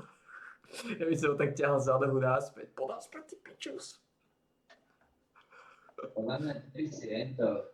Keby si chodil útorok štrekiať, že robí to ožieranie tak dojednalo, že by ti vypadal vlastný tuby. Neviem, či by som chodil štreky v tom čase. Asi tam by bola výnimka štrek na niekoľko rokov. Kým sa neustáli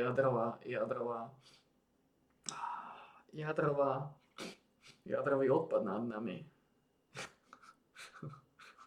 Každý rok by sme poslali Mikinu hore, nech ide skontrolovať, aké je na tom jadrový odpad hore. Alebo Tatianu. Alebo Mariana. Mikina by robila vypražané síry.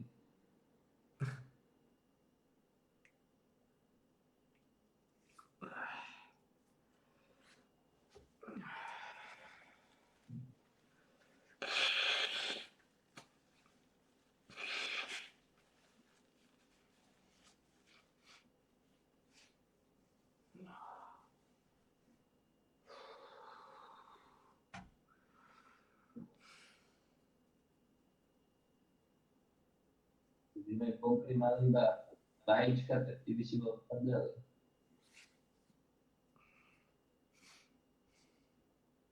Ja neviem, čo by tam bolo. Keď sa vajíčka. Keď by si bol vajíčka. Čo by si tam ešte nejaké sliepky rýchlo pestoval? By si ešte rýchlo nahrával nejaké? Fús by ešte rýchlo predtým sliepky zháňal. Sliepky ako huda, aby bol špeciálnu parcelu. Čo by si im dával aj na jedlo, ale ešte rýchlo by tónu žita.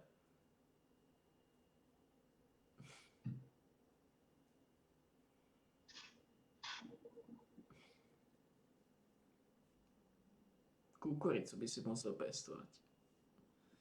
Bolo by to zaujímavé. A keby som to chcel, ja by som chcel byť začal jadrový konflikt. Ešte by nebola nuda. Podľa by som už ani unavený nebol.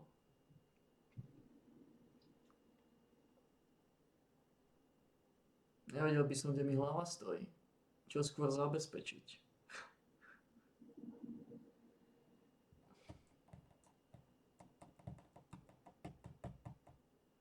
No aj tá šanca je strašne mála. Tá šanca je menej ako 1%. Preto je to smutné.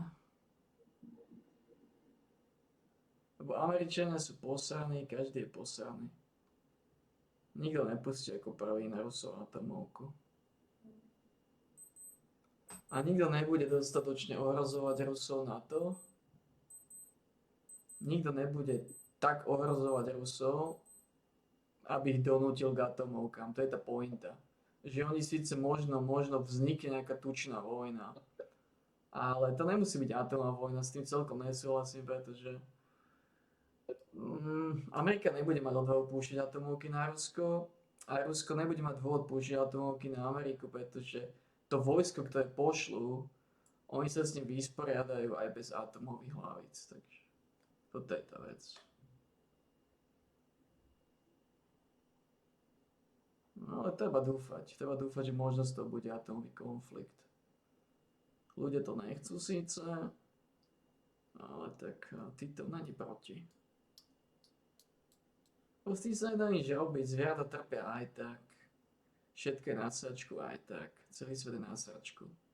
Tu jediné čo mu teoreticky môže pomôcť, je tvrdý reset. Tvrdý reset.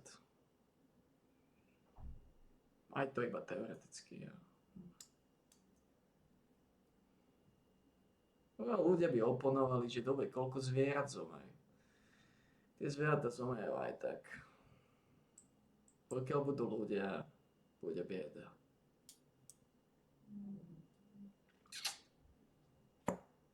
Či keď to vidím, že 20 rokov pripútajú niekoho, 20 rokov využívajú ako cirkusovú atrakciu.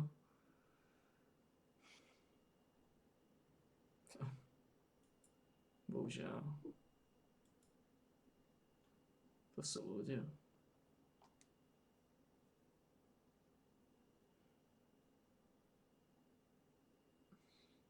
Tak jediné, čo si môžeš povedať, že to není pravda, že je to vymyslené video.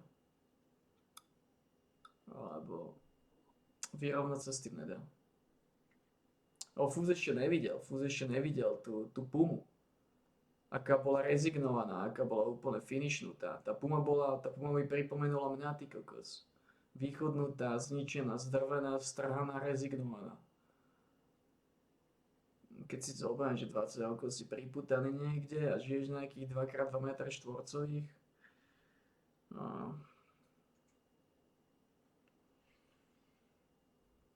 No to je potom dojdú tie veci. Šmakov roztrhal skurvysyn. Tučko otravuje. Ľudia nenechajú v kľude ani len vtáky odsýpať. No a to je celé ničo.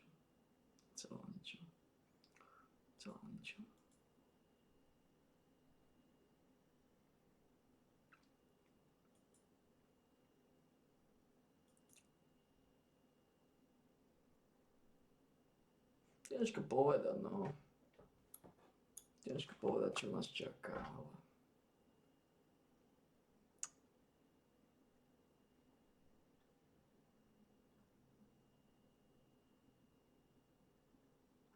Ťažko povedať, čo nás čaká. No bieda nás čaká.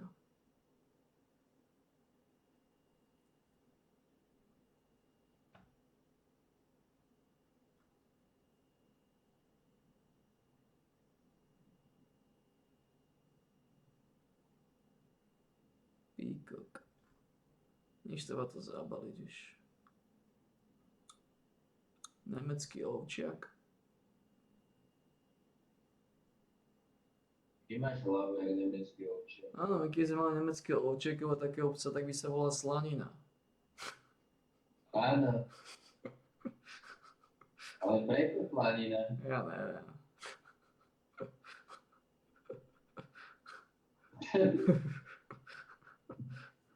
Áno, my sme vždy chceli nemeckého ovčiaka s menom Slanina.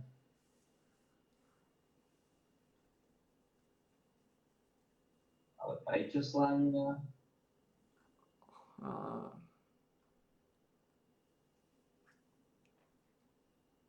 Bez času na čas zaútočil na Orvy. Ale áno. Sláninovič. Král Slánina. A niečo on mal vedieť, kúsať volať, čiže odkusovať, neviem, kde bude, ale...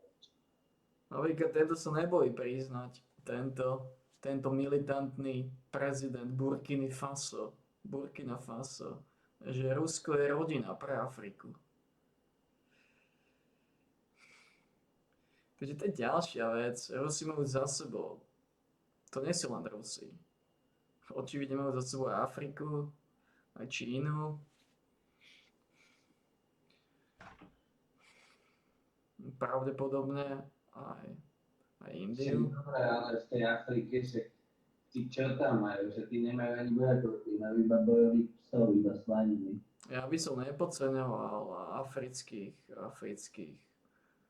afrických kromanancov. Čiže oni majú iba oštepy. No to neviem. To sú dosť militantne naladené tvory.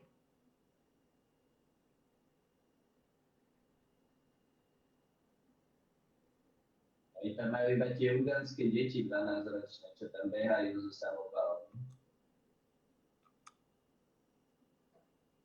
Áno, oni si vážia, toto je zaujímavé, že oni si vážia Rusov, lebo pomohli zbaviť sa Hitlera a nacistov.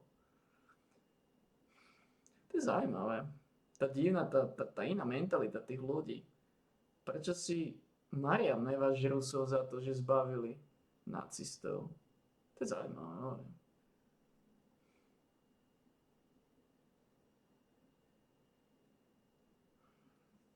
To je zaujímavé. Sexy pozy tohto šmáka. Aujourd'hui, nous sommes confrontés depuis plus de 8 ans. Sexy pozy tohto šmáka, joj. Toto nie je žiadne Bčko. Toto je militantné, to je prezident Burkina Faso. Militantné, to sú militantná organizácia. To sú barbari. La plus violente du néocolonialisme, de l'impérialisme. L'esclavage qu'on tend encore à nous imposer. Nos dévanciers nous ont bien appris une chose. L'esclave qui n'est pas capable d'assumer sa révolte ne mérite pas que l'on s'apitoie sur son sort. Nous ne nous apitoyons pas sur nos sorts, on ne demande pas que quelqu'un s'apitoie sur notre sort. Le peuple burkinabé a décidé de lutter contre les terroristes en mesure de relancer son développement. Dans cette lutte, des vaillants peuples, des vaillantes populations se sont engagées à prendre les armes face au terrorisme. Ceux que nous avons affectueusement appelés des VDP, des volontaires. Nous sommes surpris de voir les impérialistes traiter ces VDP de milices et de tout type. C'est décevant. Parce qu'en Europe, lorsque des peuples prennent les armes pour défendre leur patrie, on les traite de patriotes. Mais là n'est pas le problème. Ce qui est le problème, c'est de voir des chefs d'État africains qui n'apportent rien à ces peuples qui se battent, mais qui chantent la même chose que les impérialistes en nous traitant de milices, en nous traitant donc d'hommes qui ne respectent pas les droits de l'homme. De quels droits de l'homme parle-t-on? Nous nous offusquons contre cela et c'est honteux.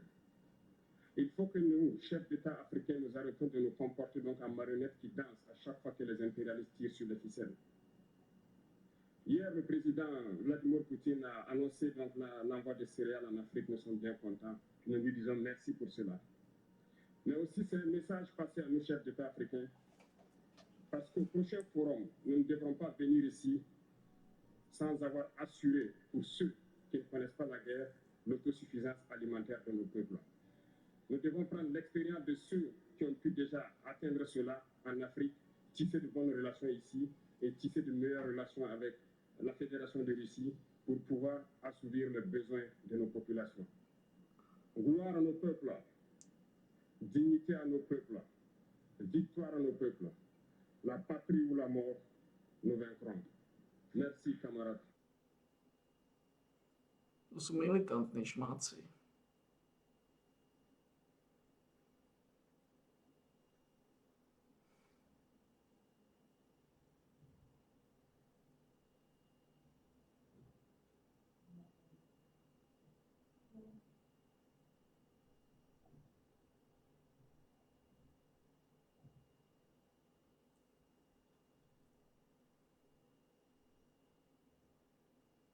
Siláka.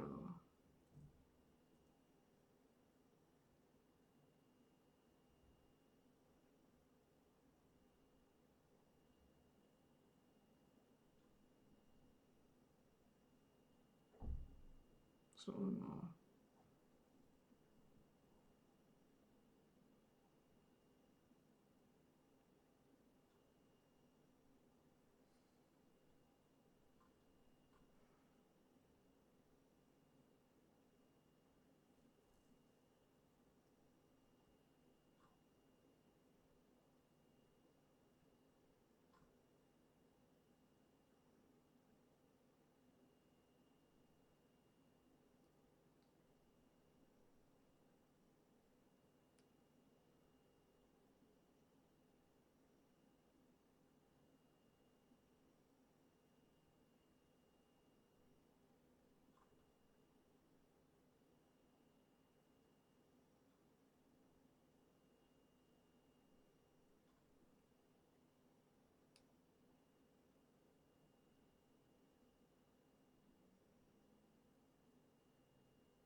Zaujímavé.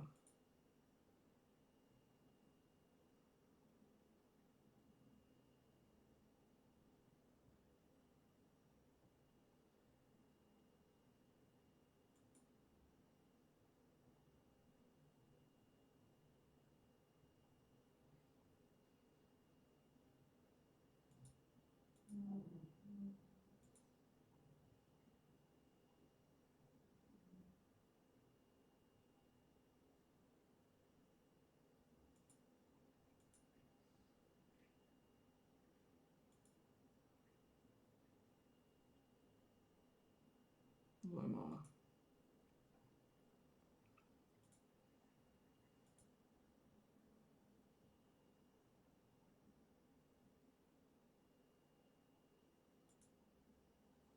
To.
Dobre, no.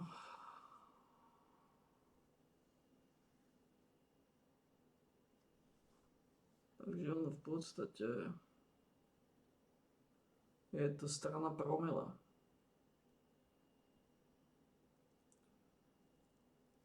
FSP, fúzová strana promile.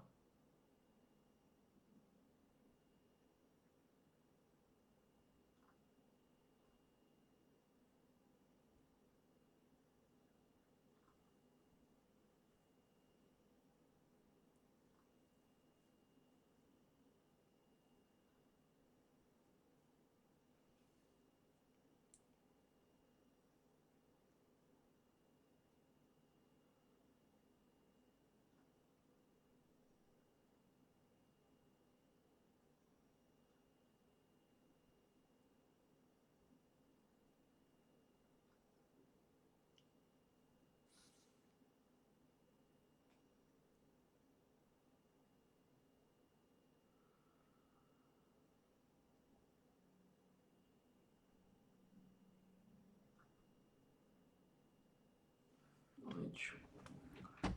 Je to FSP.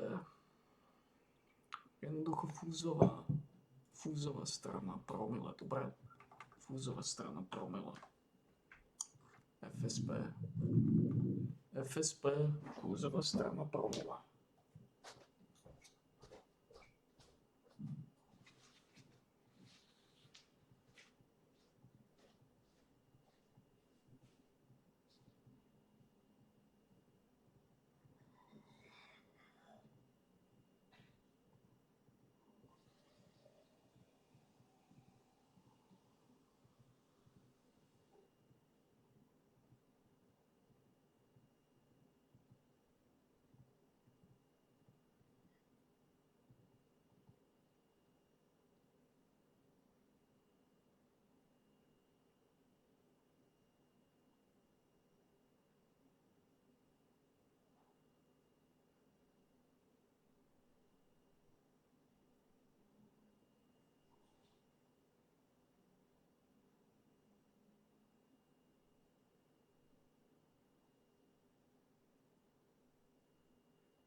Fúzová strana promile.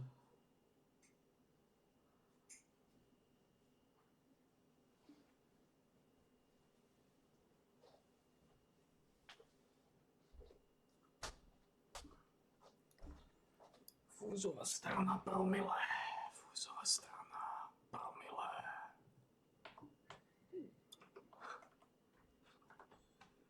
To nikto nikdy nevidel. Nikto z nás si nepamätá. Niečo tak nehorázne ako fúzovú stranu promile.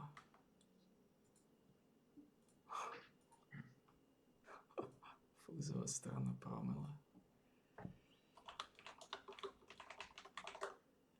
No môžeme to zabaliť. Dneska sa to nejako trošku silí. Čo je problém?